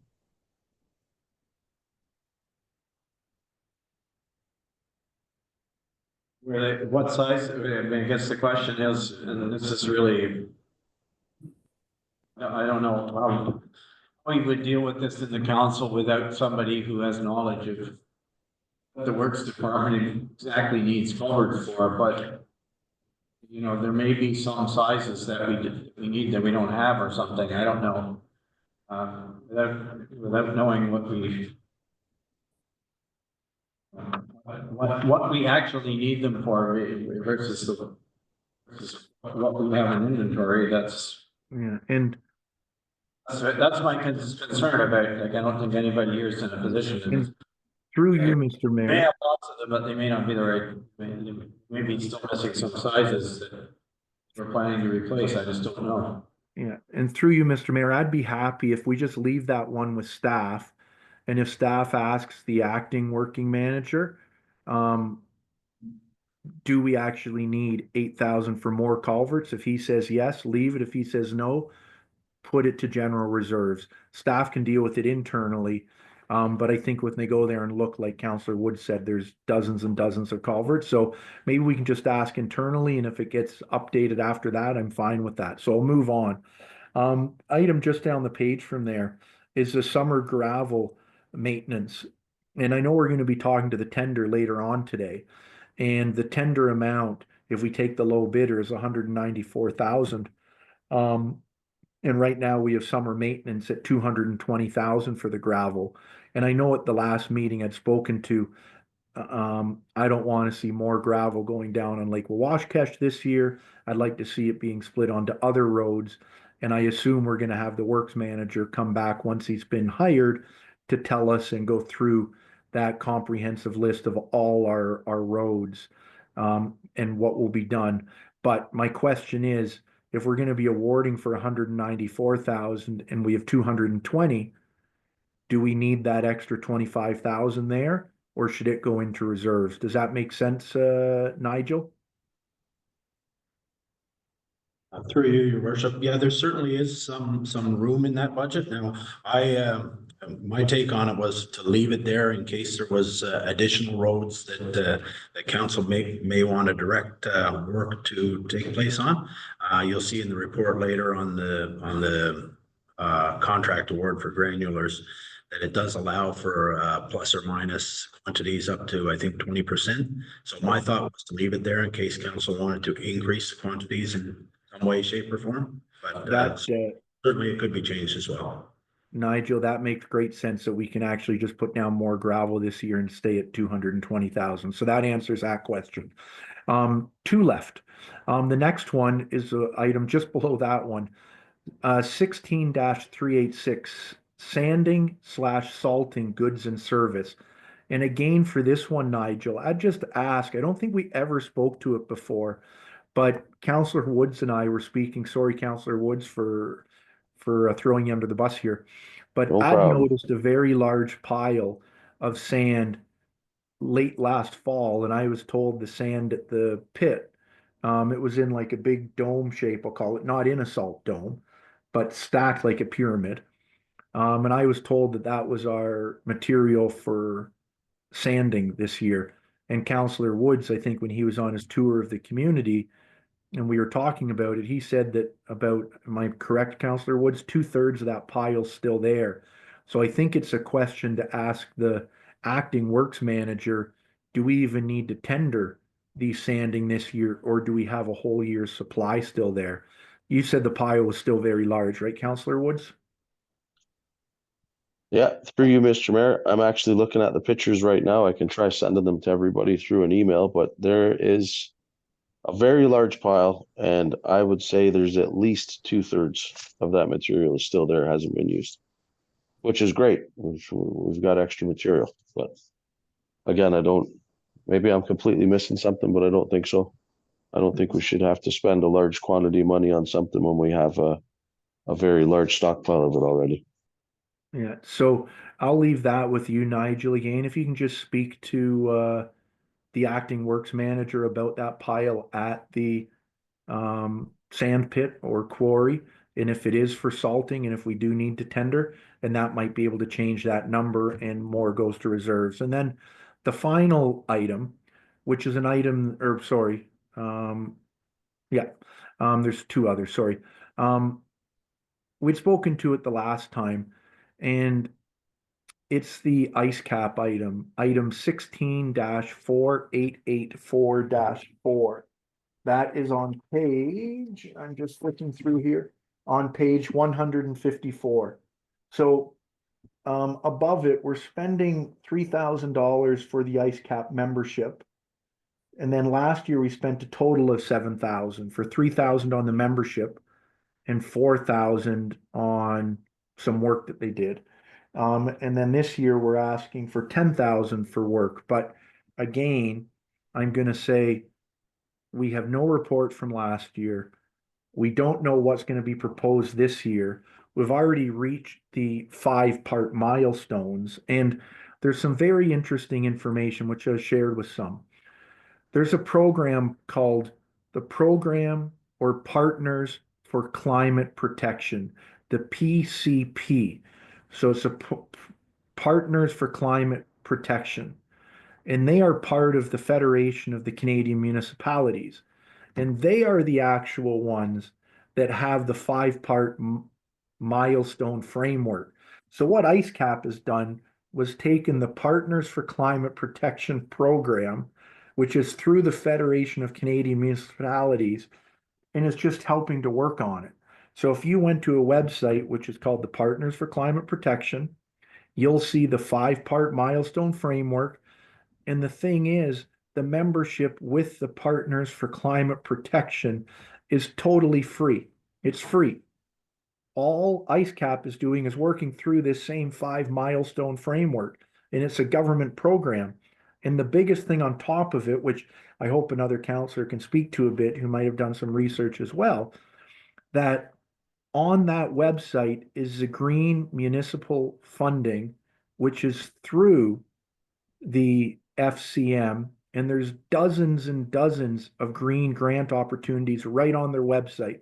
So you go to the Partners for Climate Protection website, which is part of the Federation of Canadian Municipalities, that tells you all about this 5-point framework, and it lists dozens and dozens, hundreds of millions of dollars of green grant opportunities. So I'll say again, I don't know what the value is we're getting from IceCap for the 10,000 when all they're doing is going through this same program that's free. So my vote would be to remove this, use that money for a green initiative, but don't spend the money on IceCap telling us what to do when there's these other programs that really they're just copying. So I'm not sure if any other counselors looked into any of that and can speak to it on my behalf a bit, maybe.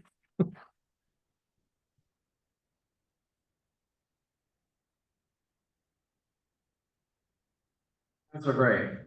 Yeah, thanks, Councillor Nash, for all of that information, because that's all information that we have been giving over the last 2 years, trying to bring forward. Yes, IceCap is part of the PCP program. It says that, stated that right in all of the literature that has come forward.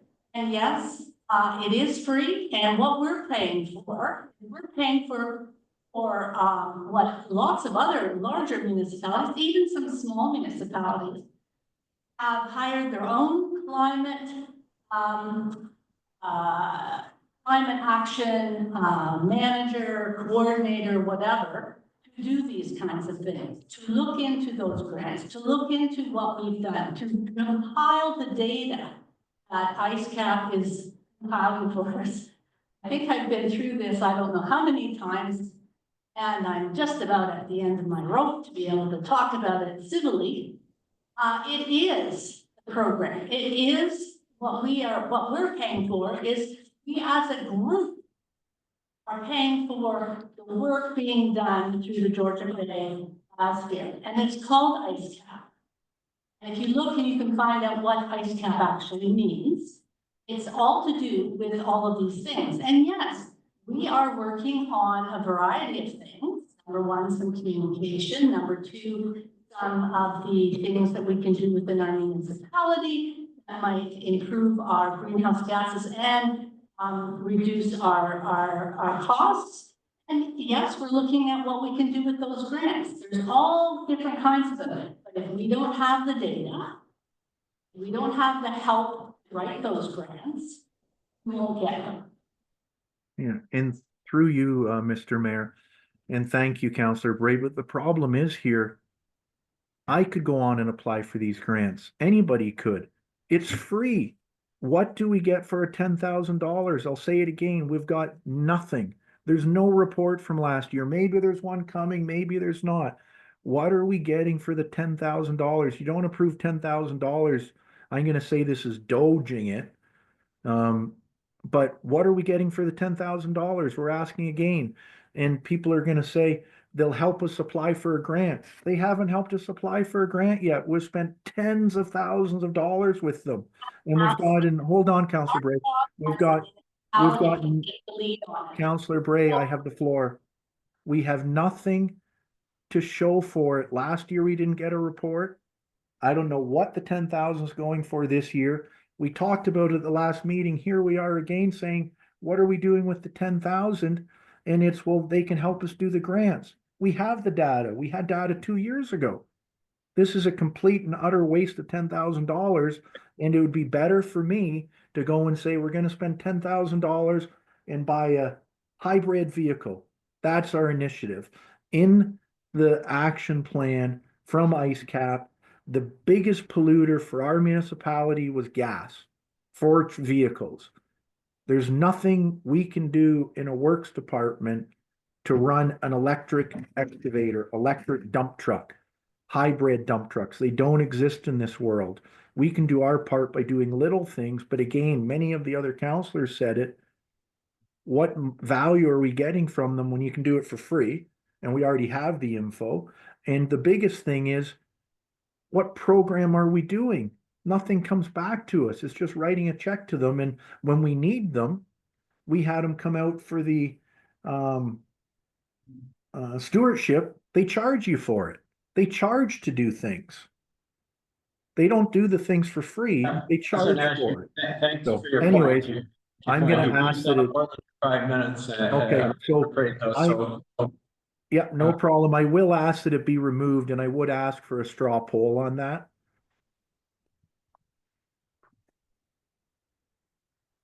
Well, all right, I guess we're going through we're going to try and capture the detail here as we go through through the whole sheet. So, you want me to do a straw poll and see about this item? We did discuss it exhaustively before, and we're just doing the discussion at meeting number 2. So I'm if I'd appreciate if you could do a straw poll, because I think it was left that we expected it would be come back and tell us what we could get, and here we are sitting here and there's no new information.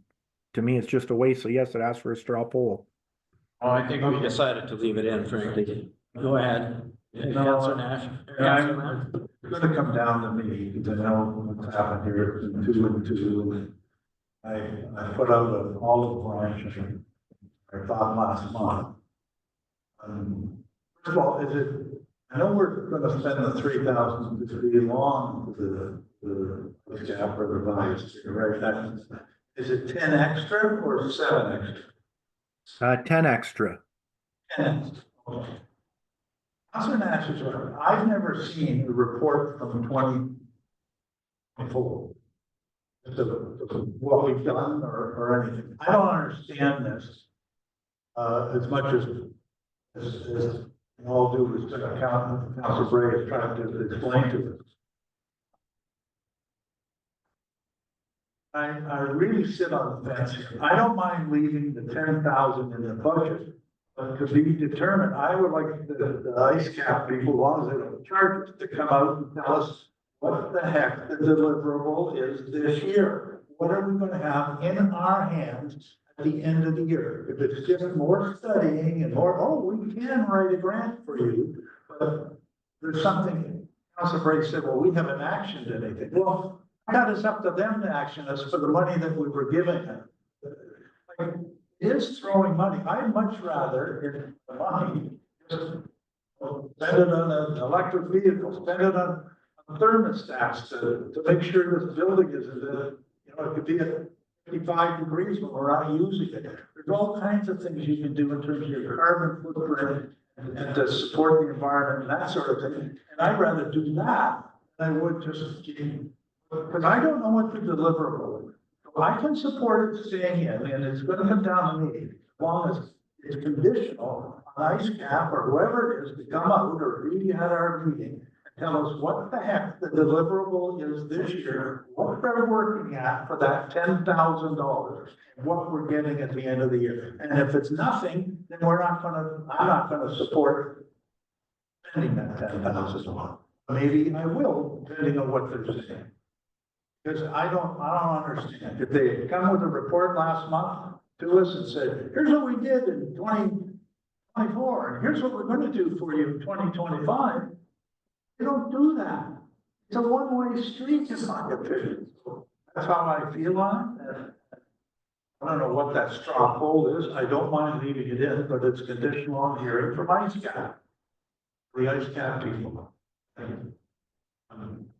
Mr. CAO clerk. Just quickly for you, Mr. Mayor, I can tell you that the ice cap organization does have a yearly report done for 2024.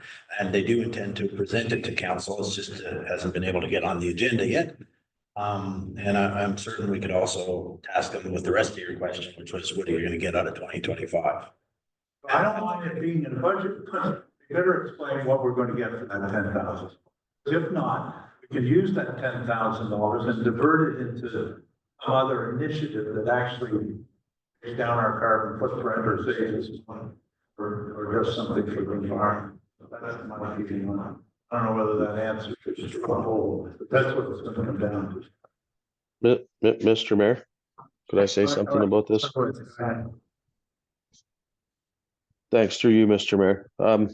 Last meeting when we talked about this, I know we all had a little bit of a heated discussion, and what I had said was, I mean, I know some people don't like hearing it, but if we're spending taxpayers' money, I'd like to see something material, something, tangible, something that we can, here people, look, this is where we spent your money. This is how we're reducing our carbon footprint or reducing our greenhouse gas emissions.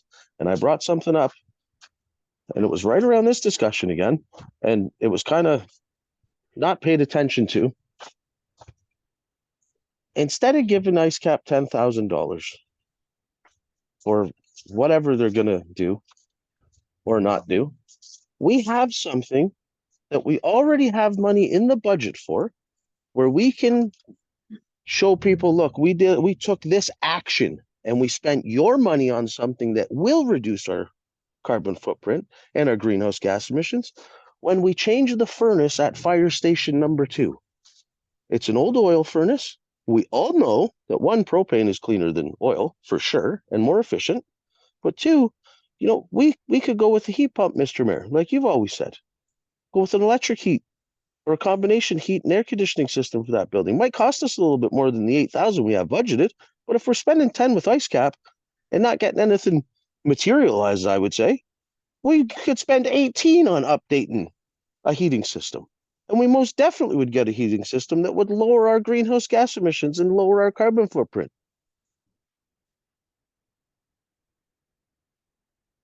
Nobody wanted to pay attention to it. Nobody wanted to listen to it. Everybody, I understand, everybody's got this environmentally motivated, and I completely agree for 99% of it. Okay. But study after study after report, and not a darn thing has happened material with the money that we take from the taxpayer. If we're going to spend the money on making a difference instead of feeding somebody to write reports.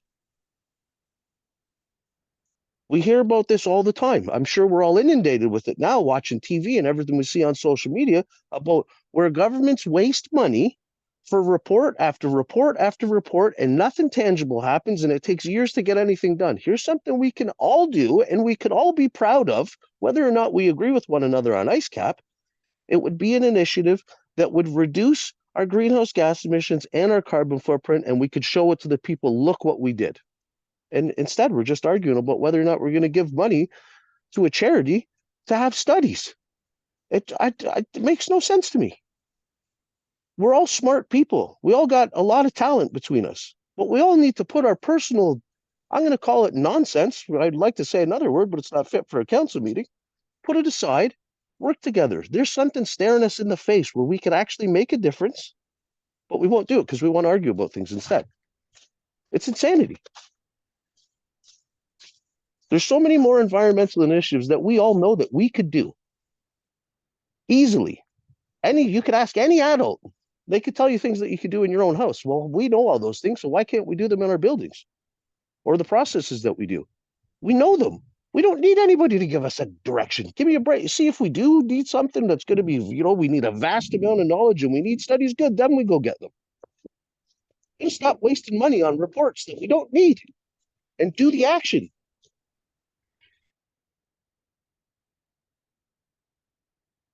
Okay, well, thank you. I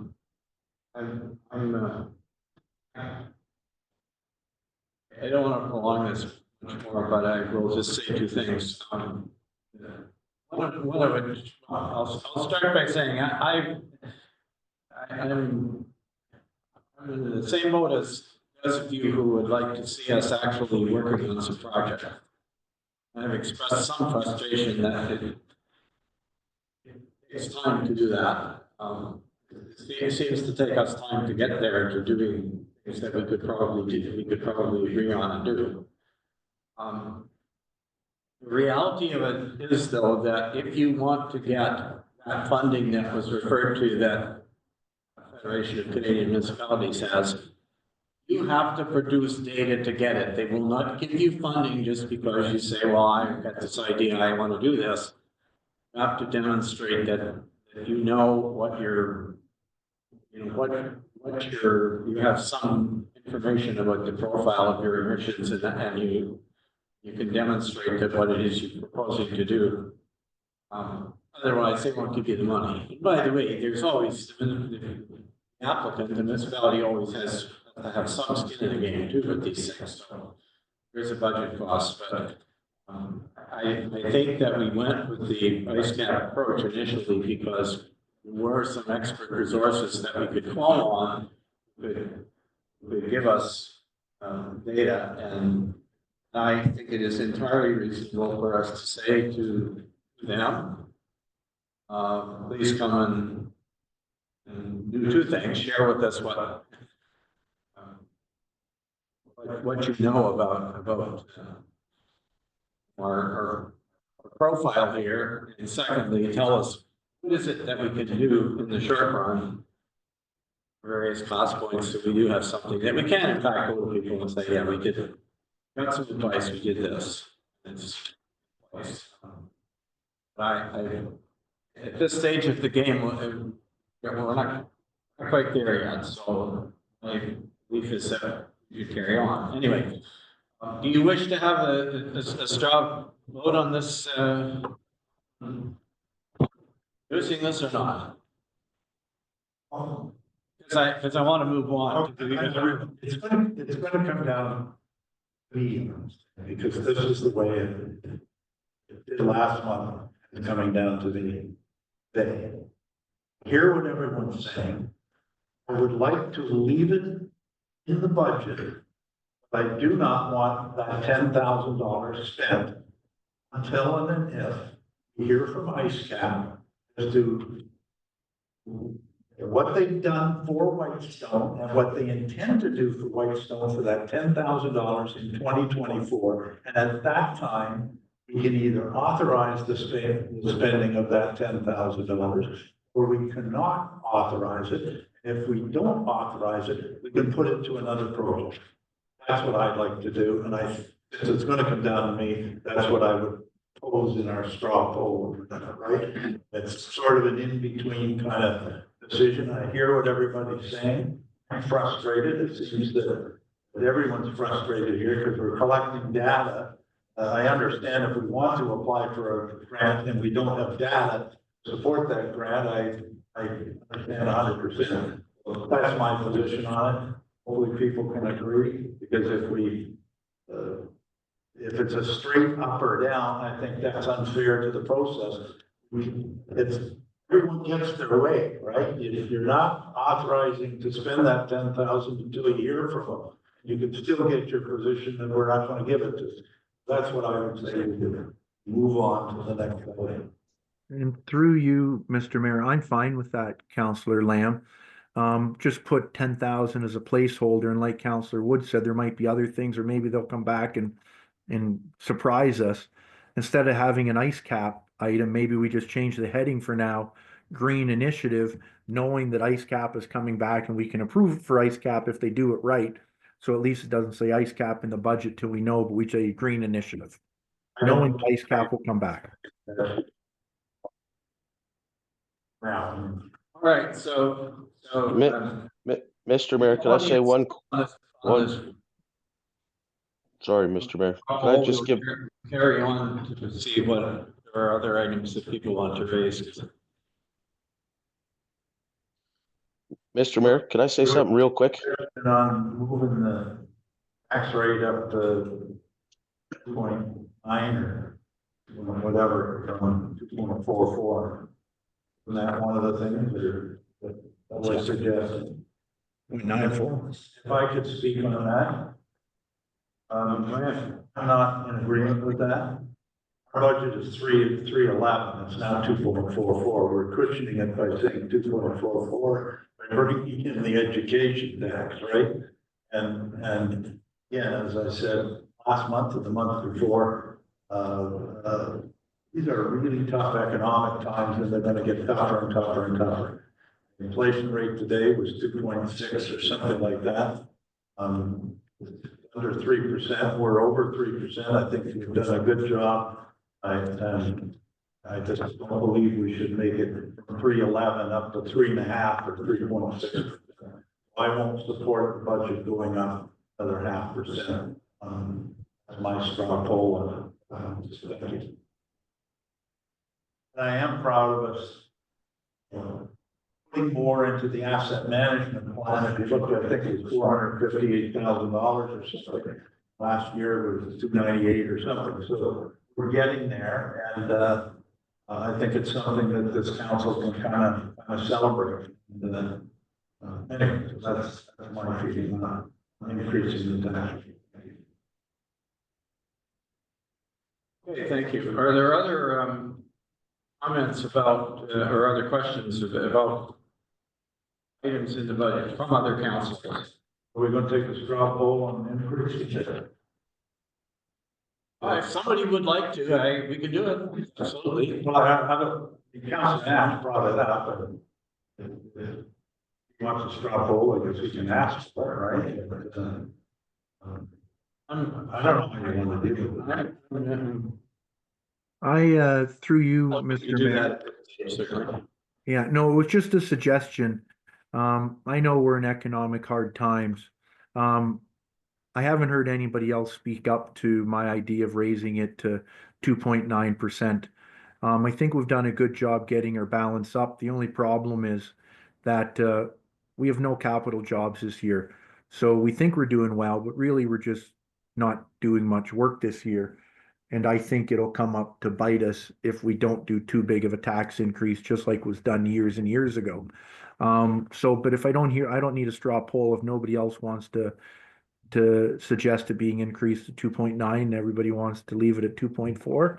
So be it, doesn't bother me. But I do think Councillor Woods was trying to say something there. I could hear him. I'm not sure if you guys could. I think there might have been a sound issue. I think Councillor Woods was trying to speak about 2 or 3 minutes ago there. Councillor Woods? Thanks. Through you, Mr. Mayor, I just wanted to say, and I know we're jumping back about the ice cap thing. The website that Councillor Nash was talking about, all of us should go on there and see everything on that's provided through the Federation of Canadian Municipalities. I did take the time, it was about an hour, and I read through all of the grant opportunities for the green initiatives. There's a lot of very good information. So I think everybody should go and review all of that. That's all I was trying to say. Thank you. Okay, thank you. Any other items, Councillor Brady? Councillor Lamb, okay. So Councillor Nash brought up the gravel, so I suspect when we hire a new roads person, that will come back to us as to where the gravel's going, so we don't need to change anything there. Or by passing this budget, are we passing that the gravel goes to Wabash Cash, or it's still open? That's my question on that. There's a gravel tender coming in this, if we get to it. So we'll deal with Something to do later down this list. Okay, I only have one other question. Dealt with Councilor Nash's issues. Is the road grant to 100,000? That's okay. What was it last year? What was the actual that was spent last year?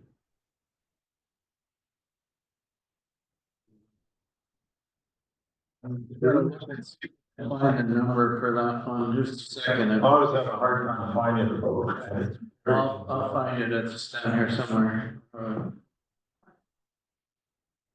Through you, Mr. Mayor, it was $92,132 last year.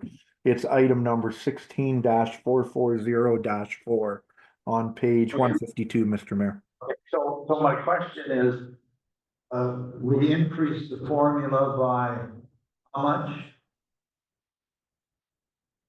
And because we also added in about 3 seasonal roads for snow plowing only, right? We had Shawanaga Lake Road, Clear Lake Road, up near where Troy Bridges is, and Burgess, sorry.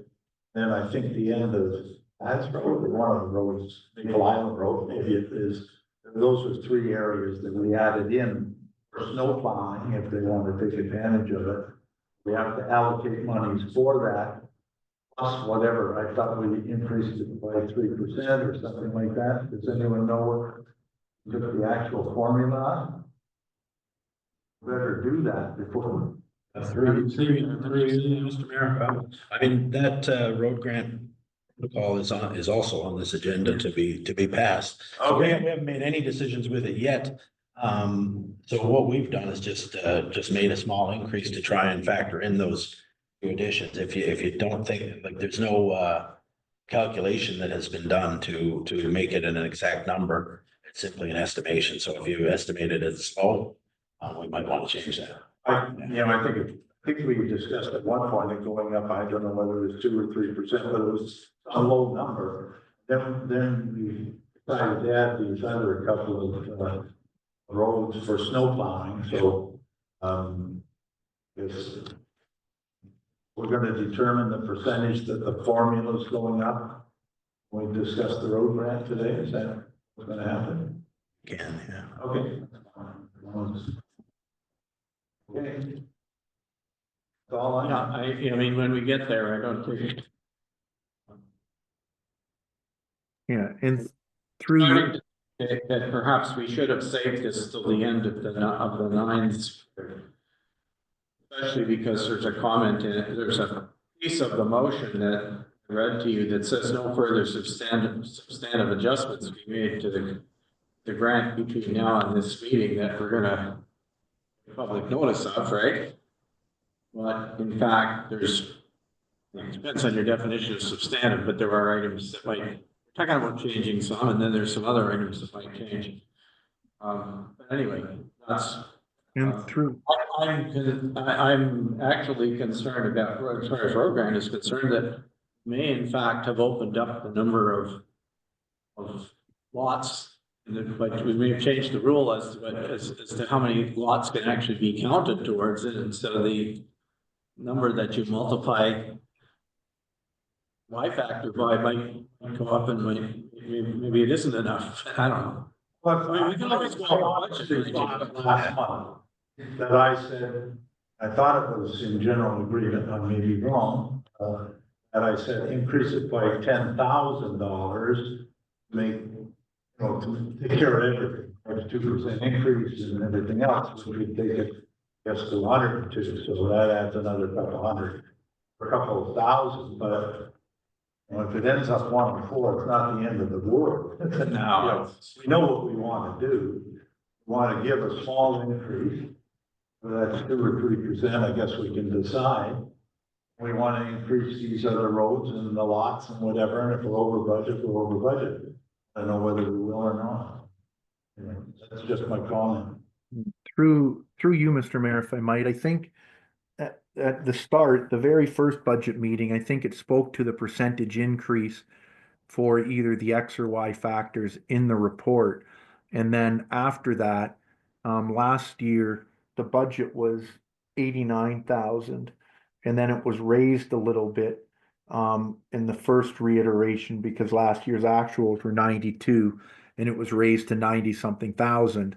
And at the last meeting, I'd suggested, hey, because the road grant's going to be coming up for being redone, can we put that number to 100,000 as a placeholder, knowing it might be a little more or a little less, but we added in, basically it's $8,000 more than last year. So that's an 8.54% increase overall to the road grant from last year. So, and as Councillor Lamb said, if it comes in at 102 or 98, it's kind of a placeholder, which we know we're going to be having more people apply possibly depending on how the road grant approval goes.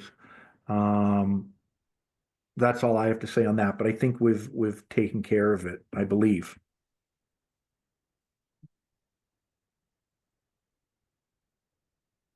Right, so are we, did you have any other items? This, did you want to talk? No, I don't, I'm fine.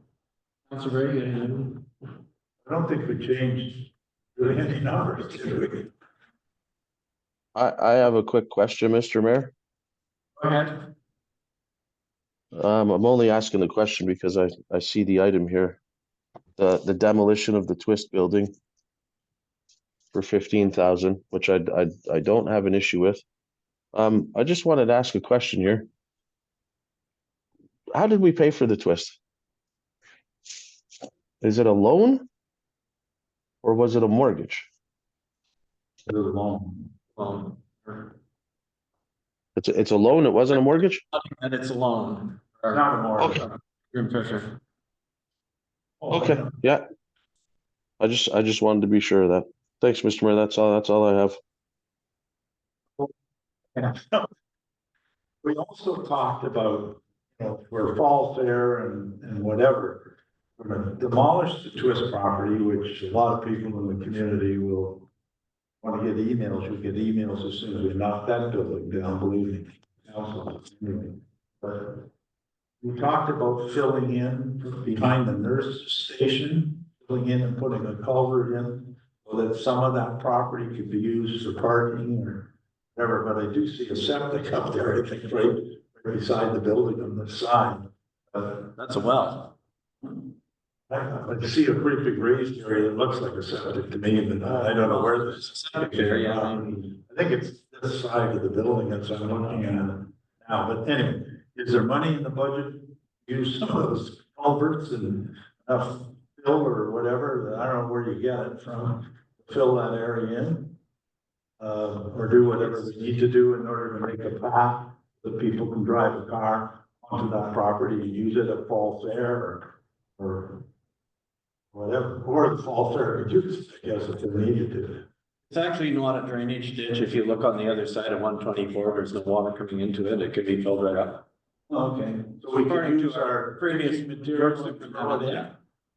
Is that in the budget somewhere? It is, yes. Okay, good. In that 15,000, that's inclusive. Oh, okay, that's great, thank you. Which, through you, Mr. Mayor, what area are we talking about filling? Is it the area with all the bulrushes and everything there? Yeah, behind, or as I'm looking at it from here to the twist, it's just the other side of the nurse's station. Between the nursing station and or the LCBO and the twist. Okay, yeah, no, I thought that was like a wetland area. On this one that we're talking about, it's not. Okay, but that's not the wetland I'm thinking of then? That's the other side.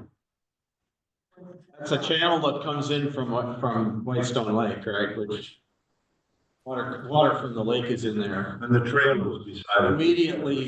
Immediately east of the twist. Yeah, so we couldn't fill it in probably without, we'd probably have to get a review, right? Restaurant, the Duck Rock, I mean, that's a water course. Oh, okay. So, well, I have a reservation that unfortunately I need to bring up here, but I don't have any minor needs to the budget, and I think the bottom line, I think, is quite favorable. In the resolution that I read, there was this word that said no further substantial adjustments be made to the draft 2025 operating capital special projects budget. And, you know, I would be prepared to accept the argument that we've talked about it, not substantial in any case. There is a substantial item that's missing from the budget, and I think we need to keep this on the top of mind. That is the $250,000 payment that council pledged originally to the Recreation and Culture Center. And as I think everybody knows, we have reached the stage or they have reached the stage in the project. They've asked us for that money, and it's not in the budget. So if it is determined then that we are in fact obligated to pay that money, what do we do? It's not in the budget, so we'll have to. I suppose you could argue, since we're not finalizing anything till the next month. We have a month to perhaps sort that matter out. But in any case, it's not it's not that is not a minor. That's a substantial change to the budget if we end up having to pay that. So all I want to do is get it on the record. I don't believe there's any way we can resolve the matter right now, but just to just remind everybody that matter is outstanding. And Mr. Mayor, just a couple comments on that. I think it's already been said it's not in our budget. I think it's already been said they never did the independent review. And as you know, it's already public knowledge. They're suing us for the money, Mr. Mayor. So that can play out in the courts for the next 4 years. I know you just had to throw it in there about the $250K, but then we'll just throw it out that they're suing us, and then it can all be out in the public. It's already a public document. So I don't think anybody here is going to say to put something in a budget if you're getting sued over something that we say we don't know because they didn't do it right. I don't know what others feel, but that's all public knowledge, Mr. Mayor. It's nice of them to sue us, isn't it, Mr. Mayor? What do you think of that? I'm just guessing it's going to be in our audit report ultimately, right? It's a liability, so. Well, that's a side issue. I know that. Don't take debate. They are, as Councilor Nash says, now that it's open, they are suing us. I don't think for a moment that it would be resolved in 2025. If it was ever resolved in 2025, I guess you could either open the budget again, it would be a loan. We don't have a reserve sitting there that says pool. So it would only be the capital cost of a loan for whatever number of months. So it's not, I wouldn't even call that substantive in terms of the actual cost. So, and I think all you wanted to do was note it. That is all I wanted to do. Yeah, I'm not okay, so looking it's- for, so it's we done. can't resolve it. Yeah, Clearly, so I'm not let's suggesting we move, should- let's should move try. on. Okay, fine, thank you. I'm prepared to move to another, Yeah, and but we do have the question on the. through, Before we move to the next item. and just through you, Mr. Mayor, I think the right thing to say about the pool is we're being sued and we have no comment. That's what every single person on council should say. We're being sued, it's a legal matter, and not one of us has any comment in the public. That's what should have been said, instead of asking it to be added to the budget. I didn't ask you, if he added to the budget, I simply wanted to make sure that it's part of our discussion, that's all. Okay, thank you. We call the question on this, on the budget, on the motions to, effectively what we're saying is we've done a last review of this budget. We're going to give a public notice that the thing will be finalized with the adoption of a bylaw. Well, two bylaws, actually, at the May meeting, May 20th meeting. So that everybody's, that's the path we're on. Ask for a recorded vote, I think. All right, We've always done that on budget. that's probably a good idea, go ahead.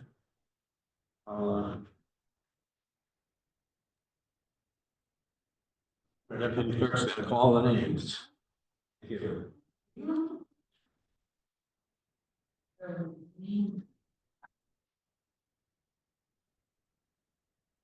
Councilor Nash, No, Councilor Wood, No. Councilor Bray, Yes. Councilor Lamb, Yes. and Conley, Yes. and motion carried. Okay, thank you. That brings us then to item 9.3. 9.3 is, we just. Sorry, I'm. Look at the page, quick. 9.4, this one is really an information item beyond our control. This is something the province did to us, but again, I'll read the motion here. Mover and seconder, and hopefully you'll just keep this for information.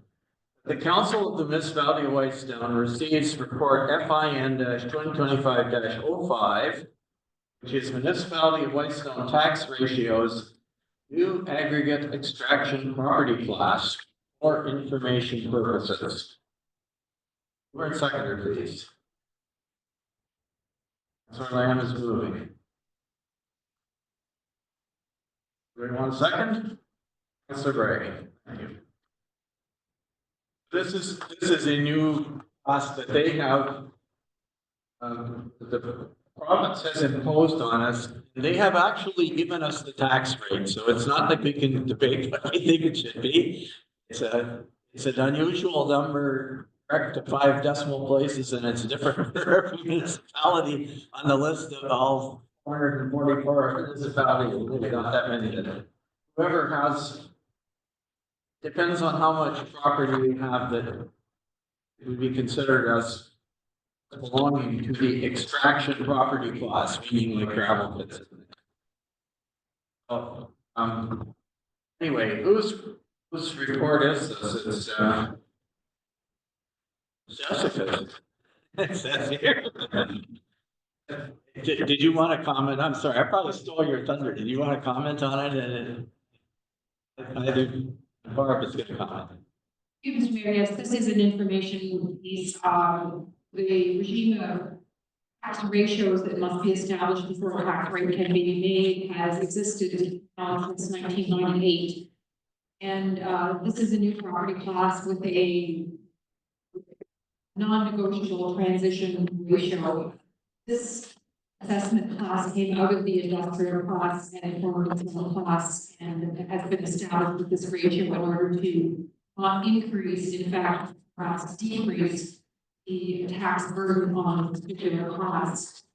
So as the mayor has said, it's an information piece just here to council updated on changes that are being made to assessment and how the taxes may be affected by that. This is a relatively small. Okay, thank you. Questions or comments?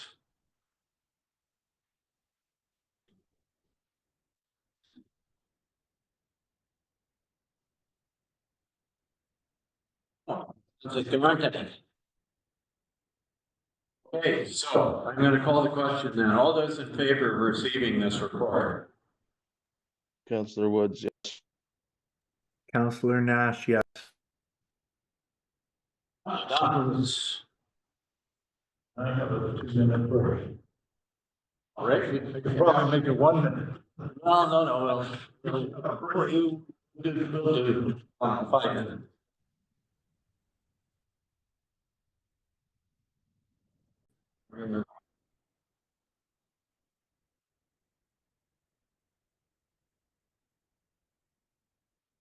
All right, thank you. I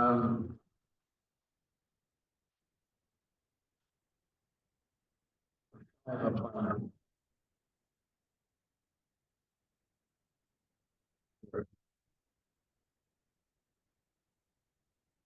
Right, we're resuming the meeting and it is 9:5 on the agenda that we're at.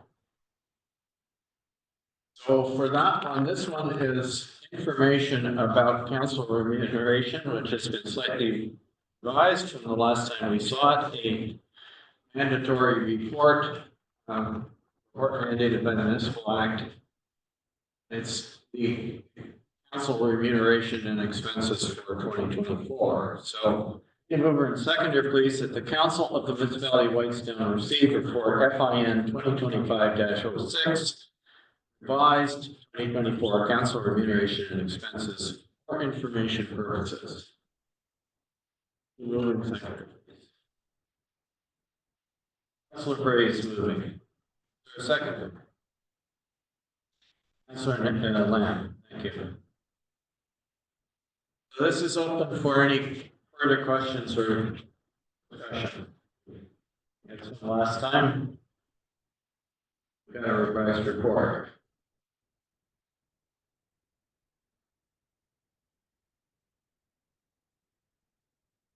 I don't hear any. Are we ready to receive it then?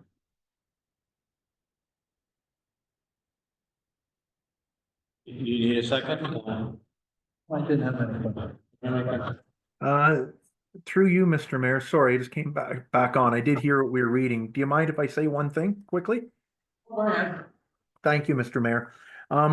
It just, nothing about this report. Thank you, Jessica, for preparing it. The only question I had is, I believe maybe for an upcoming meeting, normally, and I know there's been a change, of course, with staff, that we should have accounts remuneration that speaks to the CPI increase or anything else that we're receiving this year. Not for what we received last year, but I know in the past, we've always approved something towards the beginning of the year on the 2025 salaries, I'll call it. So just a reminder that that should probably come forward in the next meeting or two, I believe, if Jessica would like to look into that.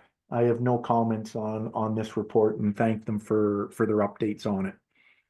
And for the chart, it's easy to follow now, so thank you. Okay, thanks. Anything else about the report?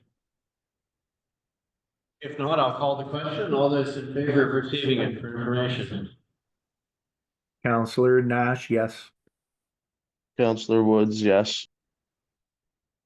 Thank you. That report is received.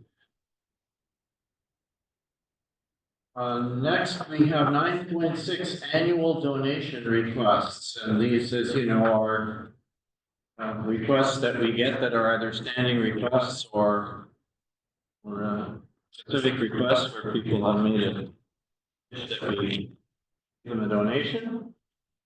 So I will read you the motion for this one and get a mover and seconder. That the Council of the Municipality of Whitestone received report FIN 2025-07, which is the 2025 donation request for information, and that the council approved the following donations for 2025. And I'll read the list to you. They're West Parry Sound Health Center Foundation, $500. Parry Sound Area Chamber of Commerce, $500. Church Agricultural Society, $500. West Parry Sound High School Bursary, $500. Parry Sound High School Graduation Gifts, $250. Whitestone Lake School Citizenship Award, $500. Whitestone Rod and Gun Club, $500. Parry Sound Area Community Business and Development Center, $500. Rotary Club of Parry Sound, $500. Bay Community Club, $3,000. Magland Baseball League, and we heard from them earlier this morning, $200. And that comes to a total of $7,450. Just for your information, the amount in the budget we just discussed is actually, the total amount is actually $10,000. So the recommendations are up to $7,450 of that. So anyway, that's for discussion. We need a mover and seconder first. I can move that, Mr. Mayor, Councillor Nash. All right, thank you. And Councillor Lamb is seconding. And Have some discussion, if any. Councillor Nash has his hand up first. Go ahead. sure, no problem. That's your Councillor Lamb. I meant you, Councillor Lamb. Oh, I'm sorry, I apologize. I don't care who goes first, but, wait, I was looking at the, like, always, the thing that charity begins at home. All these things we had no requests for. This was put in, it was that people were writing requests by a certain time in January or whatever, and we bring it to budget, right? And I was looking at it and I'm thinking, and again, I don't want to say I'm against the health center or anything like that, but you give them $500 every year, they never request it. And I just wonder why it's there. We all pay our taxes for health and everything else. I just question that. They don't request. If they want our money, they should request and say what they want it for, what they're going to apply for, or what they're doing in Whitestone for it. Much better than that $500. Just give it to the nurse's station. Let them do something discretionary rather than just funnel it into Parry Sound. So I'm not in support of that $500. The reasons that I just said. Parry Sound Chamber of Commerce, they want $500. They never put a request in, which I suggest they do in the future. I'm okay with that because we have a member, and I think it's the mayor, who's on the Chamber of Commerce, right? Well, I don't want to withdraw that, but again, I think they should have the, whatever. They used to send a letter every year saying, here's what we want, here's why, and here's the other communities and whatever. We never got a request from them. So, Well, I'm sorry to interrupt. I understood that they did, in fact. It sounded from the discussion that at a meeting I was at last night that they had requested from the municipality, and that some of the municipalities had already, unless they were, but if there was no, a record show there was no request, then obviously we didn't get one, and I don't want to cut that one. Obviously, the rest of them I think are okay. Except, what the heck is no request.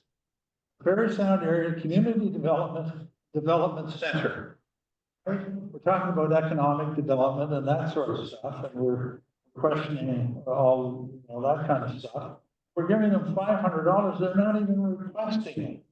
why are we giving $500 to Perry Town, for that one? So I request that come up.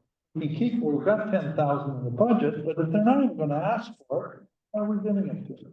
That $1,000 we use sometime during the year if some other group comes, right? So, rest I'm okay with, but those two, they don't request it, I don't think they should get it. This says they did request it though. It's in section 2, right? Perry Sound Area Community Business and Development Center. Application, oh, I'm sorry. They make loans, if I understand this correctly, and I'm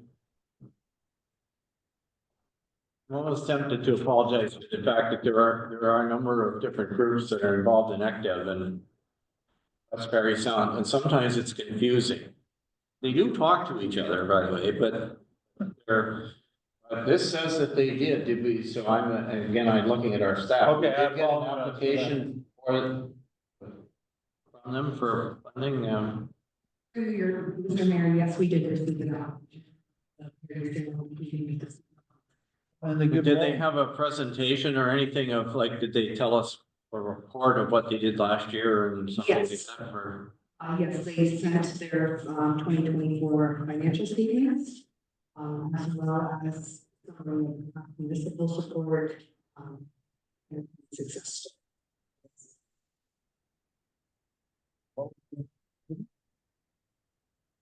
What could you just say? Oh, sorry. They sent a client success story for Claris Place Preschool, so I guess that's where some of somewhere they directed their company. Directed the funding through the preschool program. I don't know. Probably I mean, again, somebody, argued that we should probably get something from them, like, you know, there's the museum there, and I know about a lot of stuff that they're doing, for example, and that information is periodically we get a presentation from them about what's going on there, but I haven't seen anything from this particular one that Councillor Lamb is talking about in a while, so we should perhaps have that in front of us. Anyway, Councillor Bray, did you have a comment? Yeah, I did want to make sure that you knew that the West Perry Sound District Museum did submit. It was January 29th, and I think that it just got missed. They did provide requests plus their business plan, their annual report, and another document. They did request, and they were requesting $2,000.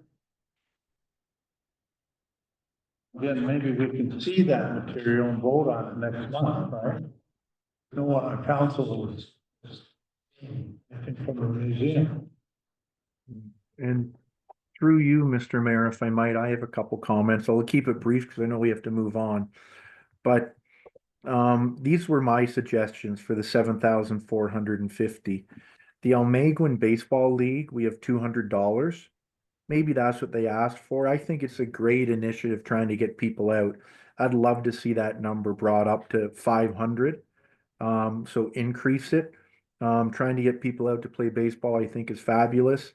But also with that, we have the Perry Sound Area Community Business and Development. I think Councillor Lamb spoke to that. I'd suggest we remove that one. Again, let's do the involvement in our own community. So I'd suggest removing that 500, increasing the Almaguin Baseball League from 200 to 500, but then also we still had money left in our budget. I know we did something for the Whitestone School, but I'd love to see something done there. An additional $500 for helping out with their breakfast or their graduation dinner, whatever they might be. I'd love to see something go towards our local school in addition. And I think Councillor Lamb already said the West Perry Sound Health Foundation, but I'd love to see $1,000 donation from Whitestone right to the nursing station itself. That still keeps us within budget, but $1,000 to the nursing station, 500 to the Whitestone School for lunch program or for graduation. And 500 for the Omeguin baseball. I don't know what others might think of those changes, but I think it's important to keep it really, really close to home these days and try and help out the stuff right in our very own community.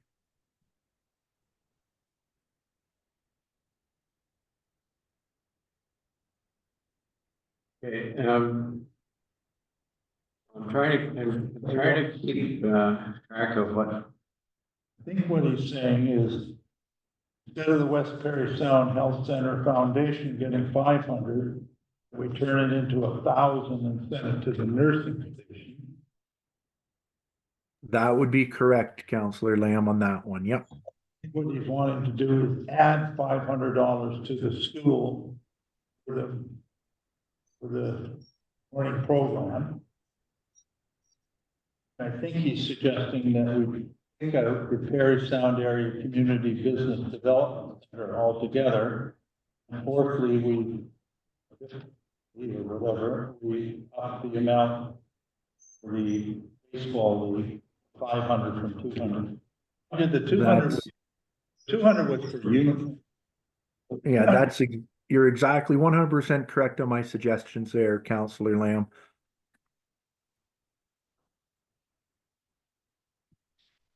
Okay, so,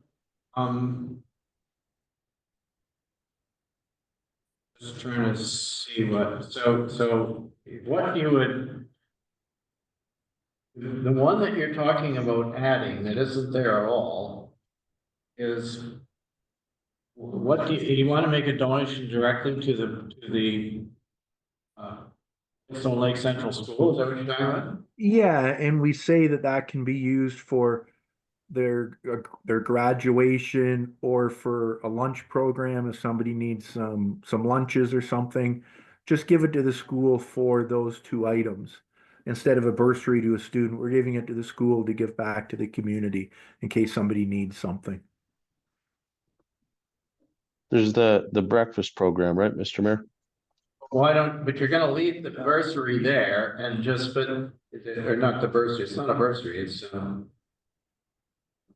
a citizenship award. Like school citizenship, it's a citizenship award, it's there at $500, so you're putting $500 just to the school for other purposes, or you're. Yeah, for Counselor Wood said, it be at the breakfast program. Yeah. Right, just something like that. Okay, all right. Say food programs. Yeah. Nutrition program. Right, so that's, all right, so that's, I've written that into that bit of table on the bottom of page, on the bottom of the motion, because it said council didn't read this to you, but that council approve additional donations as follows. So we're now discussing, and that's the only additional one I heard in that number. Yeah. Go ahead. I'd like to suggest that we do the West Perry Sound Museum. It used to store a lot of things, and they have the ability to store it in a climate controlled situation. So I do know that we will be, there'll be some things from Whitestone go in there. And so I'd like to suggest that we continue with that. And at what level, $1,000, or that's what it was last 2 years?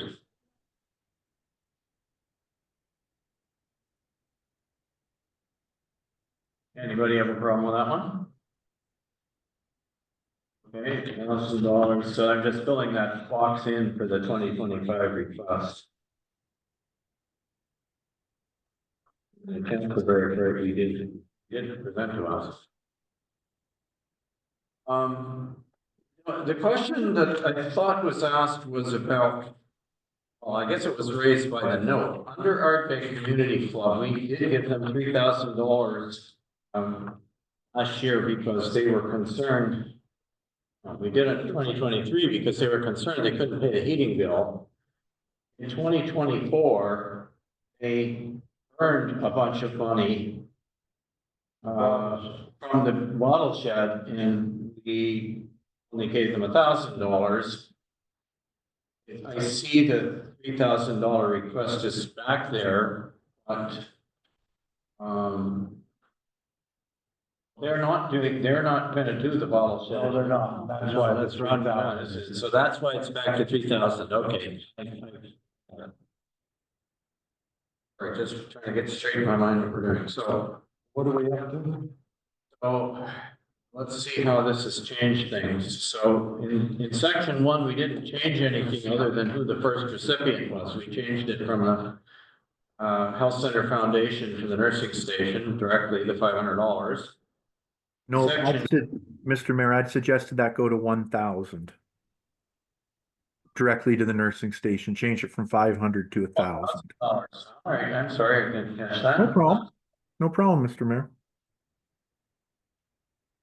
Well, that would bring this up to another 500 is 3250, right?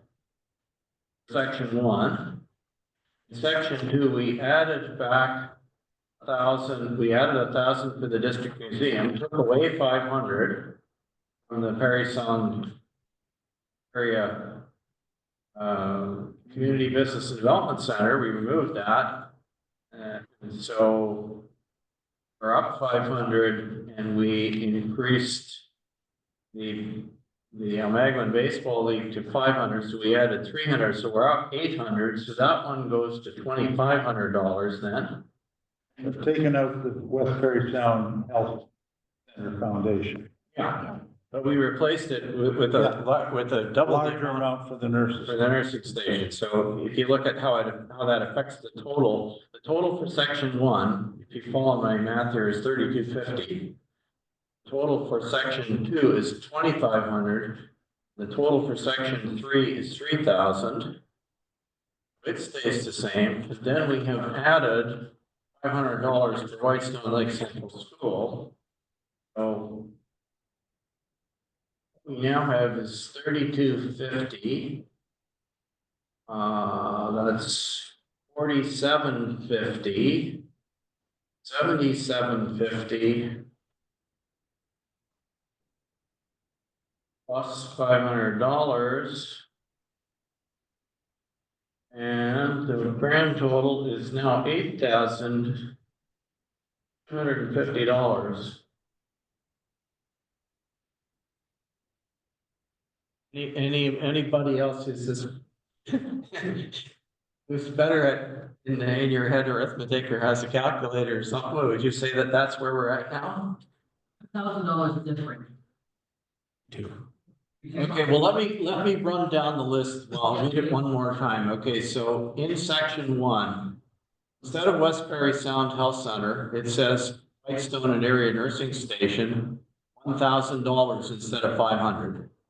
Okay. The rest of the list is the same. Didn't change anything else in that list. This was the school is. We took out Perry Sound Area Community Business and Development. No, sorry, we're not on that. That's in the second one. Oh, you're on the next. Just look at section 1 for a minute. It was $2,750. We added $100 for it. So that makes it $3,250, correct? In section 2, we added $1,000 for the district museum. It was blank before. We took out $500 for the Perry Sound Area Community Business Development Center. We turned that to 0.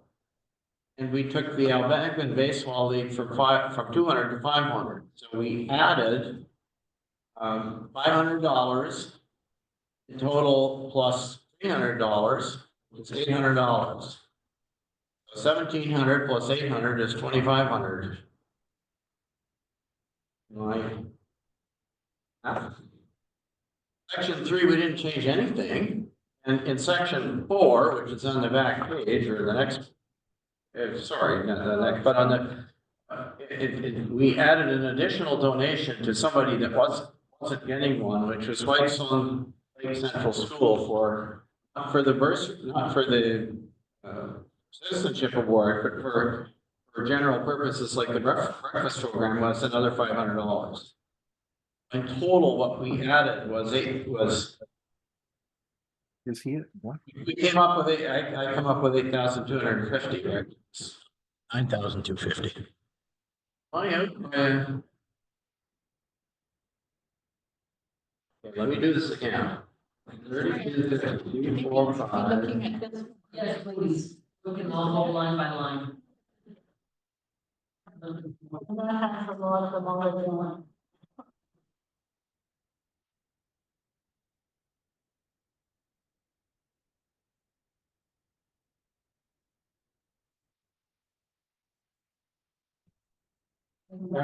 All right, sorry, I see where you're going. I mean, I wrote the numbers on them. Let me see in case we missed something. So, Westbury Sound Health Center Foundation, again, it's a nursing station. We just dropped the very down health center foundation to 0 and add the wing from our foundation,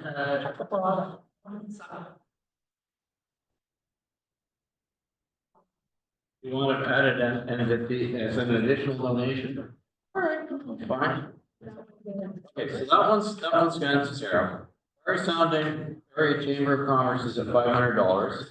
Church Ag Society is $500. Everybody, stop me if you disagree. Prairie Sound High School Bursary, $500. Prairie Sound High School graduation gifts, $250. Prairie Sound, Whitestone Lake School Citizenship Award is $500. Still there, right? Whitestone Rod and Gun Club, $500. Prairie Sound Area Community Development Center, Business and Development Center goes to 0. Rotary Club of Prairie Sound stays at 500.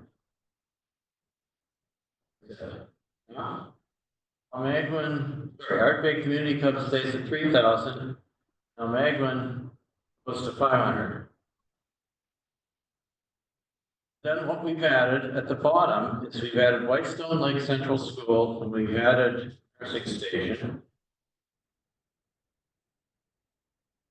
1,000. So in the first group, what was 7,450, dropped 1,000, so it went down to 6,450. We added 300. Forgot the museum, Mr. Mayor. Oh, yeah, sorry, museum, thank you.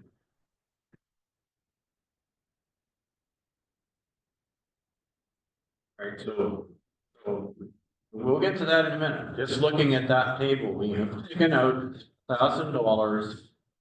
We added back 300, so it's 700, 7,450. If that total was right before, 7,450 minus 700.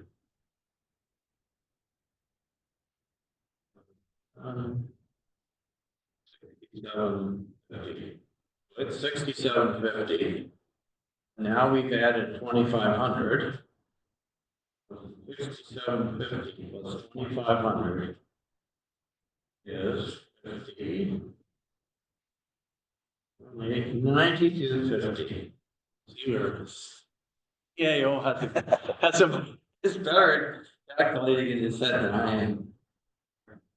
Maybe it's calculated better. Would you like me to read this list again, or are you okay? We're good? All right, I want 5 minutes ago.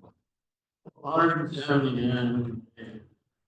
Right, so that is the motion then that is in front of us. This, those be our donations for 25. If I can just find it here. All right. Call the question. All those in favor of that, those be the donation. The phone? Counselor Woods, yes. Counselor Nash, yes. Thank you, folks. All right. 9.7. This is the bottle shed. Expression of interest for the fundraising opportunity. Once again, a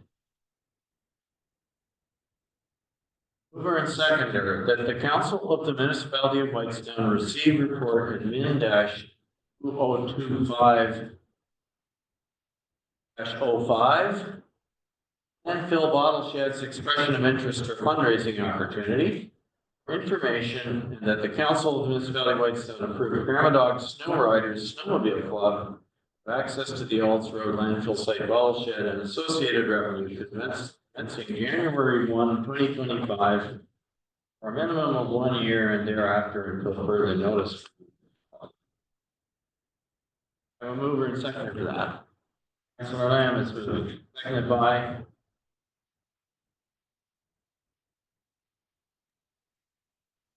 Ready? I'll second, Mr. Mayor. It's okay, I got Councilor, thank you. Any discussion on this?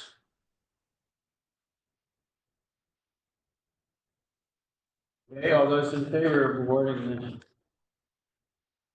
Councilor Nash, yes. Councillor Woods, yes. Thank you.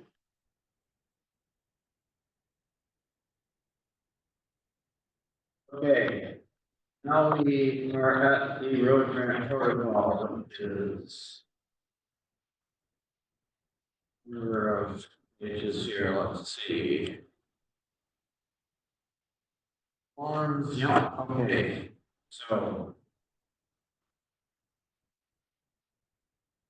Here's our suggested motion that the Council of the Municipality of Whitestone receive for information report of min-2025-04 road grant protocol.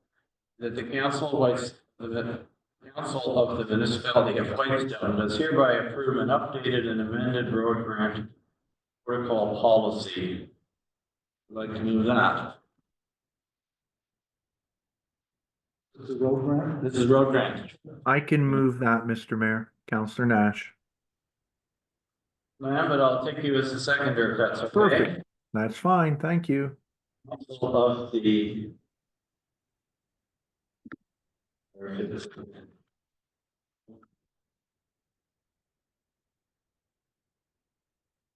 Just words in here and then we're good. All right, so.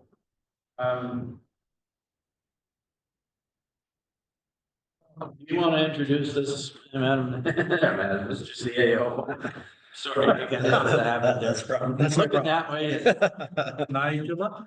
Yeah, I can, through you, Mr. Mayor, I can introduce it briefly, and just tell you that this is the, what I hope is the final draft of the bylaw and the policy for the road grant protocol.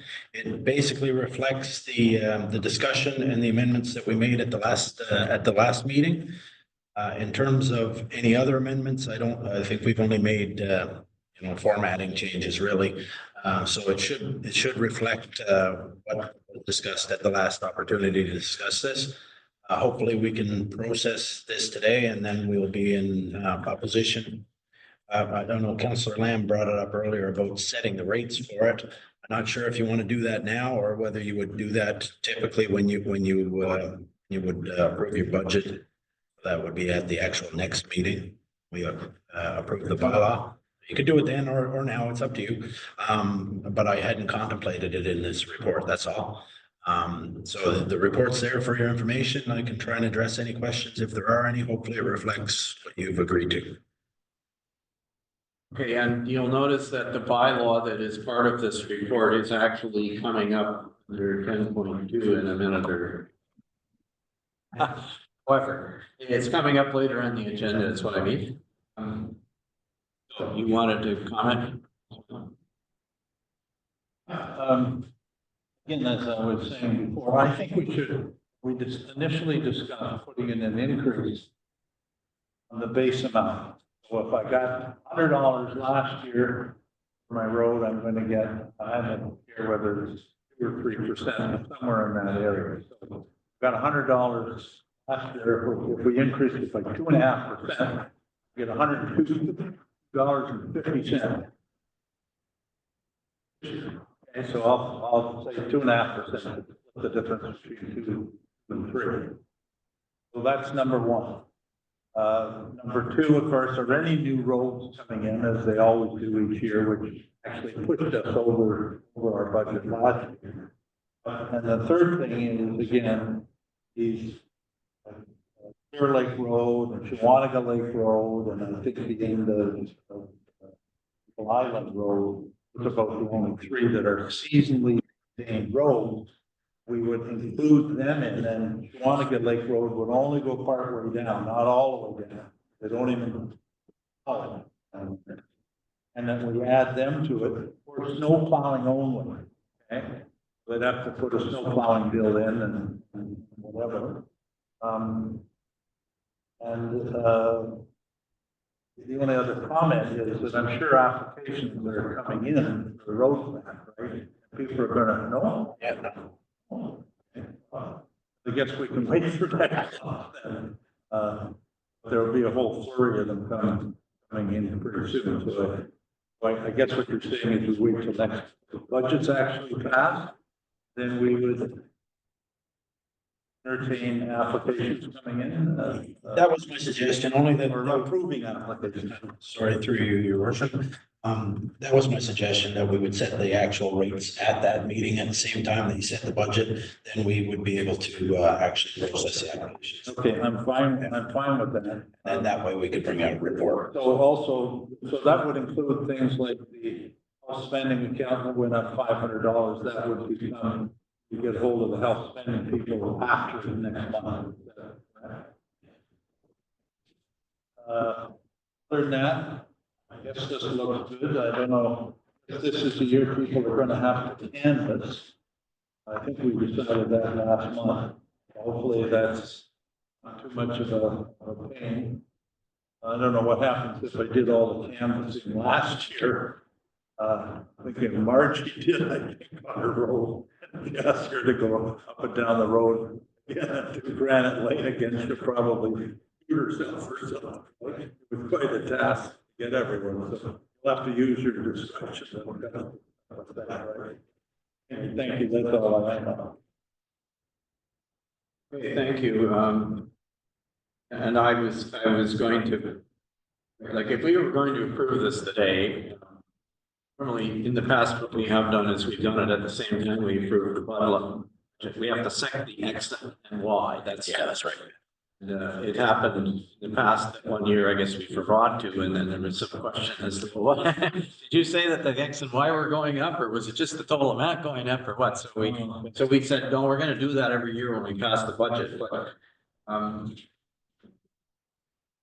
I think, I think in advance of that meeting, we need to, so I have a question here, two questions. Question number one is, are we asking staff, and this might be an unreasonable ask, but are we asking staff to try to assess the impact of these changes on the budget and possibly revise the budget number, or are we just gonna leave the budget number? We had it go, if we go over, we go over. Is that The budget number, if we go over, we go over. I'm okay with that. I can't see losing sleep about the fact that we might end up short a couple $100, right? Just through you, Mr. Mayor, one thing we did speak about when we were looking at the budget was the road gravel budget, and the fact that it was over by or $20,000 in cushion there. So certainly there's room there, to use some of that budget should this budget creep up. Okay, so I had a second question. Did we change the risk of cancer work? Did we change the treatment of vacant lots? Okay, so if on this private road, there is a vacant lot, which potentially could be serviced by the road, but there's nothing on it, there's nobody using it, they get to count that property as a multiplier for the X factor or not? You changed that? I thought we changed, Mr. Mayor, I thought we changed it instead of counts for some terminology, maybe it was household instead of whatever, but we changed it to, but it included lots on the road. We got the Properties, maybe. Yeah. It says it, sorry, through you, Mr. Mayor, it says it right in the road grant protocol, all the questions that everybody's asking right now.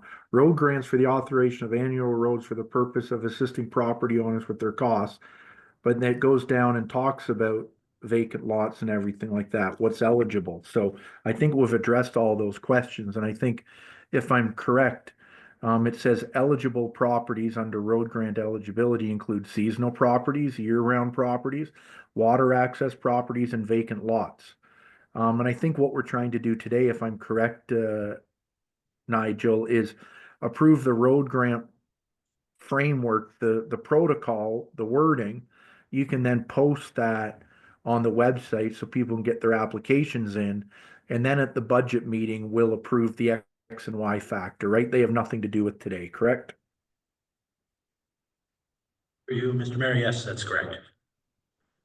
Okay, well, I mean, thank you for pointing to me where the answer to the question was. I was pretty sure that we did in fact make the change that Councillor Nash just read to the protocol. The point that I'm trying to raise is that is going to change the cost, because in the past, vacant lots have not been used as a multiplier for the X factor. They were not counted. So if somebody has a couple of vacant lots on their road that are not in fact being utilized, in the past, they would not have got any money towards that via the X factor. And in the future, they will. So that will increase how much road grant is going to cost us. And again, I don't know how much it is, and I'm not sure I'm losing sleep about it or anything. I just wanted to make sure that everybody understood this so that we don't come back and say, wait a minute, why did this thing go up by this amount of money? You are gonna get, you are gonna get feedback on this. You're gonna get a lot of applications in. First of all, they got up and down the road and canvas, get everybody to sign, which I think is gonna be more problematic than we think. But we're gonna ask them to do it, and I don't wanna revisit that, but they're not gonna be able to do that if half the people are seasonal. They're not gonna be able to even put an application in until May or at least May, right? People aren't up, right? And, okay, well, I'm we not. put that recommendation in. I felt a little easy about it. I would have rather have it a floating one, but I still am. It's a suggestion, and get the feedback on it. Anyway, Okay, well, look, I don't wanna prolong it anymore. I just wanted to make sure that somebody wasn't gonna say, wait a minute, we already got that. Okay. I'm already, no problem. Anything else further about road grant that anyone wants to raise? If not, then I'm gonna call the question on the, and this is approving the updated protocol. All those in favor? On the phone. Councillor Nash, yes. Councillor Woods, yes. Right. All right, so we are now down to 9.9, which is the last in this particular group of items. A supply of granular material contract award. And I'll read it to you. Looking for a motion that the Council of the Municipality of Whitestone receives report admin 2025-07. Titled Tender Award for the Supply, Delivery, and Spread of Gravel Materials for Information. And that the Council of the Municipality of Whitestone hereby provides pre-budget approval and awards the contract for the supply, delivery, and spreading of 9,000 metric tons granular material to Fowler Construction Company, Bracebridge, the amount of $172,119 plus HST. Get a mover and seconder, please, for that. I can move that, Councillor Nash. Aye. Councillor Lamb is seconding. Okay, any discussion about this? Yeah, if I might, 2 or 3 quick comments and questions on it. I have no problem awarding it as has been suggested for Fowler Construction. I think it's great that we got 3 bids. And I think it's great that included in our package are the tenders, which is fantastic. So I'm very happy to see that. And I think our low bidder from last year is now our high bidder. So it's good that we go out every year and get the gravel awarded. The only thing I'd ask, and I think it was brought up earlier, until we have our new works manager, if you look at page 209 of the agenda, it says the annual work is for 2025 is Washcash Road, Redgate Lane to Bennett's Bay, Chambers Road, Gorham Road. I think I brought it up and I think a couple other people spoke to it as well, that at the end of the day, there's been a lot of gravel put down on Lake Washcash over the last year. So I'd suggest that that road not be done. So I'd ask that when this gets approved, it's approved with the request that the new works manager will come back, not with just I know this was from a past report, this 5-year gravel plan was done in 2023 for 24 through 28. But instead of a 5-year gravel plan, the new works manager comes back listing all our gravel roads so we know where everything is before we award which road it's going on to. That would be the only caveat. I'd say no problem awarding it. I think we just need to wait until the new works manager comes back for confirming which road so we can have a counselor discussion on that, but we don't need to do that today. So the problem with that is that the tender specified where they were going to deposit the gravel. And the way they do it is they use these large bottom loader type trucks, like they're not just individual dump trucks dumping a load here or there. So if you say to Fowler, well, the other bidders have bid based on where you told them you wanted the gravel spread. Yeah, and if we tell them, no, sorry, we don't want you to put it there, we want you to put it somewhere else, that may turn around and say, well, wait a minute, that's gonna cost us more. Why? Because maybe we can't use as large trucks, maybe we drive them farther, you know, et cetera. So Mr. that the works superintendent could not, or works manager could not have that discussion with the successful bidder, but there may be constraints, that's all I'm trying to say. And Mr. Mayor, if I might, that was the same, sorry, but the same rationale excuse that our past works manager gave last year when it was tendered to. Oh, we've already tendered it. We have to put $250,000 or $150,000 on the Washcash Road this year. It's already been tendered, and if we change it, as we already spoke to about this at the last meeting, we're just regurgitating what was said. We'd already said that Washcash Road is one of the furthest roads, and we're sure that any contractor would go and place it on any other road because Washcash is the furthest. And I brought up the fact that we shouldn't be approving things like this until our budget's done. That's why you don't have tenders out until your budget's done. That's why our budget should be done when other municipalities are done months ago and not now. And we have this conversation year after year after year. So I believe the CAO was maybe going to reach out and ask if they'd mind going to other roads. I assume they have. And since Washcash is one of the furthest roads, they could go to other locations and they're going to use maybe a belly dump or an A-frame belly dump. Those can go on all our gravel roads, all our big roads. So I don't think that's going to change it. And if Fowler's doesn't want to go to a closer road for the same amount of money, then we can just retender it once our budget's been approved. But I think that's a waste of time and effort because we've already had this exact discussion at the last council meeting. We're just regurgitating the exact thing over and over and over. That's why our meetings take so long.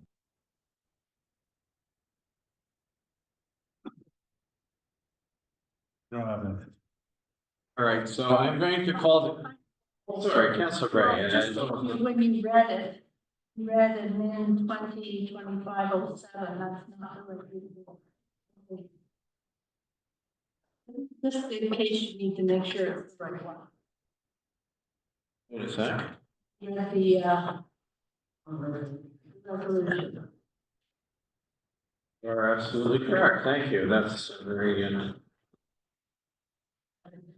Mr. Mayor. I just Sorry, didn't- Mr. Mayor, I couldn't hear that. What was that, Councillor Bray? The report number was actually 2025-08 instead of 2025-07, so I corrected that. Just a typo. It's not a, but we'll get it right. Okay, so can I call the question on this? And all this in favor of awarding this, receiving the report and awarding the contract? On Zoom. Oh, before we vote, are we awarding it without the road identified right now, correct? No, we're just receiving the report for information and we're awarding the contract based on what was bid. Okay, then I'll ask for a recorded vote. I'll be against it to put another 100,000 on Mawashkesh Road. Ridiculous. We already talked about this at the last meeting. Recorded vote, please. Oh, just hold on. Why do we have, like, I thought what was gonna happen or what was requested was that the new works manager, Nigel, or come back and sort of some rationale as to where or whatever, award the contract, but not the specific road. Councillor Nash's road, furthest one is probably Wallace, although I guess if we come in and compare it down, it might be different. First Fowler's pit. We're getting the gravel. It's that way. The farthest road actually is. It's not gonna be. It's Edgewood, but it's not a huge difference. I No, agree. you know, there goes the Wawash. The only other big road that needs doing as I look at the study is from Balsam Road after Canning all the way down. That's another big road unless we pick a whole bunch of little roads. Yeah. But that can be determined, like, but I'm not gonna vote for this gravel tender if it is already predetermined that it's going to Wawash. It may end up going to Wawash. I think we push that down the road a little bit, and that's all that Councillor Nash is asking. So if you want the gravel permit, the gravel not to be approved, then go for it. But I think we're best to say we're gonna get $170,000 worth of gravel. We've got 37,000 hectares set in there anyway. Just say hold the fort in terms of the specific road, right? I don't think there's any question of other roads other than Wallace, but anyway, that's my thought on it. I don't want you to go rebid it and all that a month or two from now. Yeah, and we'll get a different price and then we'll get less gravel for more. Just work together to Yeah, just I mean- determine, that's all I'm saying. You said, nope, it's going to Wawash. Well, yep, if it's going to Wawash, I'm voting against it. My guess is Councillor Nash will, and my guess is Councillor Woods will, and we'll be back to scratch. That's not productive, ladies and gentlemen. But that isn't what that isn't, so I'm sorry, but with all due respect, that isn't what I said. I'm not arguing about the Washkish. I'm arguing about us trying to micromanage the contract here without the benefit of talking about. No, but you said it's We've going to gone- Wawash. You said that gravel's going to Wawash. You said as bid. And that's when Well, Councillor Nash put his hand up and said, oh, no. I am not concerned about what you and Councillor Nash have both said happens. But I'm just letting you know that there are some, you have to go, if you want to change what somebody bid on, and you have to go back and you have to work with not us. Staff have to go back and work with the vendor to get them to agree whatever. Whatever. You might want, well, it might or it might not, maybe they look at it and say, my gosh, we underbid this thing, we're not gonna accept any changes or something, I don't know. Funny things happen with this, we don't want to get involved in it, that's all I'm saying.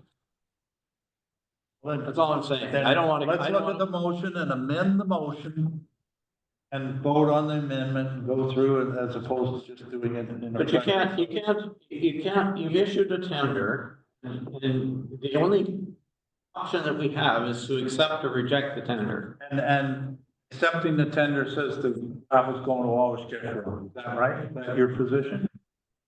Through you, Mr. Mayor, my report, and my intention with this was that, yes, we would award the contract which specifies the locations of the road. If the last couple lines of my report does indicate that if there's a desire to change one of those roads, that we would have to do it through a change order. And so we can certainly not take immediate action to get this gravel delivered. And if there's a desire to change that, then we can discuss the change order with the contractor. I will tell you that, in terms of the amount of gravel that's going on Wawakesh Road, it is the smallest amount, and it's about $22,000 for, in price. So it's not the most substantial amount of this contract. So I'm certain that, if there's a desire to take that off the list and move it elsewhere, I'm sure we can work with the contractors to do that. And through you, Mr. Mayor, I'm not sure, sorry for everybody, I'm not sure why we'd have to do a change order. I've already suggested before that it could have just been a very simple post-tender addendum to ask the contractors if they could go and do another road for the same price. Doesn't need to be a change order to cost more. First of all, we should have never tendered this. If we look at our procurement policy, it clearly states that no job can be tendered until there's a budget approved. We made a mistake. We brought it up last month. It's come back with the exact same things in it again. Right? And unless I'm missing something, yes, we don't have a works manager, but I believe, I could be wrong, but I believe some of Chambers Road was done last year when they were doing Wawash Road. That's why we need to go back and look at the tickets, because we're using a chart that is outdated. This isn't the most current chart. This was from a year and a half ago. We don't have a staff member. We had a staff member leaving that just threw some numbers and said, do this, do this, do this, and didn't put much thought to it because he was leaving. If we're going to award a contract, we can award it tentatively saying, we're awarding the contract to you, Fowler Construction, based on your award price. However, we're awarding it with you knowing that the location of the road may change slightly. Are you okay with that? And if they say no, fine. Go to the next person, which is $5,000 more, and say, are you guys okay? And I guarantee Fowler's is going to say yes without a problem. And we're just talking and spinning our wheels here because we're trying to get caught on a contract to do Wawash Road again. That road has gotten so much money. I've spoken to people on that road that have businesses on that road, and they laughed when I said it was getting more gravel this year. They literally laughed at me. Well, that road doesn't need any more gravel. Everybody in the community will say, why do you guys spend so much money on Wawash Road and Indian Narrows boat launch? And year after year, there's more gravel going on it. There's more gravel going on it. That's why we need a full up-to-date list of all the roads. Can we wrap this up, please? Mr. Mayor, why do you always, Mr. Mayor, why do you always have to cut me off? Why? You've been speaking for a very long time and we're not moving forward. Was the, Mr. Mayor, was the 5 minute, was the 5 minute, Mr. Mr. Mayor, was the 5 minute flag up? Yes or no? What it should have been. Laugh, laugh, laugh, Mr. Mayor. So The 5 minute flag was not up. Move on. Mr. Mayor, you spent more time, Mr. Mayor, you spent more time going over calculations for $500 donations for 15 minutes than talking about a $200,000 gravel thing that happens to be going on gravel right outside your private road. Let's call a spade, okay? I don't appreciate being laughed at when I'm talking. If we're gonna do that, then we're gonna get into a whole other can of worms, so is Redgate Lane not outside where you live, Mr. Mayor? We're not continuing this discussion. Because you know Redgate Lane is right where you live. And that's where the gravel's going. That's And that's why you that is want the not gravel there. that's not part of this discussion. But it is part of the discussion. Council can decide if it wants to defer the tender or if it wants to award the tender. That's the item that's on our agenda. I want to just have a vote. If you don't want to award the tender, vote against it, and then we can bring it back to another meeting or somehow and. Well, I don't want it re-tendered. That's ridiculous. No, I don't either. I just want to move on. Nobody's saying that what you think should happen isn't going to happen, but if you keep prolonging it, then I don't know. It sounds like most of your last argument was, well, we shouldn't even be doing this. So if council thinks that they shouldn't be doing it, then we shouldn't do it, right? But Ernest, he was saying that in a general term, and I think that most people on council would say that we should, including our CAO, that we should start our budget process, so we're not finishing it in May. That was the context of which he was making his argument. Let's not matter. I'm prepared to approve the tender, but I am not prepared at this point to decide exactly which road it goes on until at least next month. And hopefully we have someone in place, and the CAO can talk, and they can go around and maybe come up with an alternative, because all these roads are in the same area, except for East Town Line Road, right? Gorham Road, Chambers Road, Wallace County. I don't know how much gravel is going on each one, maybe it's in here somewhere, but that information isn't provided. And, you know, there's also other roads. I don't want to, I'm going to turn the gravel.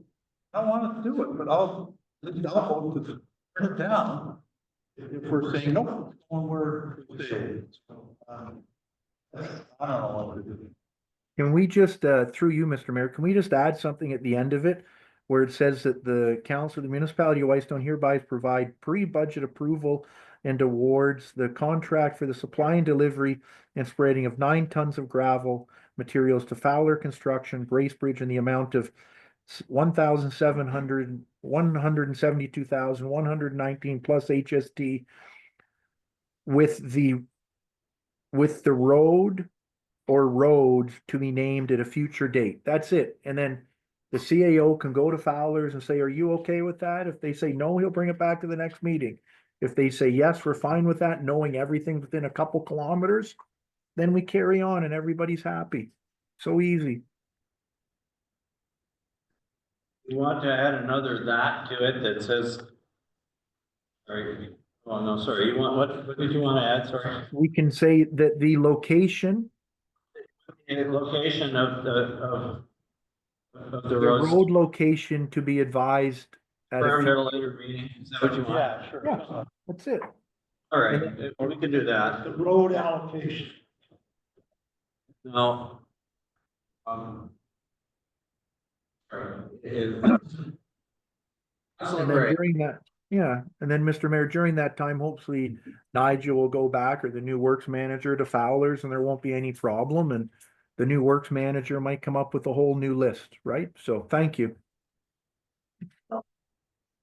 Through you, if you look at the tender, it tells you exactly where it's going. It tells you exactly how much. So it's, well, Washington Road 1,000, Edgewood 1,800, East Town Line 3,700.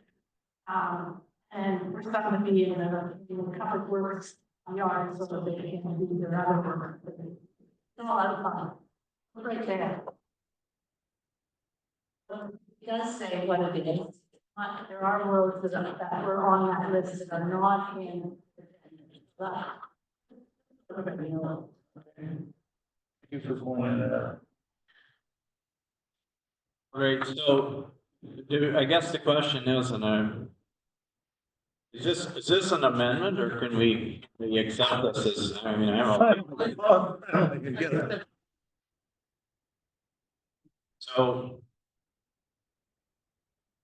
All right, so this is what I'm gonna do then. This is 9.9. And I'm trying to make things so that it's possible to create an accurate set of minutes without too much. So that the council,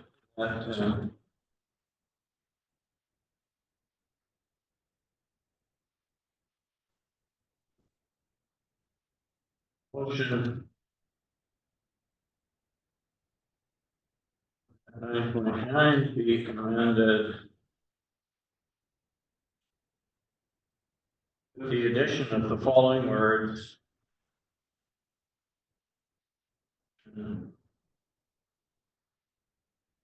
following.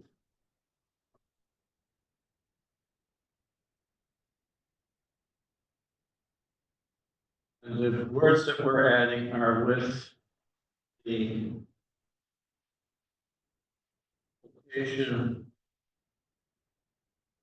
of the roads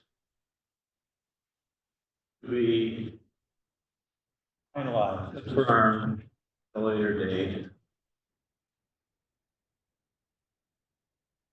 At a later date.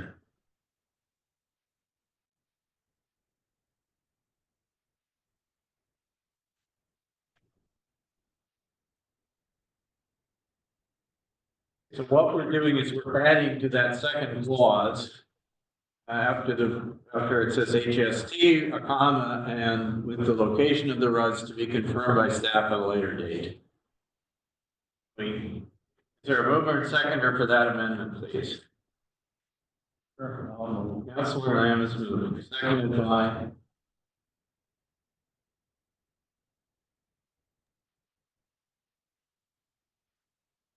Councilor Nash, you don't want to second this, or? Oh, sorry. Yes, I'll second it. Sorry, I lost communication there for about 30 seconds, Mr. Mayor. I'm assuming it was on the amendment. So yes, I'll second it. Sorry. All right, so we have the amendment. I call the question on the amendment. All those in favor of the amendment, please. Councillor Woods, yes. Councillor Nash, yes. All right, so we've amended the motion. Now the motion as amended with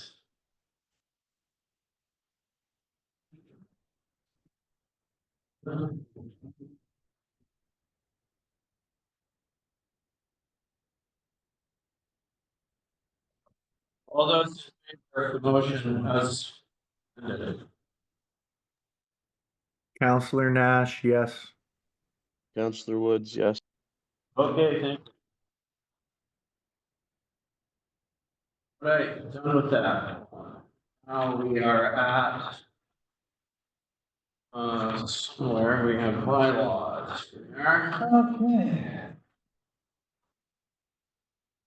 Bylaw number, sorry.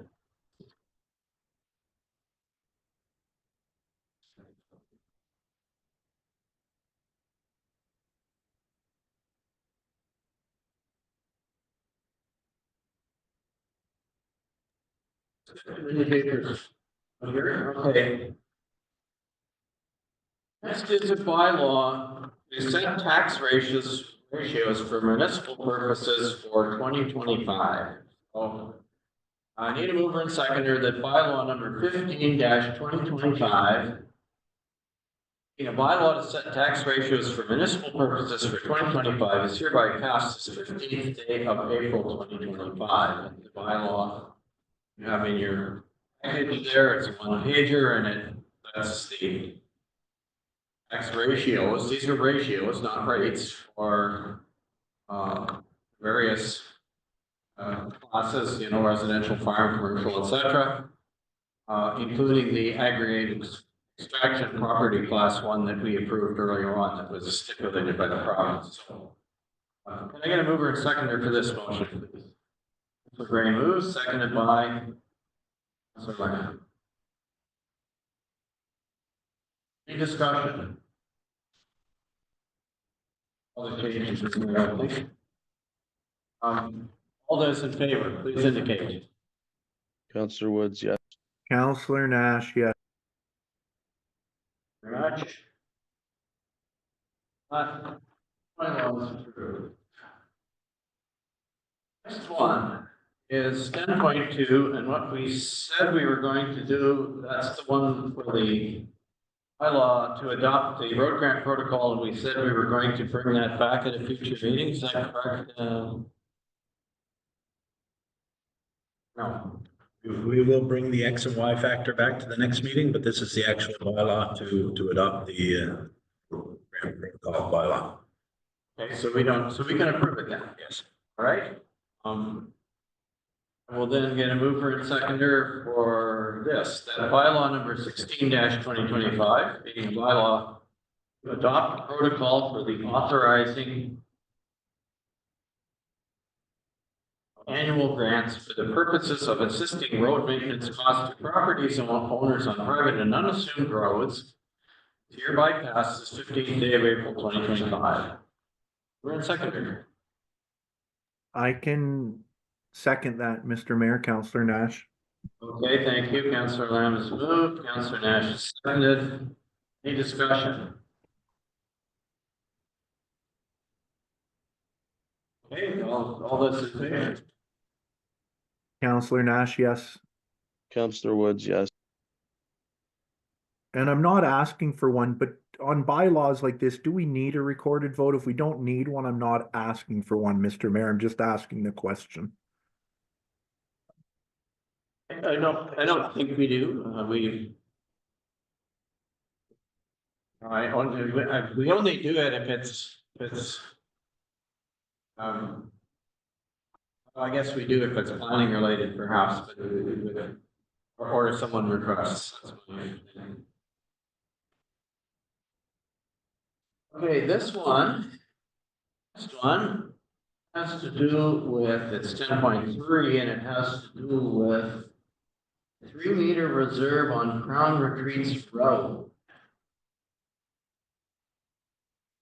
Bylaw number 17/2025, being a bylaw to lift 0.3-meter reserves along the north side of Crown Retreats Road, part of the road allowance. The applicant, I gather, is Santa, is hereby passed this 15th day of April 2025. There is in here a memo from our planning assistant that talks about how this all came about. I believe that we've seen it before, right? Yeah, we have. So, but I get a mover and seconder for that. I can move, Mr. Mayor, Councillor Nash. Seconder? I'll second, Mr. Mayor. And if I might, Mr. Mayor, all I was gonna say was I know our planning assistant couldn't be at the meeting today, but I did speak to her about this and it's very simple. I totally understand what's happening. There used to be a 0.3 or call it 1 foot reserve between a property line that would not allow people to have done backlot development. But since we now allow it, that reserve can come off with the ministry or the municipality. That's all it is. So this is kind of like a housekeeping item. So when the planning assistant explained it to me, it made total sense, just so that everybody understands why it's such a thin little line that's being removed. Yes. That's a good explanation, thank you. Okay, so is there any discussion? All those in favor? Councillor Nash, yes. Councillor Woods. This isn't a planning one, eh? Oh, I think it would be, Mr. Mayor. You're right. Yeah, I think, I'm just looking here and seeing, I'll call it for a recorded vote to make it easy. There you go. it's okay, I guess we should actually call it and apologize.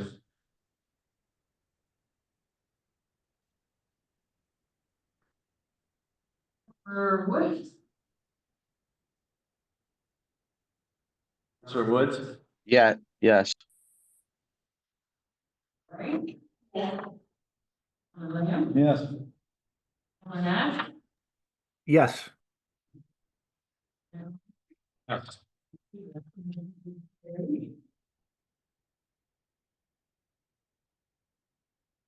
Right, thank you very much. 10.4. This is more of the same application.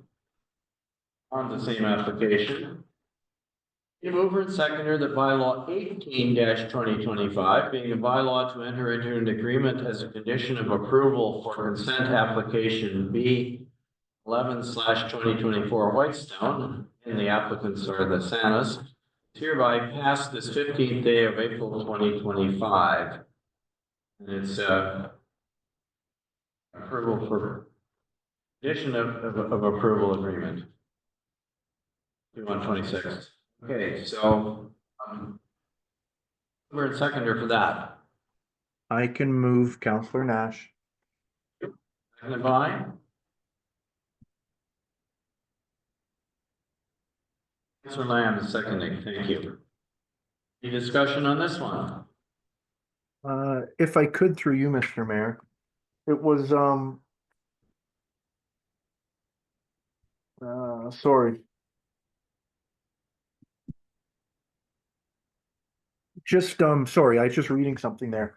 I know our planning assistant isn't here, but I was gonna ask if the applicant is okay with the wording of the 5126, and the reason I'm asking that, it was actually something that Counselor Woods had pointed out to me. I'll take the credit for it, Counselor Woods. But in the 5126 agreement, it says on page 247, part C, it talks about B horizon soils, and it talks about items 6 and 7, and talks about phosphorus retaining capabilities. But if you look at what was approved, there was some discussion about it sometime back when we were speaking about this application. And what was approved, it was, it just speaks to that the applicants enter into a 5126 consent agreement to implement the septic design criteria as set out in the official plan. And we're not talking about the official plan in the 5126. We're telling them that they have to use specific soils and not to follow our official plan on what to do. So that's why, and I appreciate Counselor Woods for bringing it to my attention.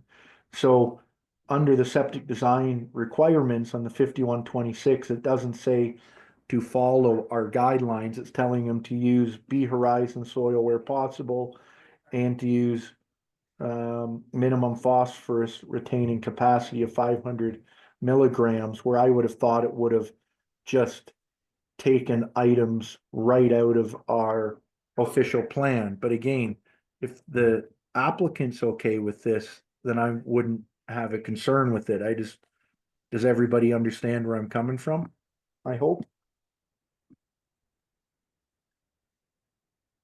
Are these requirements not in what was approved by the Parry Sound Area Planning Board?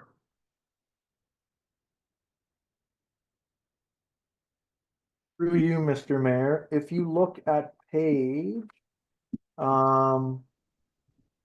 236 of your package, or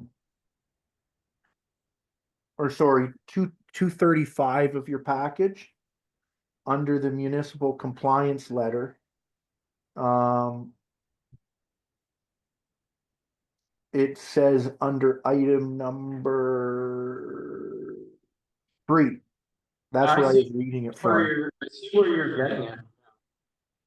And you're saying that that's not.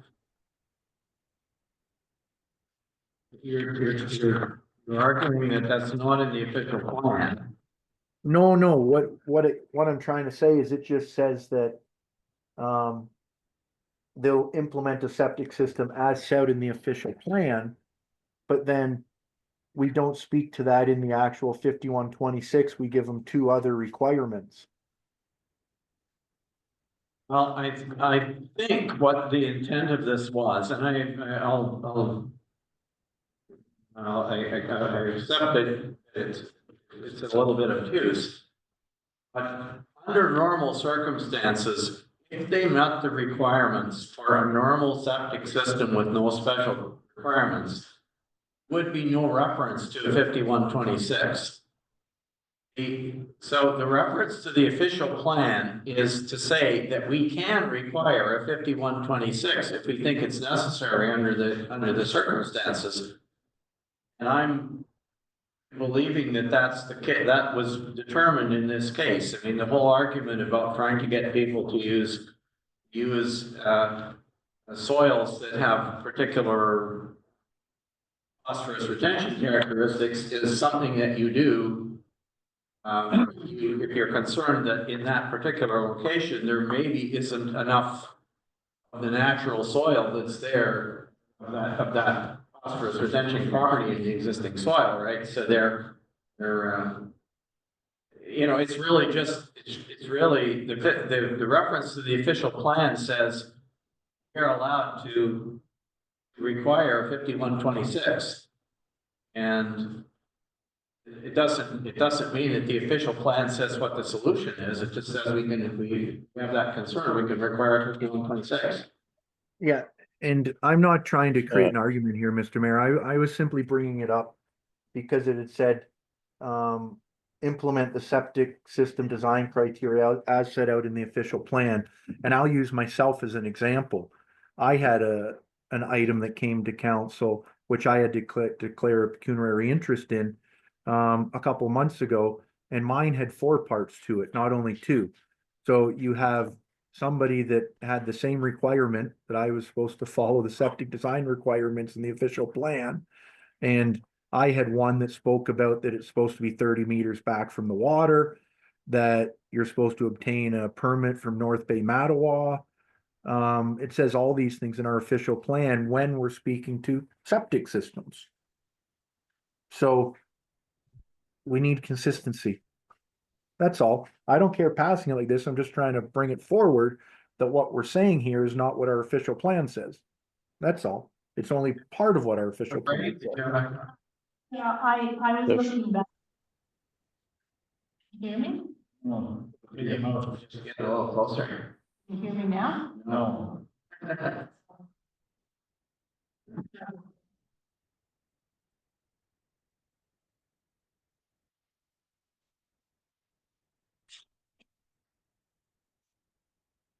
Yeah, that one. And I was looking back and actually, in 2024, when we first, we were talking about this, and you're correct, Councilor Nash, because there was an amendment, that condition be amended to read that the applicant enter into a 5126 agreement to implement the septic system design criteria as set out in the official plan. That's what we voted on. Yeah. Thank you, Councillor Bray. And I'm okay approving it today. I just bring to the attention that we're not talking about it being 30 meters back from a high water mark, or that they need to obtain a permit from North Bay Mattawa. That was all. If the applicants are okay with it, I'm perfectly fine with it, because I believe the less that we need these 5126 agreements, the better. I was just bringing it to our attention. I can still vote in favor of it. I just wanted to make sure we had this discussion. That was all. Well, it might be that we need to do a bit of work on the exact, I'm not exactly certain where this particular 5126 came from, or maybe that's a subject for us to look into, so that, because I would accept the argument that they should be consistent, or if they're not saying consistent, but they should relate to specific requirements that have been determined that should have identified upfront with the initial approval. Anyway, can I call the question then on this? And this one also would be a recorded vote against, because it's a plan. Can I call the question?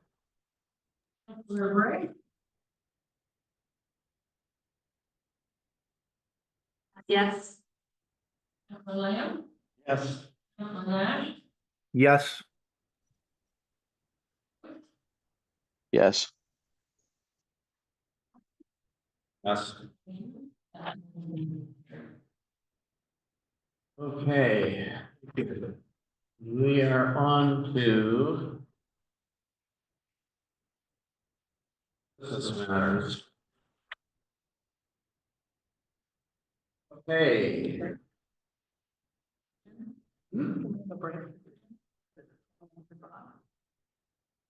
We can, or break if folks want. We'll be at curfew at 5:30, I guess. Approximately, right? Okay.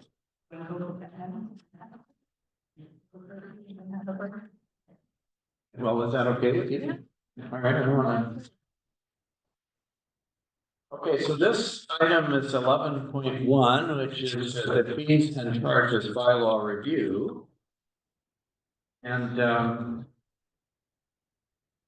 so I'll get the motion on the floor that mover and seconder that the council of the municipality of Whitestone receives for information treasurer tax collector Sinkowski's memorandum titled fees and charges bylaw review 2025. Mover and seconder, Councillor Lamb is moving and Ray is seconding. Okay, so do you want to comment on your conclusion was short and sweet, right? You through your mayor, Mr. Mayor, yes, staff did, discuss with me potential increases for this year, but it is something we'd like to look at for 2026. Making sure we're in line with what other municipalities are doing their fee schedules and, looking at any other fees.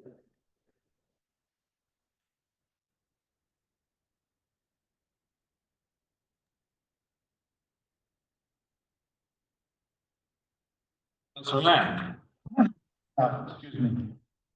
I don't have any proposed fee changes, but I do have a comment on page 4 of 10. Where the building department rates and fees. Page 260 of 298. Sorry, Councillor Lamb, I can't hear you. I'm not sure if Councillor Woods is having issues as well. Hold on. That's because my mic's on. Hold on.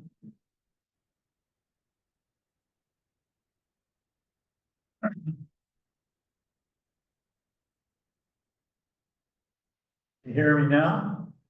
Yes, much better. My mic was on. Excuse me. Let's take a sip of water here.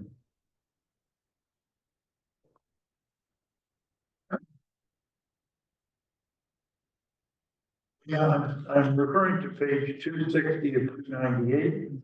Their building department rates and fees. Number 4 of 10. And I'm looking at number 16, building without a permit. It says at the chief building officer's discretion, the fees are doubled. So I don't know that there should be discretion. If I go to someone's place, they built a building that's over 160 square feet. They did it without a permit. I don't know why the fees aren't automatically deleted. I have a problem with not the fee, but the discretion. It's not a hill for me to die on, it's just a comment. The second one is more important to me, an inactive permit, number 18. Fees for inspection after 3 years or more from the date of issuance of the building permit. It says $200. It does not say at the discretion of the chief building officer. This fee must be charged. Like the dog bylaw that Councillor Woods and I went through. If it says there's a fine, unless it says discretion, it shouldn't be so. That's pretty clear to what we should be doing about all these inactive permits. We should be charging them $200. So I just want staff to not look at it, but just enforce it as it's written, number 18. I don't know what others feel, and I don't know what they feel on 16. 16 isn't as important, I guess. But, you know, whenever you have discretion, you know, I go to George Connery's house and I say, well, I'm not going to charge the devil, but I go to Joe Lamb with a different bill 3 weeks later and you're going to charge me, right? Or vice versa. Like, it just doesn't seem, I guess there's some real extenuating circumstance, but if I build a big building that's sitting there for 5 years and you finally catch up with me, and I have a tool in my toolbox to say, at least it's $200 fine, and get your building permit, and I say, well, I'm gonna forgive you for that, right? I don't know if that makes any sense. And Thank you. Other than that, I'm okay with the fees, but I would like next year, if we should look at the fees at the other places, do an analysis and come back with where we're low and where we're high versus particularly in McKellar and McNettone and whatever. So thank you very much. yeah, through you, Mr. Mayor, if I could, Councillor Nash. Go ahead, please. Thank you. Yeah, I think we went through this, if I'm correct, fairly extensively last year. With that said, 100% agree about the building without a permit, where it says at the chief building officer's discretion, fees doubled. I don't think it should say at the chief building officer's discretion. I just say that's an automatic doubling of the fee. You build something without a permit, you get caught, your fees doubled. So I totally agree that that should be updated. And the inactive permit, the $200 fee. Earlier today, when we passed a motion, that was spoken to about the letter that would go out saying there's a $200 fee, if we all recall, for things, for permits that were over 36 months, 3 years. That's where that came from. But with that said, if you recall, we were giving an example of, I think the building inspector said that there was one building permit. I think he said it was open in 2010 and it's still open, but it's okay because once or twice a year, the builder has them out to look at a few things. So it keeps it open. Well, right there, he would have been charged $200 or $400 every year to be doing that, right? So I think that is something that through the CAO, we really have to enforce that. If the CBO is going out and the permit's over 3 years old, you're going to be charged $200. There is no getaway, don't go to jail kind of thing. It's just you get charged that fee. So I think that's very important that we enforce that. And yes, again, I suggest we change item 16. If you're building without a permit, that you're going to be charged, fees are doubled. There is no discretion. And one other thing to think about, if you recall earlier today when the chief building officer was speaking, he said, well, if there's a really old permit, we might want to put a fine out there or something like that. Well, that might be something to think of for this fees bylaw, that if there's a permit over, 10 years old, you're going to pay double the permitting fee or something like that. So that's something to think about for staff to maybe come back with. But what do we do? The CBO brought it up today. What about an old permit that somebody hasn't closed? He said there would be a way to do a fine, but we didn't have it in our bylaw. Well, here we are looking at it today. So those are my 3 questions. Other than that, I think everything else looks relatively good for all the work we did on it last year. So thank you for bringing it to our attention in your report, Jessica. Any other comments? Mr. Mayor, could I say a couple of things? Thanks, through you, Mr. Mayor. I know we couldn't do anything about this because it's going back to the fees and charges bylaw itself, but on page 258, note 6, and I have brought this up before. It says small quantities of plastic foam packaging is to be accepted at no charge. $10 charge is based on a volume of 200 liters or 45 imperial gallons of foam. Now, in redoing the landfill bylaw, that was put in there because we were putting all of the foam in the bins and sending it to McDougall. But then McDougall told us they don't want it in the bins, and we just dump it over the hill. So we shouldn't be charging anybody for that. We'll let them throw small quantities over the hill.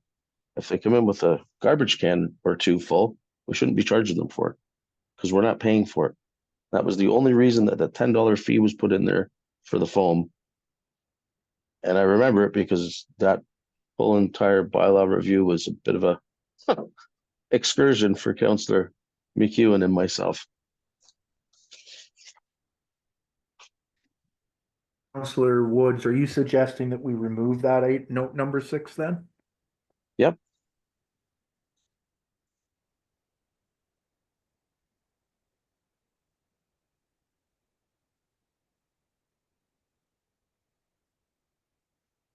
So essentially what you're saying is any amount of styrofoam, plastic foam just goes over the. Well, we did try putting it in the bin and having it shipped out, and McDougall told us that they wouldn't take it anymore. So we just continue to dump it over the hill like people have been doing forever. And it's primarily because there's one person out there that dumps a lot of foam, so they use it. We don't count it as contractor waste. That was a whole discussion through the whole bylaw committee review, No, I know. right? It's never made sense to me why that was in there. That's all.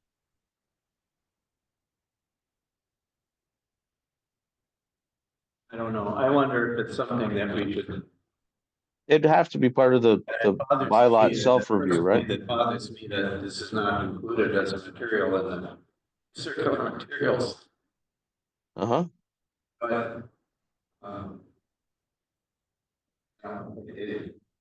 the reality of it is a lot of it ends up in landfill because nobody really wants it, right?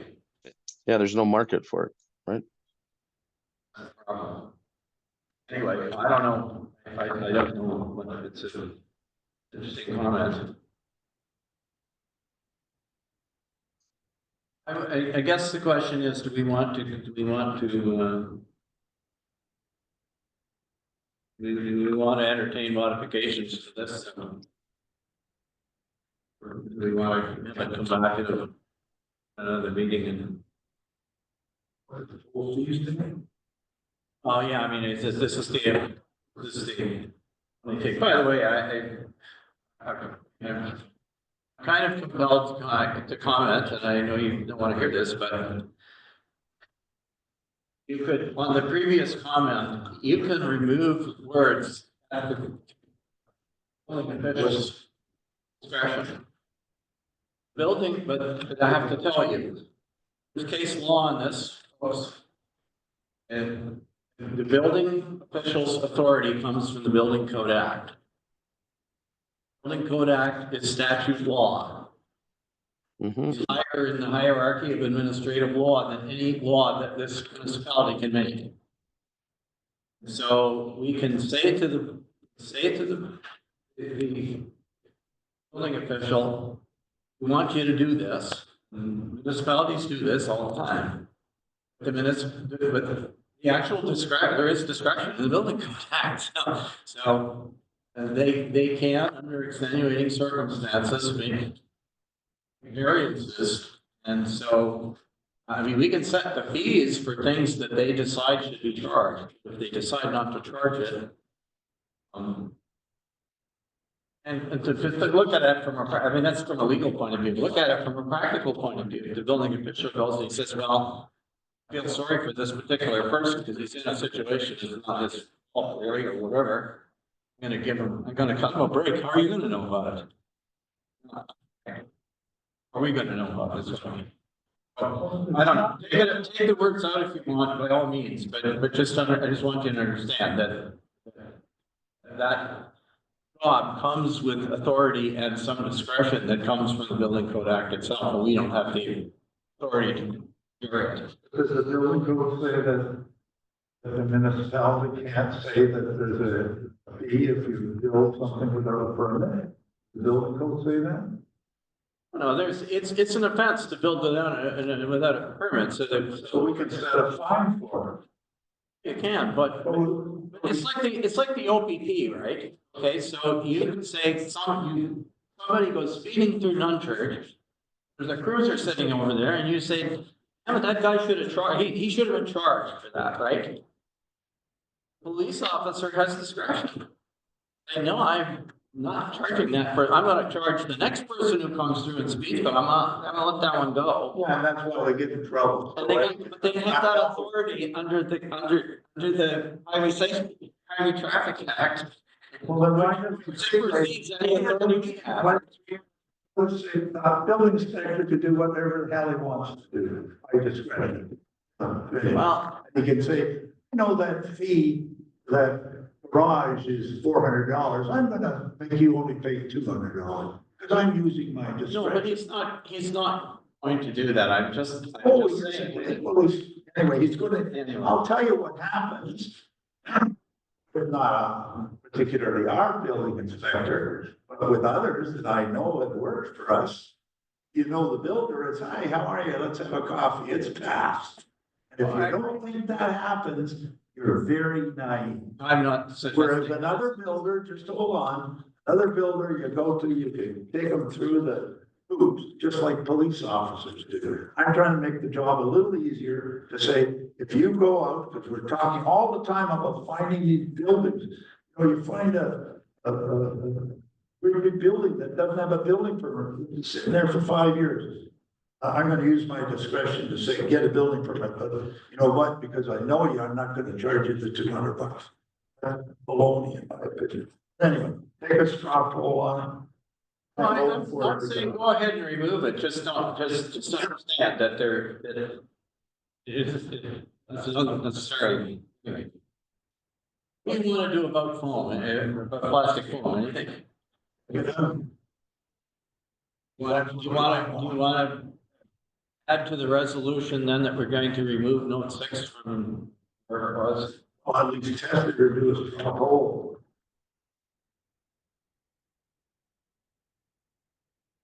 I mean, so the item that we're talking about is. You said 258, right? Yeah, it was note 6, 258. All quantities of plastic foam will be accepted, so the request is to remove it. That's right. So that means you want to remove the fine for large quantities. We do not want to, discourage large quantities. We take out note 6. And all it's doing is stating what would be the large quantity of gas. Yeah. That means you have to go up to the styrofoam and other plastic. Large quantities cost $10. They take up a lot of room in our landfill. I'm not saying take it out, I'm saying Councilor Woods is suggesting we take it out. Yeah. Or resolve it, so. Oh. I don't know if I have any more blank papers, I probably don't.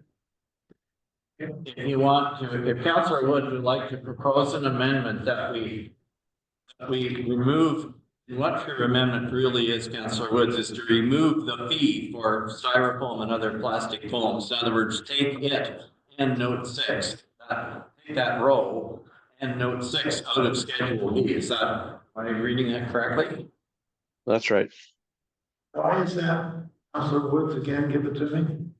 Yeah. So when we were doing the bylaw, okay, we were talking about the change. We were gonna put everything, all the styrofoam, like you get a big TV, you got a big, all the foam that comes in it, or appliances that comes packed in foam. You bring it all to the dump.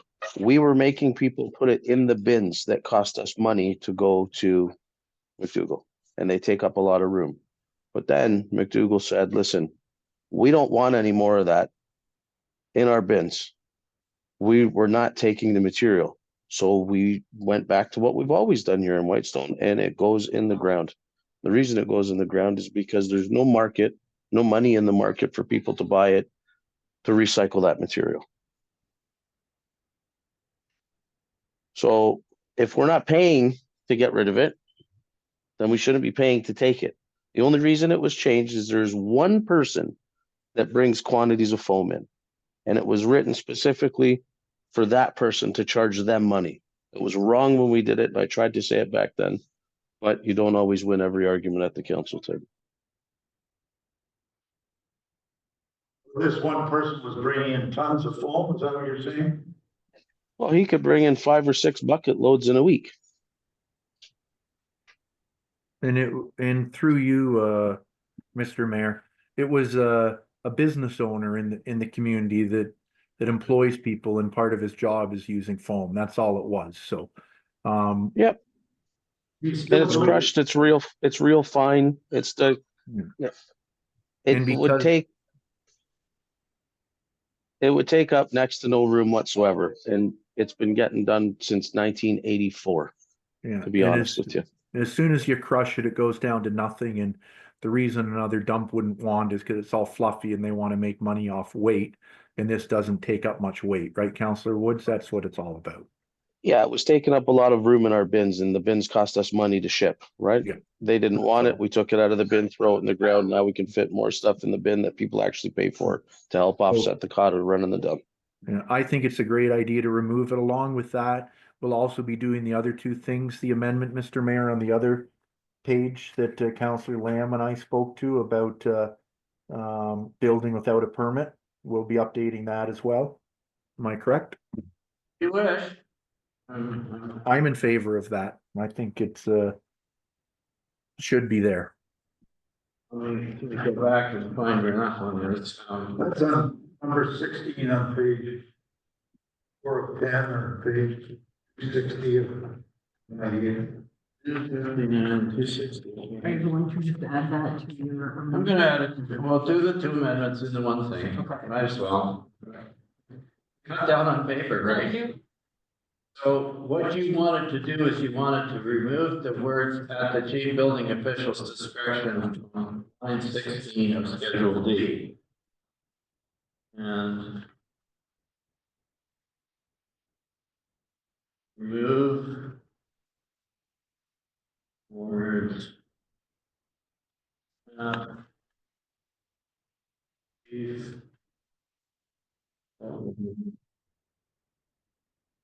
And Mr. Mayor, as you're writing, I think what you'd replace it with is automatic fee. Would that work for you, Councillor Lamb? Just automatic fee? Well, I don't think you need to put anything in there.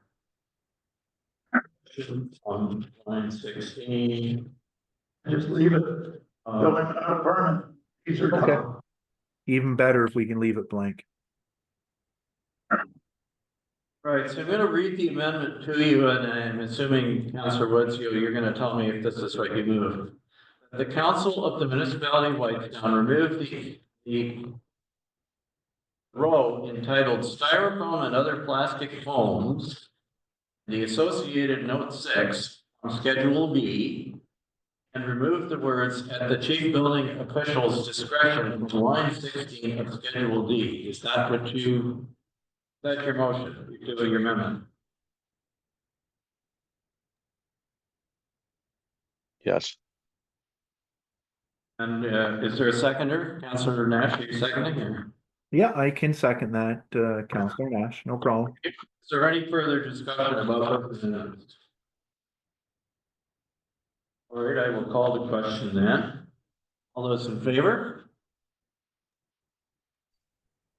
Councillor Woods, yes. Councillor Nash, yes. Right, so. The council, takes us back to the main motion, and sorry, and I apologize for your break, has been long coming.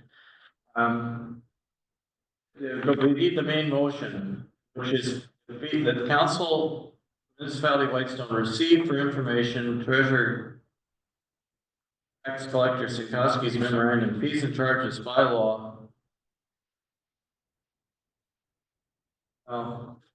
And I guess I'm gonna have to say and approve it. As amended. We just amended it, Okay, now we're not just receiving it, we're approving it. We made changes to it. The original movers were Councillor Lamb and Councillor Gray. Are you okay? Stay? Yeah.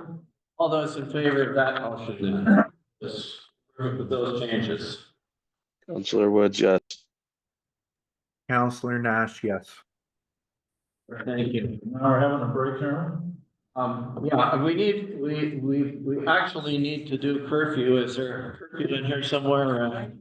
Okay, because we're past it. Curfew.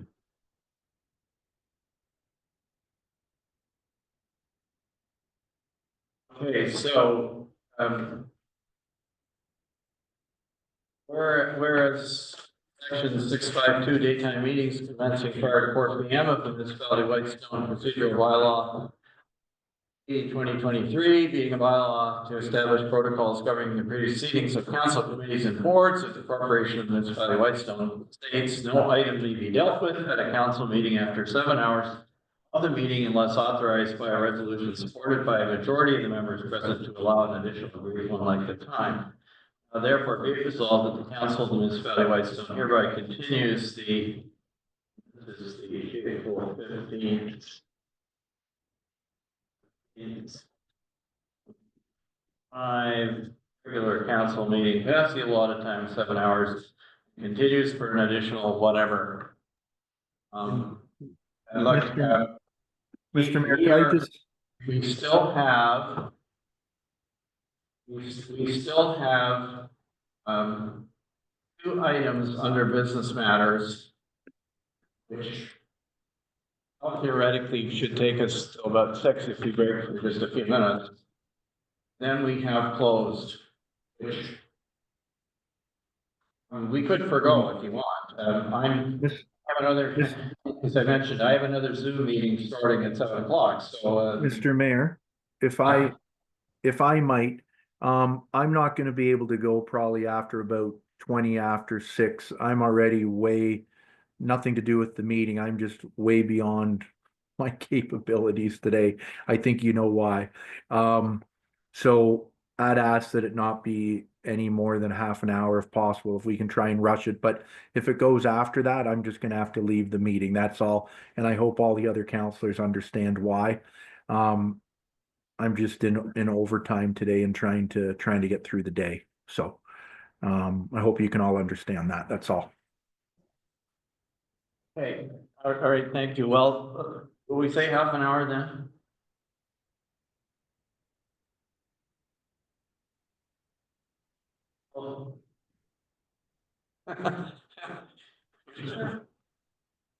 All right, who's in favor of the curfew? Councillor Nash, yes. Thank you for that, Mr. Mayor. Councillor Woods, yes. 5:45.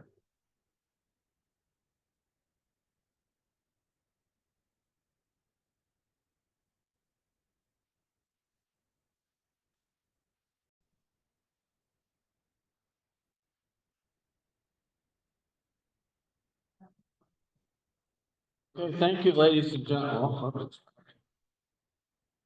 Get this guy going, huh? Thank you, ladies and gentlemen. We're back following a brief recess, and we're at item 11.2. And this is a relatively simple item that was introduced by Councillor Nash. And I will read you the proposed motion and see if we can get a mover and seconder for it.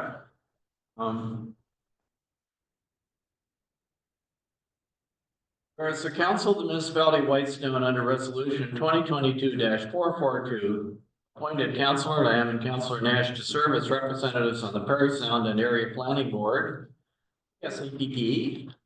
And whereas there may be occasions when the appointed council representatives are unable to attend PSAPP board, PSAPP meetings due to various reasons. And whereas it is in the municipality's best interest to ensure continued representation at PSAPP meetings.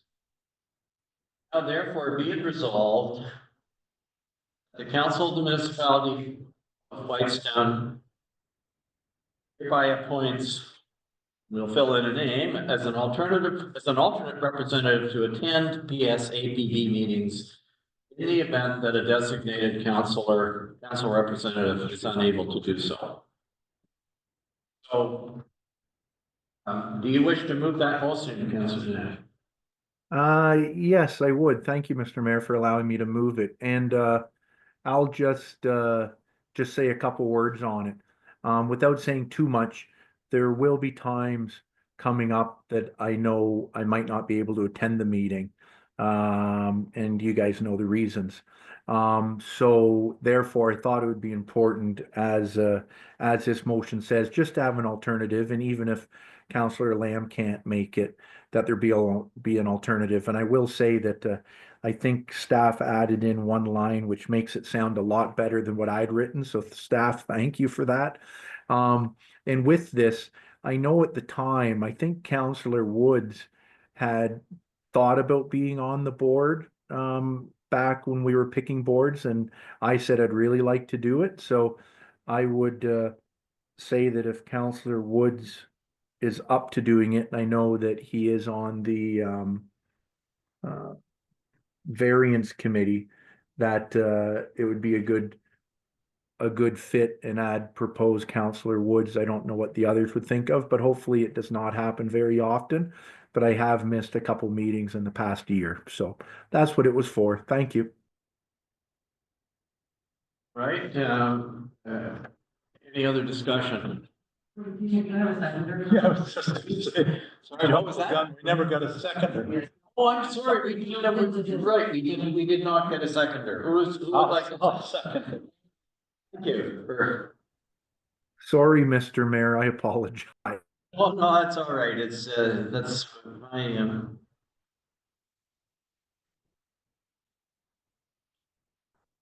trying to do too many things here at once. Okay, but anyway, so let's, I'll give you an opportunity if anyone else wishes to speak to this. You did ask Councillor Woods if he's. There is a suggestion that the name be Councillor Woods. What's your response to that, Councillor Woods? Yeah, I could sit as alternate for the planning board, no problem, Mr. Mayor.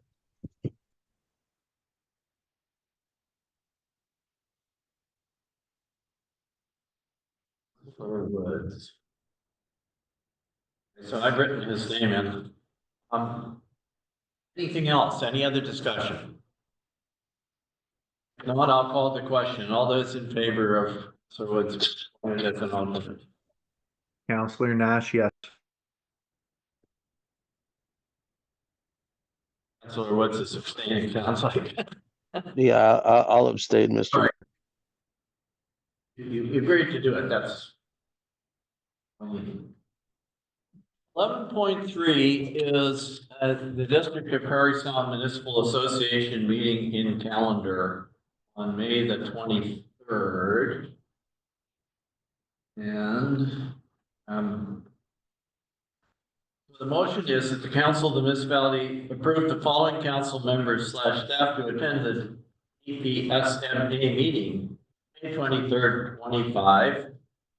We'll get a mover and a seconder, and then we'll populate the list, if that's okay. Moved by Councillor Lamb, seconded by. I'll second, Mr. Mayor. Woods, thank you. All right, so this is a Friday, the 23rd. I think it's the Friday before the. What isn't? No. Oh, it's the one after the line. Okay, all right.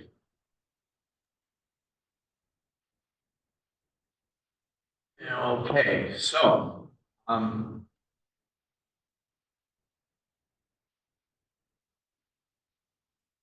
I'm certainly always game to go to these. It looks like a decent meeting. There's a couple of things there that are. Put my name down. We sometimes do. I mean, I think in the past, it's pretty much anybody who wants to go, but. It is. Yeah. That far.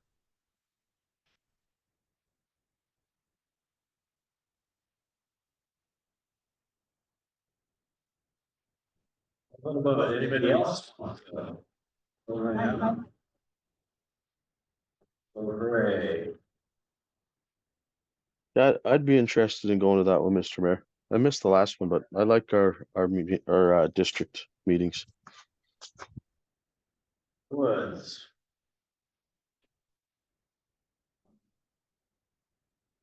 But staff. I would probably attend. CAO clerk. Black.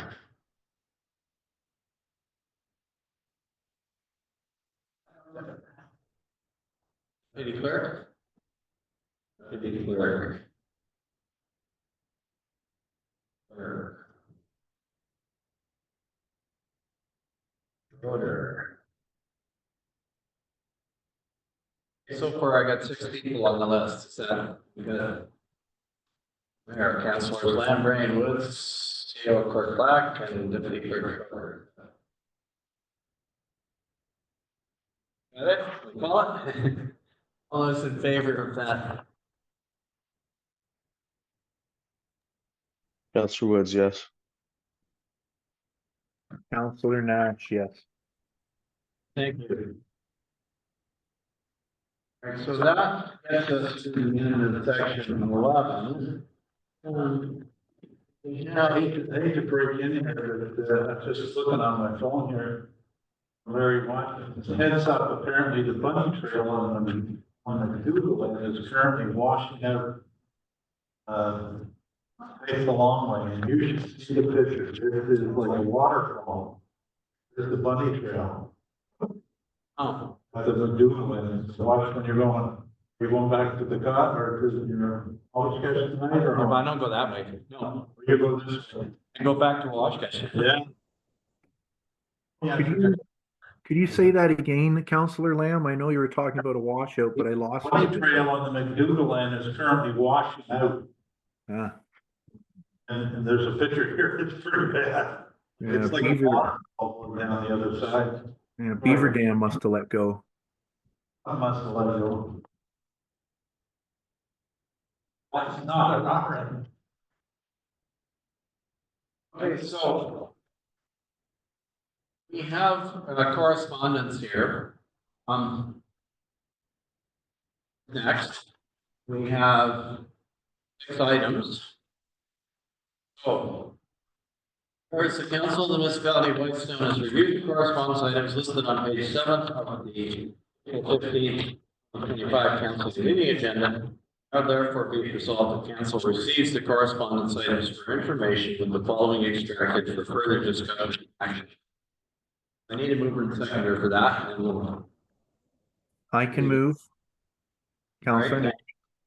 Councilor Nash, seconded by. Councilor Lamb. So the items are, A through F. Anyone? I'd like to take out A just to support McKellar's request on the post. Okay, That's all I have. post office. Is there anything else anybody wants? Wants? All right, go ahead with item A, Councilor. Just want to support their motion, so I don't, would something come back next month or something, we'll support this. This actually came from Canadian Union of Postal Workers, am I not right? They did send requests to every municipality in Ontario saying, you know, their concern was that the post office was losing money, was gonna start closing. I think they were gonna get rid of what they thought they were gonna get rid of letter carriers and go back local operations and so on. So we're looking for support because there was some report or some study or something that was being done at the federal government level to decide the future Canada postage carrier. So I think this is a spillover from that.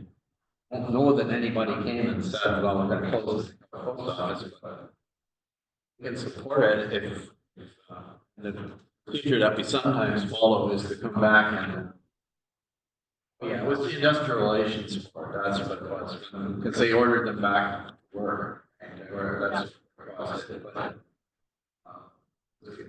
but anyway, so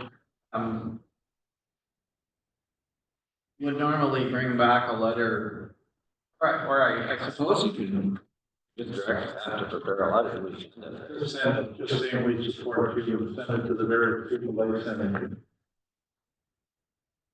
to.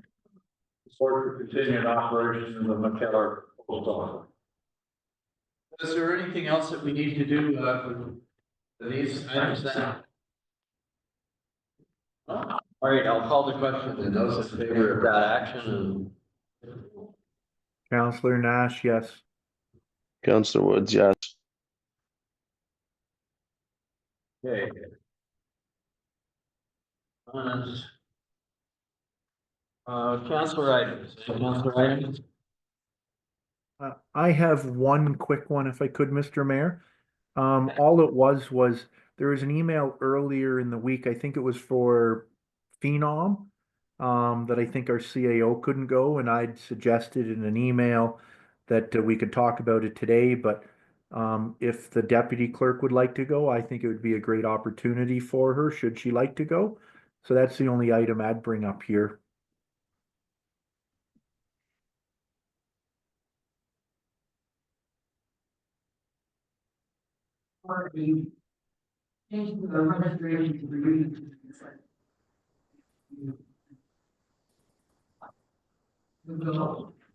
What happened is I responded to the deputy clerk's message and said, well, I can go out. And then, so she acted on that, but, you know, if the deputy clerk wants to go, I guess we can arrange that. I was simply indicating that I'm available for the meeting. Well, I anticipate that that one is also going to be a good meeting.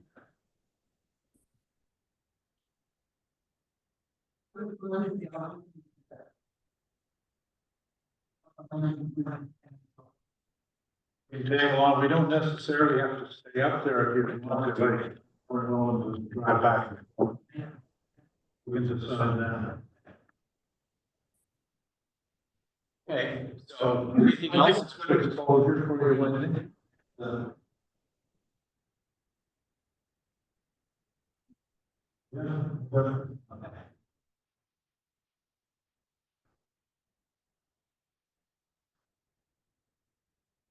Okay. Bring you back.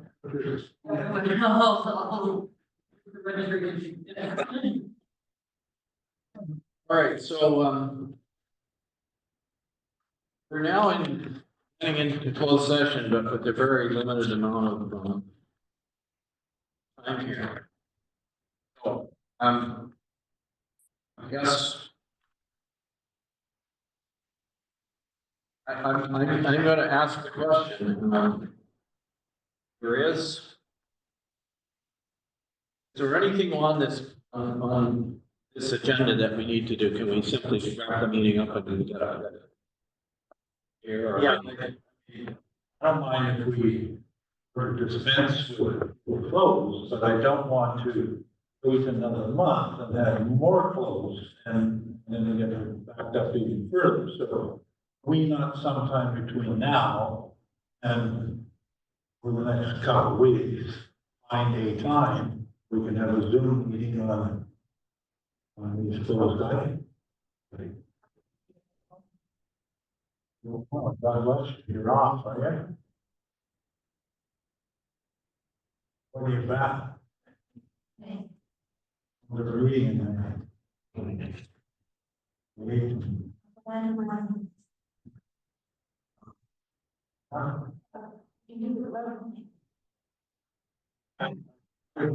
think we should back it up and just put everything in the next month, right? But, okay. Do whatever way you want to. For you, your worship, the only one that's really a bit time sensitive there from an administrative point of view is the discussion regarding the law enforcement officer position.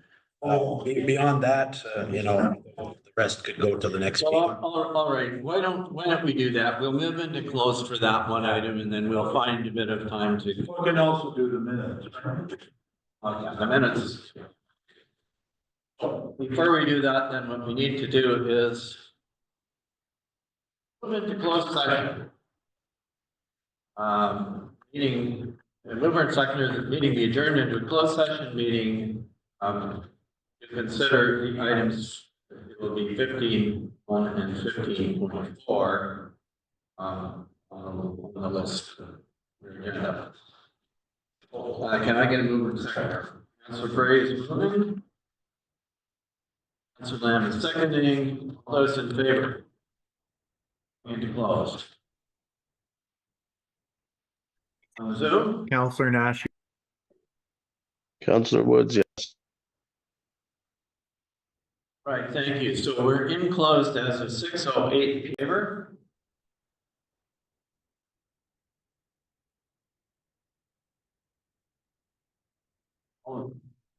All in favor of returning to a regular meeting, and our recording is now back on, I understand. Counselor Nash, yes.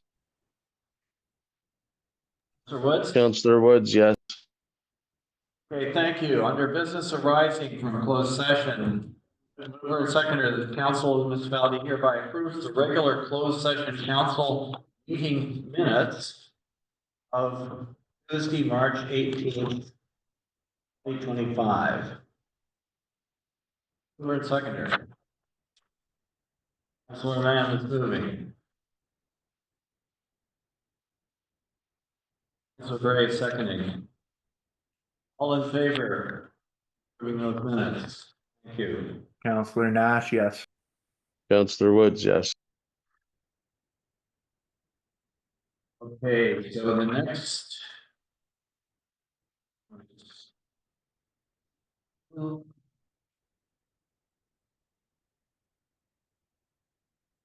Okay, here's one that the.